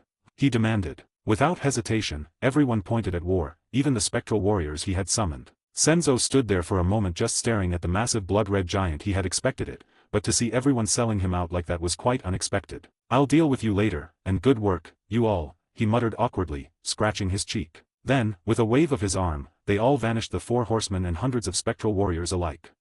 They might be more troublesome than I expected. Then he lifted up Ihachigo with his vector manipulation and also re-entered the safe zone. After putting down Ihachigo in a corner so it wouldn't be in the way, he made his way toward the center of the room, where everyone was sitting quite awkwardly. Sophie and Momiji were seated next to each other, with Yujiri sitting on Sophie's lap, staring at the still sleepy Asako with wide eyes. There are my companions. From right to left, we have Sophie, Yujiri, and Momiji. Then there's the little boy who gives off the vibe of a Gramstats Hayabu. But before he could continue with the others, Yo jumped in, ready to introduce himself and Magi. And I'm Fujira Yo, always at your service, ma'am. And next to me is my less handsome vice captain, Sure Magi. He rubbed the space between his nose and upper lip, a satisfied smile forming. 89, Chapter 89, Boss 4. Senzo couldn't help but roll his eyes after hearing Yo's introduction, but it wasn't totally unexpected. Really? Was that really necessary? Magi muttered, trying to keep a straight face. Yo awkwardly scratched his cheek. But am I wrong? Magi couldn't believe it. Did he really just do that? His hand formed into a fist. He sneakily moved behind Yo, and without hesitation, rubbed Yo's hair, making sure to let him feel his knuckles. Humph. That's what you get. Yo held his head between his hands, trying his best to play it cool, but Magi had gone too far. Ouch, was that really necessary? Just because I introduced us? Yo asked, glaring at Magi. But before Magi could reply, he heard chuckling coming from his right. Yo and Magi both turned their heads to see the woman and the teenage boy, chuckling, clearly trying their best to hold it in but failing miserably. Sorry, the woman said, feeling the gazes of everyone on her. I'm Konya Emi, and these 2 are my children. Pointing at her 2 children, she urged them with a wink to introduce themselves. I'm Konya Naosuke, the boy shyly said, trying his best to not hide behind his mother. The little girl, on the other hand, kept staring at Yujiri, who was firmly seated on Sophie's lap with a relaxed smile. I'm Konya Asako. Without hesitation, she walked straight to Momiji and sat down on her lap. Asako, what are you doing? Emi exclaimed, her eyes shooting wide open. But before she could say anything else, Momiji interrupted her. Don't worry, I don't mind, and you 2 are looking pretty tired. Why don't you take a nap? Momiji calmly proposed, patting Asako's head. At first she had been quite confused as to why this little girl would just do that, but after seeing her start dozing off almost immediately, it suddenly all made sense. And while they were all getting to know one another, Senzo was quietly slipping away, straight toward the boss room. There's no more time to waste, let's speedrun this damn dungeon. After making sure he was far enough away, he formed a massive invisible wall behind him to prevent anyone from accidentally wandering deeper into the dungeon. Let's do this. He muttered to himself, smacking his chest a couple of times to pump himself up. After that, he formed a single greatsword and tightly grasped its handle. Now was not the time to worry too much about resources and all that nonsense that could be left for later when there weren't human lives at stake. With firm steps he made his way straight through the massive safe zone. How big is this damn thing even? He had been walking at a decent pace for about 15 minutes, and he still hadn't even caught a glimpse of this so-called boss room. Do they scale based on how difficult the dungeon is? Or is every single one this damn big? Senzo grumbled, but that was definitely something he had to figure out later if he wanted to truly understand dungeons and their intricacies. Flipping finally. After a couple more minutes of walking and complaining to no one in particular, he finally saw it. In the distance, 2 massive doors stood open, and a weird rumbling sound came from inside. Let's see what the so-called boss is going to be. Senzo felt his whole body tense with expectations, but a moment later he couldn't help but shiver. Don't tell me it's going to be related to what I saw on the floor. That thought alone extinguished any and all excitement he had for it. Shaking his head a couple times, he rid himself of the thought and quickly made his way toward the open doors. A moment later he stood right in front of the doors, and what he saw inside left him speechless. One massive spider sat on top of a web the size of a skyscraper, but unlike the previous spiders he had faced, this one looked even more disgusting and terrifying. It had 16 bright pink eyeballs on its head, and liters of bright pink saliva were leaking out of its mouth every second. "Fuck me," Senzo grumbled, staring at the thing in pure horror. It must be the size of a damn house. And the floor. There was no floor in sight, just a bright pink swimming pool of deadly acid spit. Let's just get rid of it as fast as possible and then this whole fucking thing. Before Senzo entered the room, however, he had to test something first. Could he summon the 4 horsemen here or not? "Death," he said. But as the seconds slowly passed, it didn't look like even here he could summon them. Well, that was expected. I am still in the safe zone after all. Then he entered the boss room, making sure he wouldn't touch the disgusting spit that covered the whole floor. Walking on his vector platforms, he rushed straight to the edge of the round-shaped room where the massive spider waited. And the moment he entered the room, the whole room, together with the safe zone, started shaking. What now? But all he could see were the doors slowly closing. With a loud bang, they sealed shut. "Looks like I'll need to kill you to get out of here, huh? No wonder everyone who entered died." While talking to himself, Senzo seemed to realize something as he looked around for any traces of human corpses, but unfortunately he saw nothing. Well, with all that corrosive spit, it makes sense. Then with a wave of his hand, the 4 horsemen suddenly appeared once more, all of them standing right next to each other on the platform Senzo had formed for them. "Looks like only the safe zone is an issue. Good to know. What do you want?" War asked, crossing his arms. "Heh, look behind you," Senzo replied, pointing at the massive spider. "Oh, now this is worth my time. Brothers, could you please leave this one to me?" War meekly asked, doing the cutest pose he could possibly pull off with his massive frame. "Fine by me," Death stated, taking a seat on the invisible platform. He'd much rather let the brute handle the tedious work and study what he was standing on. It was marvelous. "Well, if Ta agrees, who am I to complain? Do your thing, War," Famine added. And Pest just nodded, dismissively waving him away. "Alright, just watch, Master. I'll show you a show," War exclaimed as 2 massive hammers appeared in both hands. The other 3 horsemen were used to his eccentric behavior and didn't even bat an eye at the weird weapon choice. But Senzo found it quite strange. "Well, it's none of my business as long as he properly beats it. Do you want any help with platforms?" he inquired. "Nah," was all he could hear before War jumped down and landed straight into the pool of acidic spit. Are you all sure he's going to be okay?" Senzo asked the others, who weren't even watching anymore. "He'll be fine, Master. Just relax and enjoy the show," Death said casually, still fascinated by Senzo's vector manipulation. He had seen a multitude of abilities under different masters, but this was a first even for him. "Alright." After hearing Death say that, Senzo decided to just let it be and carefully observe the battle. He took a seat to carefully observe War. "Haha, now this is it. Violence," War exclaimed, and even though he was standing in a massive pool of acidic spit, his armor was still in pristine condition, like it wasn't even there. "Get over here, you fatso," he declared. And it was like his voice had a passive taunting effect because the massive spider jumped straight down from its web, landing right in front of War. Chapter 90, Speedrun 1. Without hesitation, War charged straight at the massive spider, wildly swinging his warhammers like he was swatting a fly. The moment his hammers made contact with the beast, the impact sent shockwaves through the air, blasting all the pink liquid away in all directions. Senzo instantly formed another barrier in front of him and the others, blocking everything. War didn't care, continuing to swing wildly into the spider's exoskeleton, but it had little effect. The spider just stared at the blood-red warrior, as if he were massaging her body rather than attacking. With a contemptuous glare, it raised 2 of its ridiculously long front legs and pierced straight through War with ease. Then she turned her head to look at the others who had dared disturb its slumber. Rubbing its front legs together, it produced a horrendous scraping sound. Senzo was about to charge in seeing War impaled like that but froze when he heard "Rah!" War screamed, throwing both hammers straight at the spider's head. The spider easily dodged both hammers and jumped backward, her confidence faltering as the red warrior kept moving. It couldn't understand how was that red puppet still alive. She had clearly killed him, just like the others who had dared challenge her before. "It looks like I underestimated you, or perhaps I've gotten rusty," War muttered, his entire demeanor shifted. He held a single blood-red greatsword in his hand that matched his armor. "Now, let's have some fun." And before the spider could process what was happening, it crashed into the wall. She looked around, alarmed, unable to process what had just happened. Rubbing her legs together once more, she produced a much louder, more terrifying scraping sound. War stood completely still, unfazed. The spider watched as War held his greatsword steady, blood-red armor gleaming. Once she recovered, she charged straight at the intruder. "How dare this weakling make me look like a fool?" Had been surprised when the warrior survived the first strike, but that wouldn't happen again. Opening her mouth wide, she spat liters of acidic saliva at War. While the liquid blinded him, she struck with 4 legs, intent on obliterating him completely. "Humph.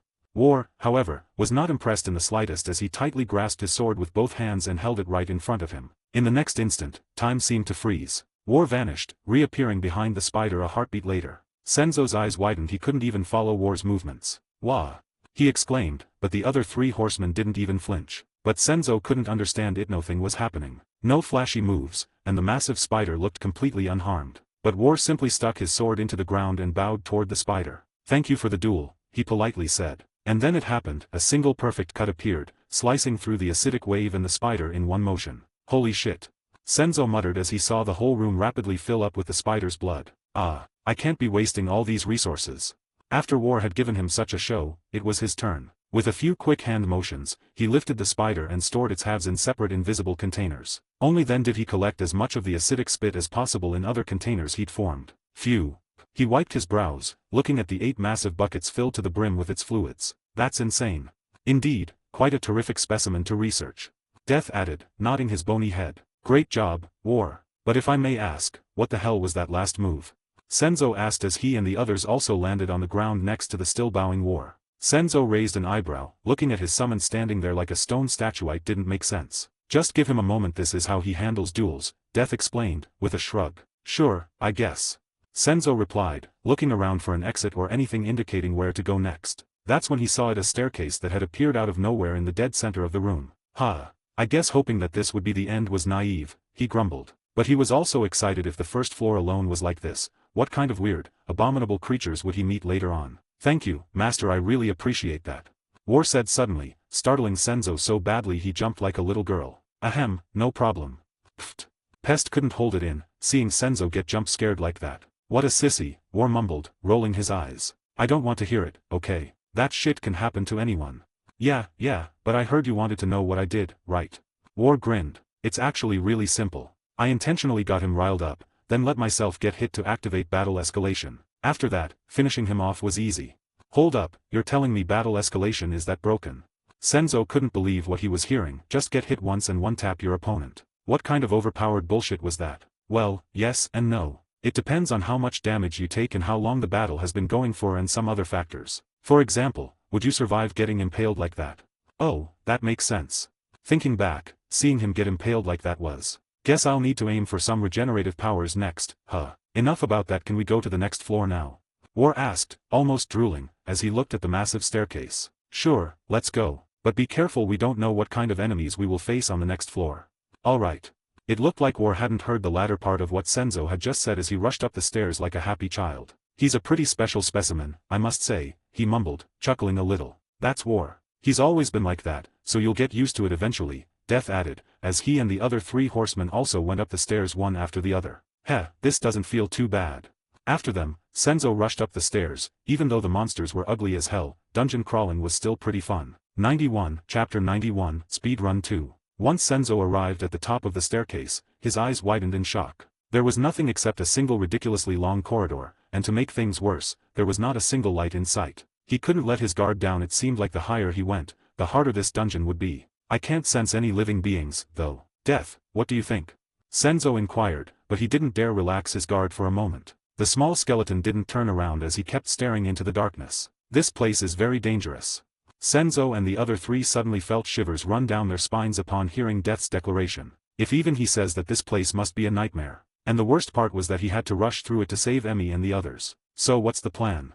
Senzo asked, ready for anything this corridor would throw at him. Death scratched his chin a couple times while he kept staring into the pitch-black corridor. "War, you know what to do," he ordered, and without even needing to say anything else, the 4 horsemen surrounded Senzo. With War in front, Pest and Famine on his flanks, and Death behind him, seeing this, Senzo heaved a sigh of relief. Like this he would be able to support wherever necessary, and they could protect him from any monsters. A moment later hundreds of spectral warriors appeared in front of War while he was waving the spectral banner. "Go forth, my warriors, and pave the way for our master," he declared, holding his red greatsword in one hand and the banner in the other. Without a word the warriors rushed into the corridor. The 4 horsemen and Senzo kept their eyes glued to all of them to see if anything would happen. But even after the warriors went so far ahead that Senzo could only perceive them through vectors, nothing happened. No ambushes or traps were triggered. It was like this corridor was just creepy but not dangerous at all. Impossible. Senzo refused to believe that was the case but couldn't really think of any other ways to trigger the traps or lure out the monsters. "No, I can do that. But while he was contemplating if he should just go in surrounded by the 4 of them, a sudden idea hit him. 5 illusions appeared in front of them, perfect copies of Senzo and the 4 horsemen in formation. "I'll conceal us and let that illusion take the lead," he whispered, while still keeping an eye on the warriors that had kept running through the corridor. The 4 horsemen all gave a nod, and only then did they finally start moving ever so slowly. First the illusion Senzo had created, and only after making sure everything was safe did they also go. Weird, nothing is actually happening. It felt almost surreal. This looked like a prime spot to put traps and ambushes, but instead there was nothing. Just a single long corridor that seemed to stretch for hundreds of meters. "Do we keep going at this pace? Or should we speed up?" Senzo asked. "Let's wait a little longer. This thing is ridiculously long, so I would say we speed up after the halfway point if nothing happens before that," Death proposed, scratching his bony chin. "Sounds good," Famine added. Pest and War both nodded their heads as well. Seeing them all agree so fast for once was a little strange for Senzo, but it made sense. "Okay, let's go with that plan then. But we'll have to make up for the lost time on the other floors." "Understood," the 4 of them replied in unison. Like that, time slowly passed as the illusion with the real thing behind it slowly made its way through the corridor. And while Senzo kept a close eye on the warriors that had rushed out before them, this second floor became more and more bizarre. Not only was every single one still unharmed and the corridor still the exact same, but also they hadn't encountered any enemies. Is it a simple floor? Or what? He wanted nothing more than to just rush through it at the moment, but the weird shadow-like creature on the first floor stopped him. This corridor was the perfect place for these little bastards to appear after all, and they were so cunning, always waiting for the perfect opportunity. Senzo's eyes kept darting around from the ceiling to the floor and then to the right and left walls, making sure he wouldn't miss a single thing. "Should I just blow the walls and roof away?" he muttered, scratching his cheek. "That might not be a bad idea, you know. It gives us more space to move around in. And for those, if there are any weird creatures like the ones on the first floor, more space is always welcome," Death said, while also looking around. The other 3 also nodded their heads in agreement. If a fight were to break out here, having the space to properly fight could be crucial. "Alright, let's stop going forward for a bit. I'll give us some more breathing room," Senzo said casually, and the next moment, with a simple wave of his arm, everything except the floor was blown to smithereens. But what they saw after that wasn't any better. Instead of any new rooms or anything, it was just a pitch-black void. "I'll have to research these dungeons thoroughly," he muttered. It was extremely strange. This building should have been his apartment where he was currently living, but instead of any rooms or even a floor, there was nothing. "Send one of the spectral warriors in there," Senzo ordered. Death couldn't help but look at Senzo for a moment before he went back to staring at this weird void. "That's a pretty good idea, you know," War replied. A single spectral warrior appeared in front of him, and without hesitation, it jumped from the floor straight into the void.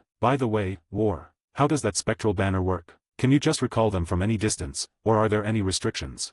War looked at Senzo momentarily stunned, but quickly regained his composure. "Heh, I'm liking you more and more, Master," he said, with a smirk. "You can recall them from a very long distance. While I don't know the exact number, it shouldn't be a problem if they were in the next city. As for any other restrictions, I'm not too sure, to be honest." "Huh. Well, I've never really thought about that, you know. Nor have I ever pushed the limits of this thing," War explained while waving the banner in his hand from left to right. "I see. Found another thing I'll have to make some time for." 92 Chapter 92 Speedrun 3. They had finally arrived at what Senzo estimated to be the halfway point, and while scratching his chin, he got a weird feeling. It felt like countless eyes were spying on him from somewhere. It felt bizarre and very unpleasant. "Stay alert. I feel like things won't be so peaceful from now on." "Understood," the 4 horsemen said, but they didn't look worried at all. Suddenly War stopped, extending his hand to signal for the others to stop momentarily as well. "What's wrong?" Senzo asked, raising his eyebrow. "The spectral warrior we just sent down has died." So I guess it really is a type of void," Senzo muttered, but he couldn't be sure. "Maybe it was due to something else. Sadly, there aren't enough resources to carefully study it right now." "Interesting," Death murmured. He was becoming more and more intrigued by these so-called dungeons. "Let's leave that for later. Right now we need to get through this damn corridor first," Senzo ordered. And a moment later they all started walking forward again, but that strange feeling of being watched didn't go away. On the contrary, it only became worse with every step forward they took. Suddenly Senzo saw hundreds of those weird shadow-like humanoid creatures he had faced on the first floor jump out of the floor at the same time, aiming all their needle-like arms at him. And then just as fast as the vision appeared, it also disappeared. What? Senzo couldn't understand what the hell was going on. Was there a monster capable of pulling him into such a realistic illusion here? "Stop," he said, looking around restlessly. It hadn't happened yet, but he had to be extra careful. If hundreds of those monsters were really waiting in ambush, it wouldn't be easy to deal with them all. "Death, use Oblivion Pulse at full force aimed at the floor, and prepare to engage that weird shadow creature that I faced on the first floor." Death looked at Senzo with a slightly tilted head, but he still obeyed the order. And a terrifying black smoke was released from his bony feet. He didn't know why the master would ask that, but he must have found out something. Senzo kept his full attention on the ground. Once the black smoke had fully integrated with the floor, they finally jumped out. The number of creatures was massive. Shit! Senzo exclaimed, while swatting away 10s of them with a simple swing of his arm. Death's and the others' eyes widened for a mere moment before they also started engaging with the creatures that had jumped out of the floor. Luckily he told me to do that, or it could have been seriously bad. Death mused, impressed by Senzo. And what followed was pure carnage, because the monsters had been significantly weakened by Death's oblivion pulse. They could barely exert 50% of their true power. And soon enough Senzo could relax a little in the middle of the 4 of them, only dealing with the occasional one that broke through. War was rapidly swinging his massive greatsword, cleaving all the monsters that dared to approach him clean in half. The same went for Death, the only difference being he was becoming stronger and stronger as the battle raged on. And while those two were doing their thing, Pest and Famine weren't far behind in kill count. The strange thing was that neither of them had a weapon and barely needed to move. The monsters that merely approached Pest looked like they were deathly ill, with weird green glowing patches forming on their bodies, and before they could fly past him to attack the human, they fell down lifelessly. As for Famine, every creature that approached him thinned rapidly. It looked like their life force was forcibly being absorbed by something, and if one could resist long enough to try attacking the large skeleton, Famine just gave it a light punch, pushing it back to where it came from. Impressive, Senzo muttered, while crushing another one that had managed to sneak through. With the 4 of them surrounding him, he had it relatively easy, but that didn't mean he could let his guard down. Those bastards could jump out of the floor and appear right under his nose. Well, with your warning this has become pretty simple, but master, how did you know these guys were here? Death inquired, while cleaving through 3 of them at once with his scythe. Even he couldn't feel their presence. It was like they could hide themselves perfectly as long as there was any shade. That's the weird part. One got a vision that the moment I took another step, they would jump us all, and I'm not sure why or how I decided to trust that vision, Senzo explained, swatting a couple of them away. The monsters were then crushed into paste. He wasn't going to take any risks considering their weird characteristics. I see. And finally, after what felt like forever, no more of those weird monsters were jumping out of the floor. So what now, master? Do you want to rush through it now, or do you think there are going to be more? Famine asked, looking at the weird liquid-like thing on the floor. Even though those monsters were very bizarre, they apparently still had blood in their bodies. It was rather horrifying. Death, keep sending out oblivion pulses at regular intervals, and be prepared to engage them at a moment's notice. We'll speed up a bit. Call the spectral warriors back as well, War. We'll have them stay close to deal with them faster.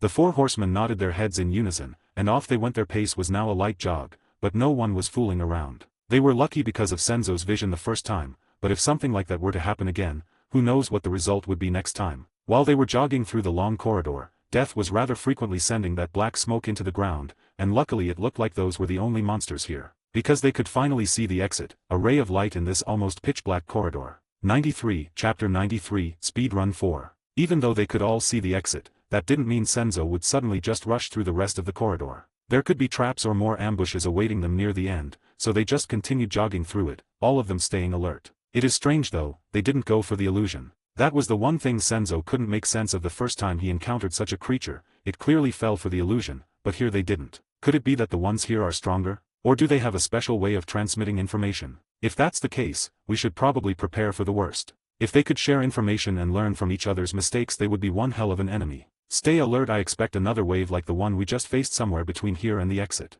He resolutely stated, clenching his fists. These weird creatures were strong and deadly, and if they had such an insane learning ability, it would be bad to leave any of them alive. Understood. The 4 horsemen all said it in unison, but Death was the only one that saw Senzo look around more alertly, like he was looking for something, and promptly decided to send out oblivion pulses in much shorter intervals. Instead of every 5 steps, he was now sending it out at every step, and he had also increased the output. Better safe than sorry, and we need to pull our own weight as well, he mused. And as expected, the others also changed their behavior. War was now closely commanding all the spectral warriors. Form small units, and surround us. Without saying a word, all the spectral warriors suddenly surrounded the 5 of them in small units of 5, the swordsmen and spearmen on the outside and the archers and assassins closer to the center. Famine and Pest, on the other hand, were overlapping their own abilities with Death's oblivion pulse, hoping to wipe out all the enemies all at once.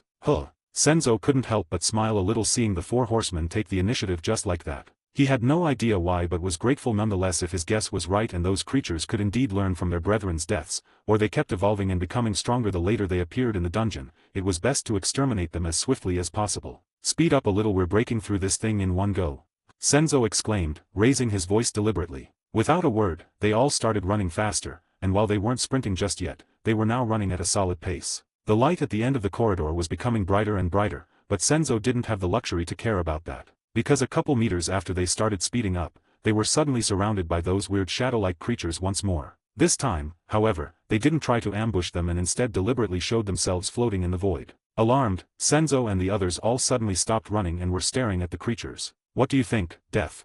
"It looks like trouble to me," Death replied, tightly grasping his scythe. It was rather strange to see monsters that had relied on ambushes the previous times deliberately show themselves. "Do it," Senzo ordered suddenly. The next instant, Pest, Famine, and Death all perfectly merged their abilities to send out a weird gray-like substance that looked like neither a liquid nor a gas. It was very bizarre. "Attack."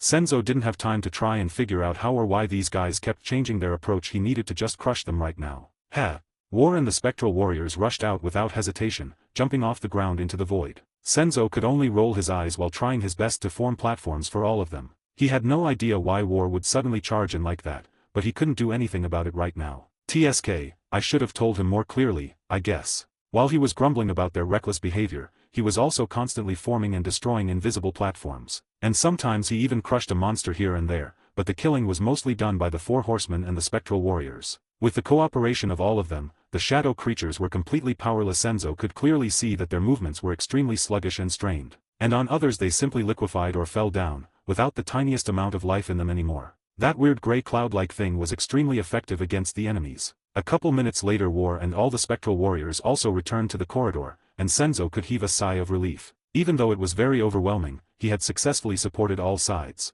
Not bad at all. He was rather satisfied with his own work. Of course, a lot could still be improved, like being more concise and clearer with his orders, but the result was more than satisfactory. Good work. Now let's quickly make it out of this damn corridor. Like that, Senzo and the others quickly made their way toward the exit, without leaving a simple opening for any ambushes or traps. In the front were all the spectral warriors who formed straight lines so they would trigger any and all traps that could possibly be hidden on the floor. After them was Senzo in the middle of the four horsemen, with Death still sending oblivion pulses into the ground every step they took. "Looks like that's all," Senzo muttered, as they approached the exit. That weird feeling of being watched had vanished after the second ambush. "It might be, it might also not be. Don't be complacent," War reminded him. When Senzo heard that, he couldn't help but raise an eyebrow while staring at his giant armor. "True, thanks for the reminder, War."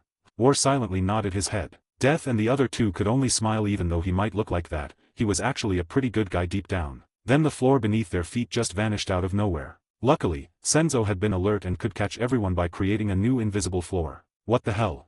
he said, as cold sweat dripped down his forehead. 94, Chapter 94, Speedrun 5. Looks like this damn dungeon was more treacherous than expected. From the first floor till now, he hadn't encountered any traps. But the first trap he found was a ruthless one. Senzo wiped the sweat off his forehead and urged War to recall all the spectral warriors. The next moment all the spectral warriors were reabsorbed by the banner that War was waving around. "Let's keep going." Senzo said he would definitely never lower his guard anymore in this dungeon. "Understood," War said while going toward the light, and when they finally left the void, they saw another spiraling staircase in front of them. Senzo couldn't help but sigh. It looked like clearing this dungeon would take quite a while. At least there's no boss here. If there were a boss for those creatures, it would be very terrifying.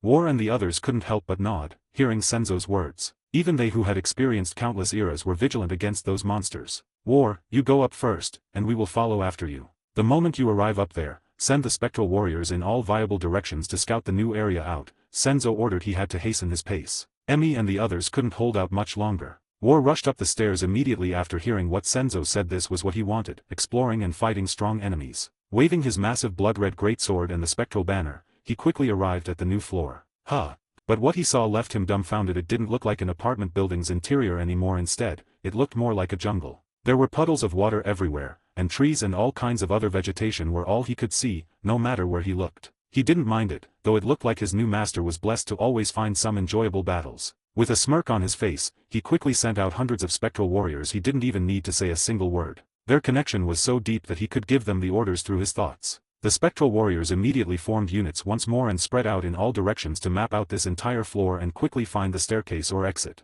War, on the other hand, stuck his greatsword into the ground and stood guard next to where Senzo and the others would arrive at this new floor. A couple of moments later, Senzo and the others also arrived at the third floor. Senzo rolled his eyes while looking around. It looked like every damn floor would be vastly different compared to the previous one. "Have you?" But before Senzo could finish his sentence, War interrupted him. "The spectral warriors have been sent out in small units and are currently exploring and trying to find the exit or the stairs." Bang! Death smacked War with the back of his scythe in the head. "Don't be rude, War," he growled. Hee hee. Senzo couldn't help but chuckle a little. "It's fine, Death. He was right, I wanted to ask about that. If he ever does this and is wrong, however, you can beat his ass," Senzo said while waving his hand, signaling that it was fine. He preferred having capable subordinates anyway. Having only yes men around you isn't good. Then he turned and faced War. "But do remember to not do it too often, it can be quite annoying." "Understood, Master." War replied with a deep bow. This master is interesting, he thought. Even though he had served numerous masters, most just didn't use them or wanted everything to be in their complete control. But a couple of them were like Senzo, and those were always the most exhilarating to follow. "So what now? Do we just wait here until they find anything, or are we also going?" Senzo asked, crossing his arms in front of his chest. "The faster they find that damn staircase or exit, the faster they can save the people still waiting in the safe zone. I think we should split up, each taking a direction, and also look around. For all we know, there could be requirements to find the stairs, like finding this fruit or killing that monster, you know," Death said. "That makes sense, but there are only 4 cardinal directions, and there are 5 of us. Should one direction have 2 members, or should we each go in our own direction?" "I'll go with Master," Pest suddenly exclaimed, slapping his chest enthusiastically. "Alright, that works. We will take the north, War, you take the west, Death takes the east, and Famine the south," Senzo ordered. Now wasn't the time to be disputing over such minor matters after all. If you find any monsters, kill them without hesitation because, like Death said, there could be requirements to find the stairs, and if you find the stairs, just make a massive commotion so we can see it. "Understood." The 4 horsemen echoed in unison. Pest could clearly feel the dissatisfaction in all of them, but he didn't care. He had finally one-upped War, and he could explore this place with the master. What more could he possibly ask for? "Let's go, Pest." After saying that, Senzo turned around with Pest following right behind him, and War and the others also went toward their own direction. Tisk. War couldn't help but destroy any and all trees he came across. "Bastard. How dare you?" He was furious. He had been outplayed by that little freak that only liked to play with diseases. How could a proud warrior like him possibly accept something like that happening? "I've gotten complacent, it looks like I'll have to step up my game," he thought, tightly grasping his blade, while he was slicing through trees like they were made of butter. Death and Famine could clearly feel were going wild, but neither cared at this moment. This was nothing new to them. War and Pest always tried to one-up one another. They just hoped that it wouldn't interfere with their master, because if that happened, they would need to re-educate the two. 95, Chapter 95, Speedrun 6. Senzo and Pest were casually walking through the forest, looking around for anything that could help them locate the entrance to the next floor or the exit. But all they could see was trees and small swamps. As they went further away from the center, it became harder and harder to properly walk. The ground was mushy, and there were trees, bushes, and swamps everywhere. Senzo couldn't help but click his tongue. "Let's clear this floor as fast as possible," he said, looking at all his surroundings with disgust. "Don't worry, Master, I will make sure to protect you," Pest exclaimed while he infected all the water pools with terrifying diseases. If any monster were to step in it, they would be infected immediately. "Make sure you don't make contact with any water though, because I am infecting them." Hoping to find some enemies like that. Senzo raised an eyebrow when he heard that. That's pretty handy. If Pest didn't do that, they would need to be a lot more careful of their surroundings, and he wasn't about to ruin his clothes by walking through all these swamps. "Alright, I'll take care of the trees and vegetation then so we can't be ambushed," Senzo said. With a simple wave of his arm, all the trees and any other vegetation that could hinder their vision vanished. And while that did clear up most of the hindrances, some trees remained standing. Senzo quickly made his way toward one of those trees and carefully inspected it, but he couldn't figure out why this tree in particular could resist his vector manipulation. "Want me to get rid of it, Master?" Pest inquired. "No need, let me try something real quick," Senzo replied. He didn't only have his vector manipulation, after all, and this looked like a good opportunity to get used to his yin-yang power, which he had barely used in combat since he gained it. Pest nodded and took a step back, giving his master space. But he was also curious about what he was about to do, seeing that the power he usually used didn't work. Senzo stood right in front of the large tree. It looked like an ordinary tree to him, but this was a dungeon, and all kinds of fantastical creatures were crawling around after all. He took a couple of deep breaths and clenched his right hand into a fist. Taking a single step back, he knew what he wanted to try now. It was just a matter of properly executing it. The temperature in his body rapidly dropped, and his features started turning more feminine with the second, but Senzo didn't feel any discomfort whatsoever. It was like this power was already second nature, and he could use it whenever and however he wanted to. "This feels wonderful." Pest was carefully observing the changes in his master's body with wide eyes. He looked like an androgynous version of him. He had seen it countless times before, but it was always a sight to behold. Senzo carefully sensed all the yin chi flowing throughout his whole body. "That should be the reason why my body is changing," Then he started guiding the Yin Chi toward his right fist to see the effectiveness of the Yin fist, which he had learned during the inheritance of this ability. He had gained other techniques to utilize his Yin Chi, and the same went for the Yang Chi and the Taiji Chi, but for now he was solely focusing on the Yin Chi. And the moment he felt like he had gathered enough of it in his right fist, he struck the tree's tall trunk in one single fluid motion. Pest patiently awaited the result of his master's attack. He was nodding with a satisfied expression on his face. After pulling back his extended fist, Senzo took a couple steps backward and stopped next to Pest while he also observed the changes to the tree. He could clearly see that the Yin Chi he had just injected into the tree was corroding its insides at a rapid pace. Looks like this works, but what kind of trees are these? If they could collect timber from such sturdy trees, wouldn't that be great? Sadly, he didn't have the time right now. Next dungeon I'll take my time to collect materials, Senzo thought, clenching his fists. Dungeons were both a blessing and a disaster at the same time. They contained countless dangers and opportunities.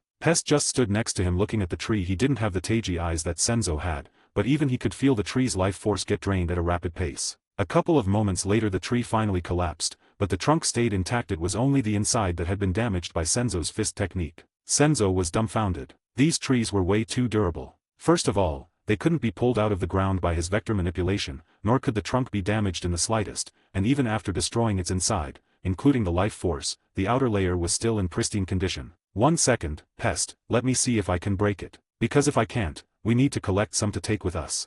Senzo appeared right in front of the fallen trunk and this time filled his whole fist with Yang Chi. Time to test its durability. He was rather excited. This floor was much more fun to explore than that damn corridor. He took a couple deep breaths and calmed his nerves. He had to do his best to find out exactly how hard this tree was after all. After filling his whole fist with Yang Chi, he struck the trunk again, but this time a massive shockwave spread out with him as the center. The commotion was so bad that the nearby trees and plants he hadn't gotten rid of were completely demolished. But the trunk he had struck only had a tiny crack in it. Senzo was alarmed and impressed at the same time. Yang Chi, which was known for being ferocious and destructive, couldn't even split the thing in half. Senzo couldn't hide his smile, but the testing wasn't done yet. He closed his eyes once more and retracted his fist, now filling it with the strongest chi he could muster, Taiji Chi. And a moment later he struck the trunk once again, but this time it exploded into countless tiny pieces. Looks like it is breakable. Senzo was slightly disappointed, but on second thought this was already a massive discovery. A tree so hard it felt like hitting steel. Senzo had also made sure not a single piece of the trunk that had just been smashed into smithereens went anywhere. He looked around and saw hundreds of small pieces suspended in the air. Heh, this is nice. He took a couple pieces and placed them into his pockets, and the rest were floating above his head. Let's go, Pest, time to explore.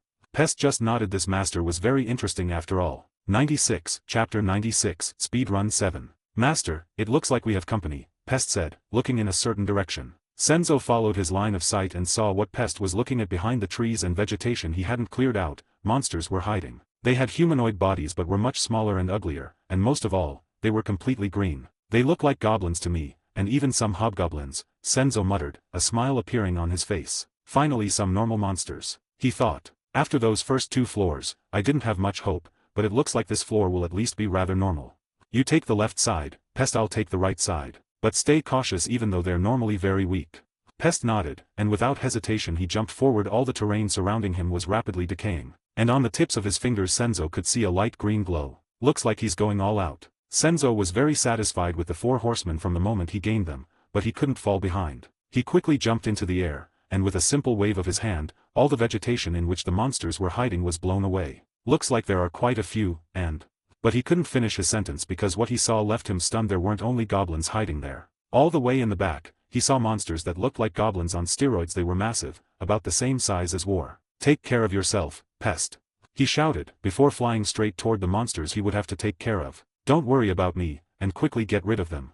Pest replied while rampaging through the goblins. They couldn't even approach him properly before they could come remotely close. They would fall down and die. And while that was going on, Pest kept charging in deeper and deeper into the enemy lines. He had to take care of as many as he possibly could so the burden on his master would decrease. Senzo, on the other hand, was using his vector manipulation to take care of the small fry goblins so he could test out his yin and yang abilities against the hobgoblins. Goblin body parts were flying everywhere. Senzo didn't even need to use his hands or anything. With just a simple thought, they were crushed or torn to pieces. Get over here, Ugo, he declared, pointing straight at a hobgoblin holding a crude wooden club. It was easily a head taller than Senzo, but he didn't care. It had the ugliest facial features he had ever seen, a massive nose full of weird protrusions, and it looked like his face wasn't even symmetrical. Senzo almost had to barf just by looking at the bastard. Let's quickly get rid of him, he mused. But before he could charge at the hobgoblin, he saw it charge straight toward him, but that was fine as well. It didn't matter if he made the first move or that ugly bastard did, the result would stay the same. He quickly raised both his index and middle fingers and poured chi into them, forming a makeshift dagger. The hobgoblin raised its slender arms, holding the club above its head, and without a care in the world, it swung as hard as it could, aiming straight for Senzo's face. But Senzo was calm when he saw the massive opening the hobgoblin left for him. He charged forward instantly, and his fingers easily penetrated the hobgoblin's tough hide. Oh! He easily cut the hobgoblin cleanly in half, green blood splattering everywhere. But Senzo wasn't in the mood to be drenched by such a disgusting creature's blood, and with a simple thought all the blood was easily controlled and sent flying straight at the other monsters surrounding him. The goblins and hobgoblins didn't spare a single glance at the blood that was launched at them and charged at Senzo, all of them holding crude wooden weapons above their heads. Senzo just rolled his eyes as the blood pierced straight through all of those morons' bodies. They looked like Swiss cheese after the blood rain had passed. "Dumbass," Senzo muttered, and with a simple swing of his arm, he got rid of all the blood on his improvised sword. He was a little surprised at how effective this makeshift blade was. Just coating his fingers with the chi was this effective. How much stronger would it be if he imbued an actual weapon with it? I'll need to look for a proper weapon that can handle all three chi types. Senzo looked around, and seeing all the nearby goblins dead, he took a glance at how Pest was doing. And to his surprise, he saw Pest standing where the goblins on steroids should have been. He was speechless. He had hoped to try and fight at least one of them to test out how much stronger they were compared to normal goblins and hobgoblins. Well, I didn't say he should have left any for me, but still. Senzo could only grumble to himself and keep that in mind for the future. It looked like these horsemen loved to show off, or they were just that strong. Good job, Pest. Let's get out of here before more monsters show up, Senzo said, pointing north, signaling they would go that way. Understood. Pest replied, walking over all the mangled corpses. He was very proud of himself for being able to get rid of all these before Senzo had the chance to do anything. He was not a true frontline combatant like War. After all, his abilities were more tailored to support and surprise attacks, like Famine. But he did love the feeling of infecting creatures. Seeing them suffer from his self-created diseases was one of the best feelings in the world. Covered in green blood, Pest quickly made his way to where Senzo was waiting for him. He had a massive smile on his face. Even though Senzo couldn't see his face, he saw the weird little hops Pest was doing over the corpses he had completely ruined, and he had a strange look on his face. That's intense. Let's keep going, he said casually, and with a wave of his hand, all the blood sticking to Pest was removed. Thanks, Master. No problem. 97, Chapter 97, Speedrun 8. The duo continued to the north, but all they saw was endless swamps and vegetation and, occasionally, a group of monsters. When will we find those damn stairs? Senzo muttered, rubbing his temples. He had no idea how long they had been walking around on this floor, but it felt like hours had passed already, and it was becoming annoying. The monsters on this floor were extremely aggressive, and the moment they spotted him and Pest, they immediately attacked. Even though they weren't that strong, there were way too many of them. Do we continue onward or return and look in another direction? Senzo asked Pest. Let's keep going, Master. I'm sure our hard work will be rewarded soon, Pest replied with a massive smile on his face. The first couple of monster hordes they faced, Senzo did most of the work, but after that, he became bored of killing them and left all the fighting to Pest. Pest didn't mind in the slightest. This way he could go totally wild, and he had even developed a couple new diseases that were especially effective against these goblins. Alright, let's quickly find those damn stairs. Pest just nodded, hoping to find a couple more monster hordes. He felt like his newly developed diseases could make a massive breakthrough at any moment now. Please, just a couple more of those uggos. Clasping his hands together, he prayed silently. Senzo clearly saw Pest acting a little strange, but he couldn't be bothered at the moment. Getting off this floor was the top priority. Like that, 2 hours passed. Pest was completely covered in green blood after taking down another horde of green uggos. And Senzo couldn't help but re-evaluate. Pest clearly loved fighting, or well, he loved infecting his enemies. Unlike War, who loved the thrill of battle, Pest was more like an S. He had to be careful in the future with someone this powerful and with such a twisted personality. Senzo had a headache. All four horsemen were immensely powerful, but at the same time, they were also very dangerous because of their eccentric personalities. While he was thinking about all kinds of things, he saw something in the distance. What's that? He muttered, and without waiting for Pest to reply, he jumped above the trees to take a closer look at the weird thing he saw in the distance. Now floating above the tree line, he skillfully used his vector manipulation to extend his line of sight and took a detailed look at the gray dot in the distance. Finally, and without hesitation, he lifted Pest up above the trees and rushed toward what looked like a staircase. He had actually found it. But he was still very dissatisfied. It was actually located all the way at the edge of this damn floor. War, famine, and death, get your asses all the way up to the north. I've found the staircase.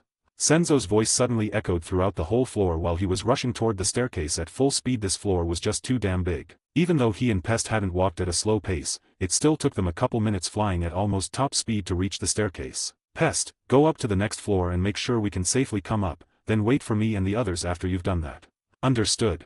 And without delay, Pest quickly made his way up the stairs, while Senzo took a seat and was waiting for War and the others to arrive. He had no idea how long it would take for them to arrive here. But if it took too long, he might have to go and pick them up. Waiting for a while should be fine, right? And while Senzo leisurely sat leaning against the staircase, Pest had already arrived at the next floor. It looked almost identical to the floor he came from. Well, at least I can keep improving my goblin and those weird muscular goblin diseases, I guess, Pest was mumbling while looking around the vicinity of the staircase, but all he could see was a massive jungle. Ah, no, it's not identical, there are no swamps.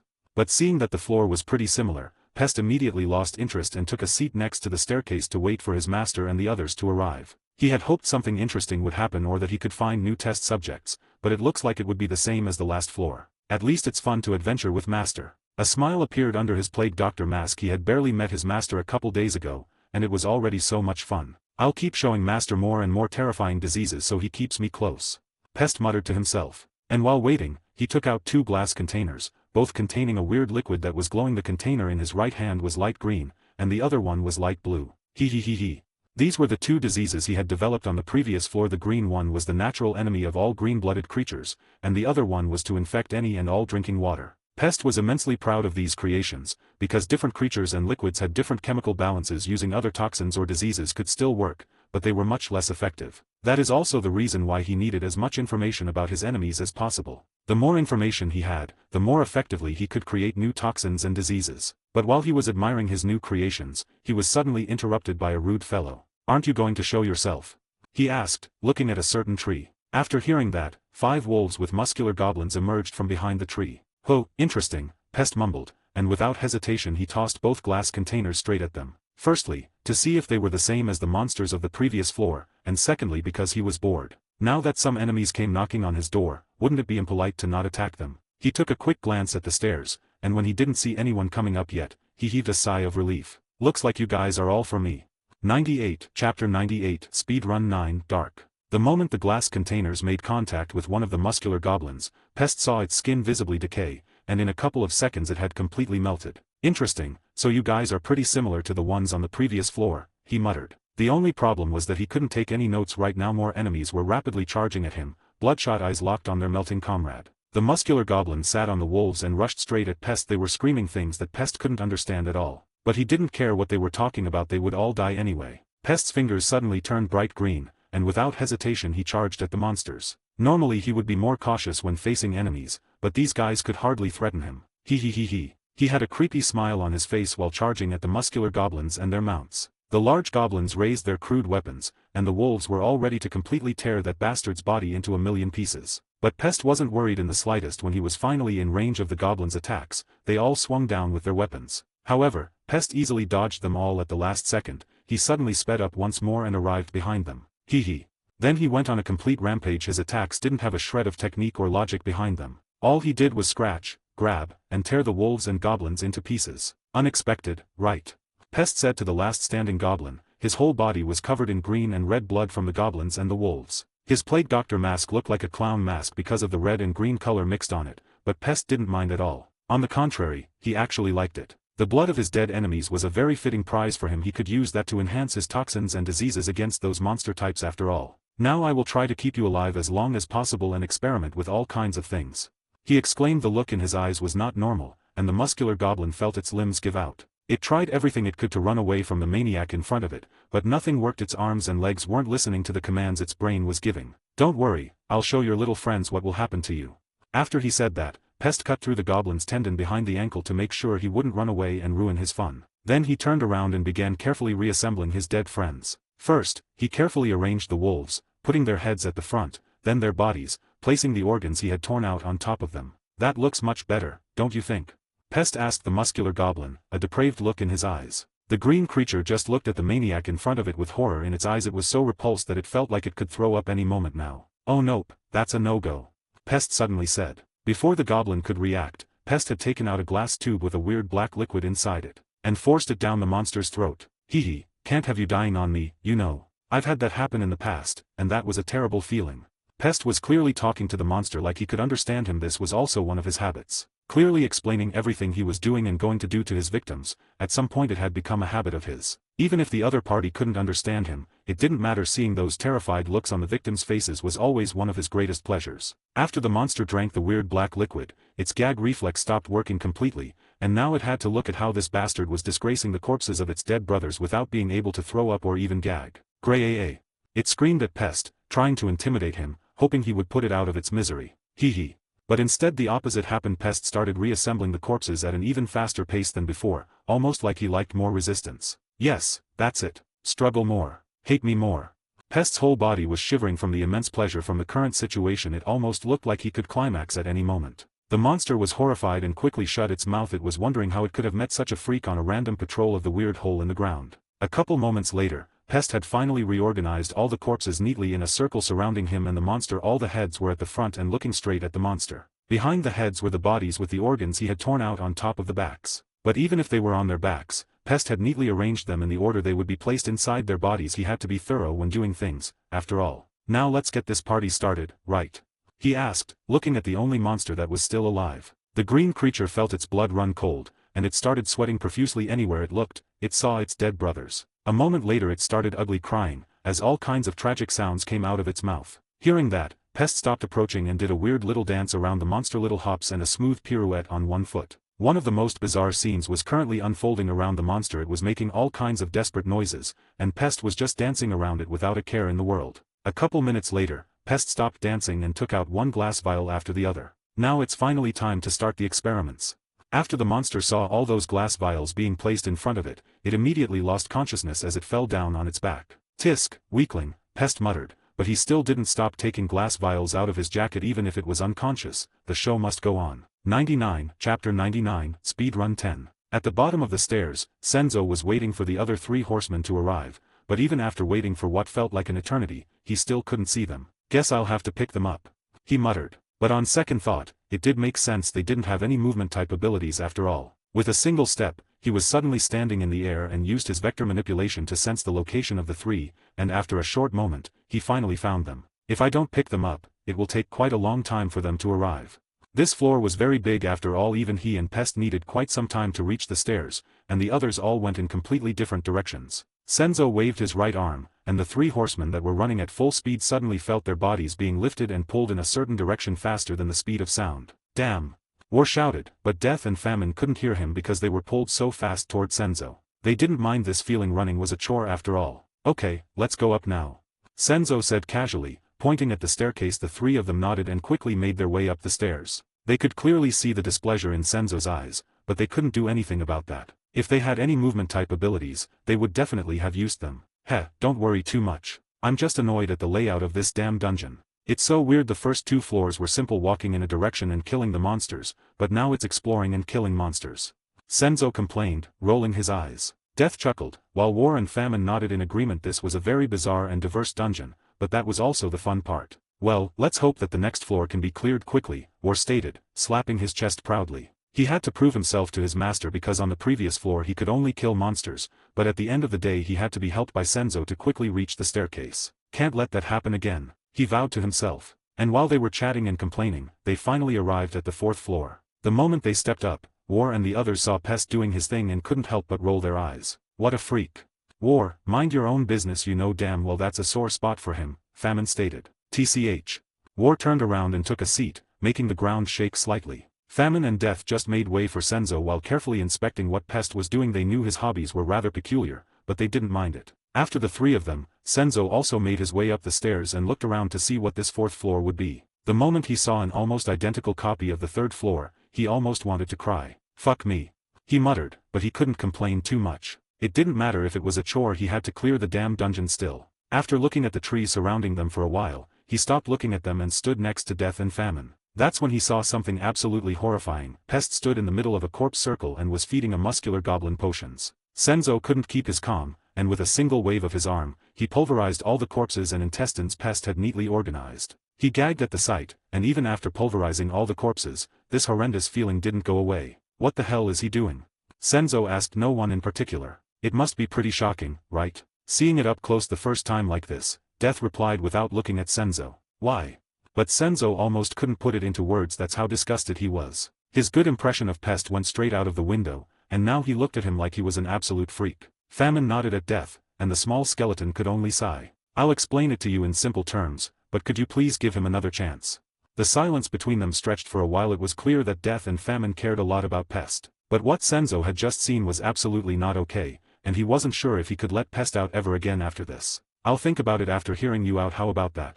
He countered. It was just too disgusting. That's fine, Death muttered, a sad look on his face. Famine stood next to him and was staring at Pest, who was completely oblivious of everything that was happening around him while feeding the green creature in front of him one potion after the other. As you know, Pest is related to pestilence, and because of that, he has suffered his whole life. It doesn't matter where he went, all that followed was immense suffering.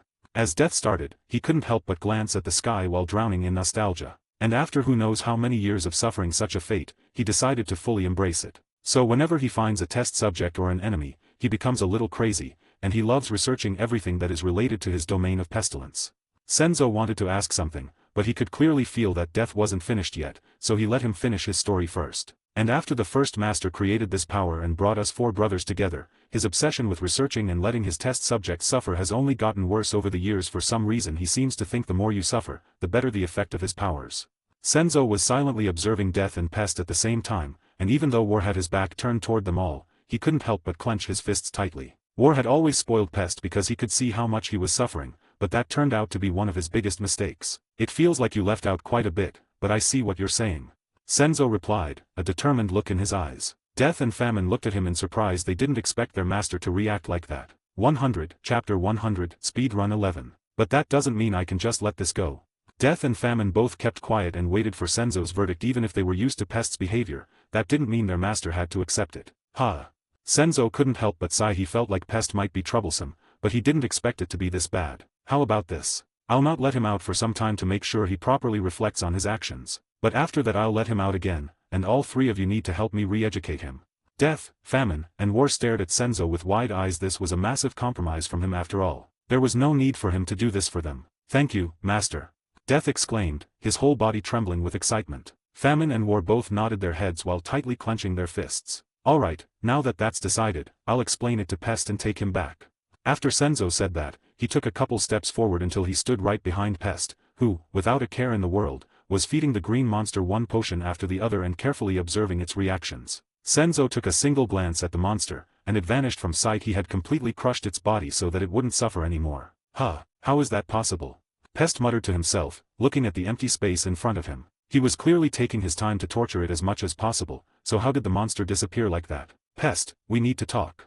He suddenly heard from behind, and he immediately turned his head around to see Senzo and the other 3 standing around him with serious expressions on their faces. Especially Senzo. He had a grave expression on his face that made him sweat uncontrollably. I took care of all the monsters near the staircase, Master, and I even experimented to see if they were the same as the ones on the previous floor.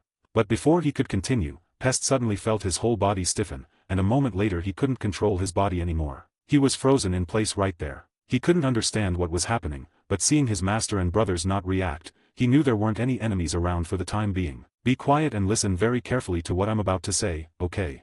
Senzo asked slowly, making sure to pronounce each and every word properly. After he said that, Pest felt that he could move his head again, but only his head. He couldn't make any sound or do anything else. He quickly nodded. His head went up and down like crazy. He had no idea why his master was looking at him like that, but it was definitely something very important. Senzo cleared his throat and glanced at the other 3 horsemen, making up his mind he had to rein them in carefully. Especially after seeing how they didn't care at all while Pest was clearly crossing every line. They are walking calamities after all. I'll need to keep a close eye on them and rein them in properly. What you just did is absolutely unacceptable, and if I ever catch you doing something like it without my orders again, you will never be let out ever again. Senzo could clearly feel Pest's desperate struggle to regain control of his body and defend himself, but he was having none of it and just kept talking without stopping. But it's also partly my fault for not getting to know you all better, so this one time I will let it slide. That doesn't mean that I condone it though, so you will be locked up and not let out for a period of time. He had clearly been way too careless with the handling of these horsemen. On the previous floor he could already see glimpses of Pest's true personality, but he didn't take it to heart, and look what happened. While Senzo was staring at Pest, Death and the others were carefully observing both of them. But even if they wanted to change anything, they couldn't. To them it might have been normal what Pest had been doing, but to their master it was clearly an unforgivable crime. After hearing Senzo's words, War was clearly the most uncomfortable at some point in time. his sword had appeared in his hand, and he was wildly swinging it around to get rid of all his frustrations. Senzo clearly saw it, but let it be. Right now the most pressing matter was dealing with Pest. You might think that it is unfair because I never specifically forbade it, and that is fair. But I am the master, and my decisions are final. Without letting Pest retort, he waved his hand, and Pest disappeared, re-entering Senzo's head. What followed wasn't anything special. Senzo and the other three just stared ahead, letting everything that had just happened sink in. Even War, who had been swinging his sword wildly, stood there like a statue, holding his blood-red great sword tightly in his right hand. What his master said was right, it was unfair. They didn't know what was allowed and what wasn't, but from Senzo's standpoint, what Pest had just done was clearly way too far. I'll have to contribute as much as I can and then try to get Pest out as soon as possible. War vowed he would definitely properly discipline that little troublemaker the next time he saw him. And while all three of them were staring at nothing in particular, all of them figuring out their feelings regarding the situation, in the forest next to them thousands of green creatures were slowly approaching them. Some were walking on foot, others rode on large wolves like the ones Pest had massacred earlier, and others rode on massive boars the size of a small car. And the ones at the back were walking on foot, but they also were armed to the teeth, holding crude weapons made out of monster teeth. Looks like we have company.